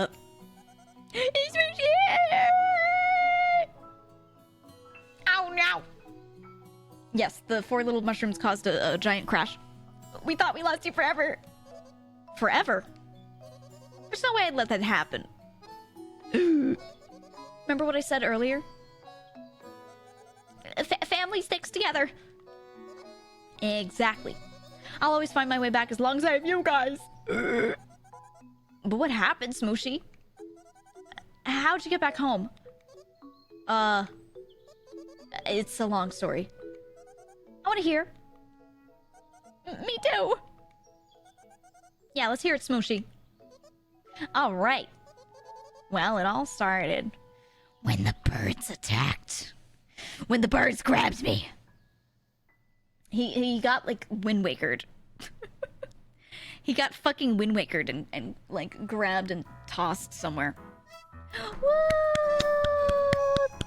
Thank you to the devs. Thank you to the studio. Wow, it's Fail Positive who's been in chat the whole time. Doing the music. It's you. Oh, thank you, Tobias, for Switch porting. I know that's annoying. It's annoying working with their kit. Ooh, all the people that help with the mycology. Playtesters. Ooh. I see. Special thanks to my friends and family, Smooshy Come Home, Discord community, Moon Eye Studios. My love, Michelle! I couldn't have done this without you! And me, not you. I played it. You have to play it now. This isn't for you. This is for me. Okay? It said me. Continue exploring. That's right. I could, like, do completion, right? Like, all the 100%ing. Smooshy, Smooshy! What's going on, Umi? Something weird washed up on the island. Oh! I thought it could be a new flute, but when I started blowing into it, something weird started happening. Maybe you'll know what to do with it. A magic conch. Thanks, Umi. Be careful. I think it's magic or something. Oh, it's how you fast travel. The magic conch. It is magic. Oh, I didn't put this one in. Oh, remember when I talked about the inky looking mushrooms? There it is. There it is. They got the inky cap. You can have an inky cap. I just mentioned this kind of mushroom earlier. I remember when Joel was designing a character that was like, her theme was mushrooms, and I was like, you know what would be so cool to incorporate into design? You should look at this one type of mushroom called the inky cap and incorporate that into this design for this character. And he was like, okay, and he did. And then ever since then, he became completely obsessed with mushrooms and especially inky caps. I am to blame. I think he would have found them eventually without me, but I will take full credit and blame for that, for him being obsessed with inky caps, and that's why he built a giant inky cap in Minecraft. You altered his life, Pat. I literally did. That's why when you watch me play Minecraft on Bounce SMP specifically, behind my house was just a giant fucking inky cap mushroom. Did you answer that and ask a question? I didn't, but I think Murky is not here anymore. So I would say refund it unless Murky speaks up and says they're here. He went crazy for mushrooms a day or two ago. He's like, always. He's obsessed with mushrooms. He had the idea to do a mushroom-related thing before I said anything. Like, he was already doing that, but I was like, oh, while you're on this, inky cat mushrooms. Thank you so much for playing this video. Oh, thank you. Thank you for stopping by. It's always fun to have you guys pop in. Always great. I'm glad I got to go through it and finish it. I'm not gonna finish like every game that I do on the indie showcases during the indie game gauntlet, but you know, if chat really wants to see one, then I will if I can. Especially if it's one like this where it's not too long, then like I really want to do it, you know? He showed mushroom crystals on stream the other day too. Well, yeah, well, we all know he's a freak, okay? Anyway, this was Smooshy Come Home. Real good. I recommend you all play it. The rating's cute. Platforming feels good. It feels really smooth, really nice. I enjoy it. Like, a lot. It feels very comfortable, I guess is the way to describe it. The controls feel really, really comfortable. Hi, Midnight! Hello. Midnight, I just beat the game. I just finished Smooshy Come Home, and look at my hat. We got the new drip. Speedrun? I would love to speedrun this game. I would love to, but I hope stream was good. But I just finished. I just did. I was gonna tell you guys to be on your way. I was gonna say that it's about time for that. You know? It only makes sense. It only makes sense. We finished the game, we did the whole thing. Why is this on this monitor? What the fuck? There we go. Sorry if you saw me get crunchy for a sec. Don't tell nobody. It's because my stuff moved monitors. Anyway, it is time. I wasn't gonna go for this long, but I knew we were like at the end of the game, so I just wanted to get that out of the way so it could be in just 2 VODs instead of like split into 2 in a tiny one, so yeah. Yep, that's it. That's it. We did the thing. It was good. I'm uncovering stuff still in Outer Wilds. Oh yeah, Midnight's been playing Outer Wilds ahead of Mimi. If you guys know, Mimi just finished as well. If you like Outer Wilds, by the way, we were gonna pick a day. I think we're gonna do not this Saturday, but the next Saturday. Myself, Mint, and Mimi, all who played Outer Wilds. I played it and then told Mint to play it, and she did, and she fucking loved it so much. And then Mimi played it, and she was like mind blown. We've all played the base game and DLC. We're gonna have a day where we sit around and we just podcast about the game. We talk about it. Probably on, I believe, on Mimi's channel. So I'll let you guys know when it is. I think it's not this Saturday, but the one after. We're just gonna talk for a bit about the game because we all have so much to say. May was playing it. Yeah, May was telling me that she was gonna start it. I have to check through her VODs. They're so long because she's doing the subathon, so I have to find it. But yeah, I was recommending it to like everyone, so I'll beat the base game by then. Yeah. You might hear spoilers about the DLC if you're going to do it. Just warning about that. But yeah, that'll be happening soon. Anyway, thank you for watching Smooshy Come Home. Thank you for hanging out through the 5 billion hours of chatting. I will be back tomorrow. Yeah, tomorrow. I might continue more Dave the Diver, I think. We're pacing pretty well through that. Yeah, I think we'll do maybe more of that tomorrow. We'll see. And then Saturday, YouTube stream for more Tears of the Kingdom. I don't know what time yet. I'll just let you know later. And Sunday, normal stream, 3 p.m. EST as well. Okay. That's what we got. That's all. I'm going to find someone to raid and send you to them. Okay. Sound good? Is Dave the Diver good? I've been thinking about it. Oh, it's so good. It's like a really easy time sink. It's so easy to just spend a billion hours in that game. So I would highly recommend it. Everyone who's been playing it has said they just feel really hooked into it. So yeah, definitely. I would say definitely yes. Also, I think it's only like $20 or something. It's like a very full game. Very full. There's a lot of stuff to do so far. There's just so much content in there. There are like a lot of animations. You could tell it was not a super low budget game, but it's like not an expensive game. So, you know, I think the amount of hours of enjoyment to cost ratio is nuts. Anyway, let's raid Grape. Grape is chatting right now. First of all, it's PP Head's birthday. PP Head is her cat. Very important day, okay? It's PP Head's birthday. Second of all, she is releasing her first ever line of merch. I think she's talking about it now, or maybe she's been talking about it. I was talking to her about it. I was looking at the merch with her the other day, and it looks really good. Grape's releasing her first ever merch. So let's go say hello to Grape and do the thing, you know? Yay, PPH. We love PP Head. He's a funny little cat. He's a little freak. Love that cat. But yeah, we'll go say hi to Grape and have a fun time with her. Sound good? Be weird, right? Yeah. You know what? It's Grape's stream. Be weird. That's fine. Be weird. Just know that like you will get smote. If it's something bad, you will be smote. Absolutely. That is all. This audience is concluded. I'm gonna go eat food. I might have food in the fridge. I might have to order. I don't know. Ugh. I'm hungry. I'm gonna eat so much food. It's gonna be crazy. It's gonna be crazy. Anyway, go have fun. Bye-bye, everyone. I'll be back tomorrow for more Dave. Not much chatting, because we chatted so much today. Like an hour, and then we're into Dave, okay?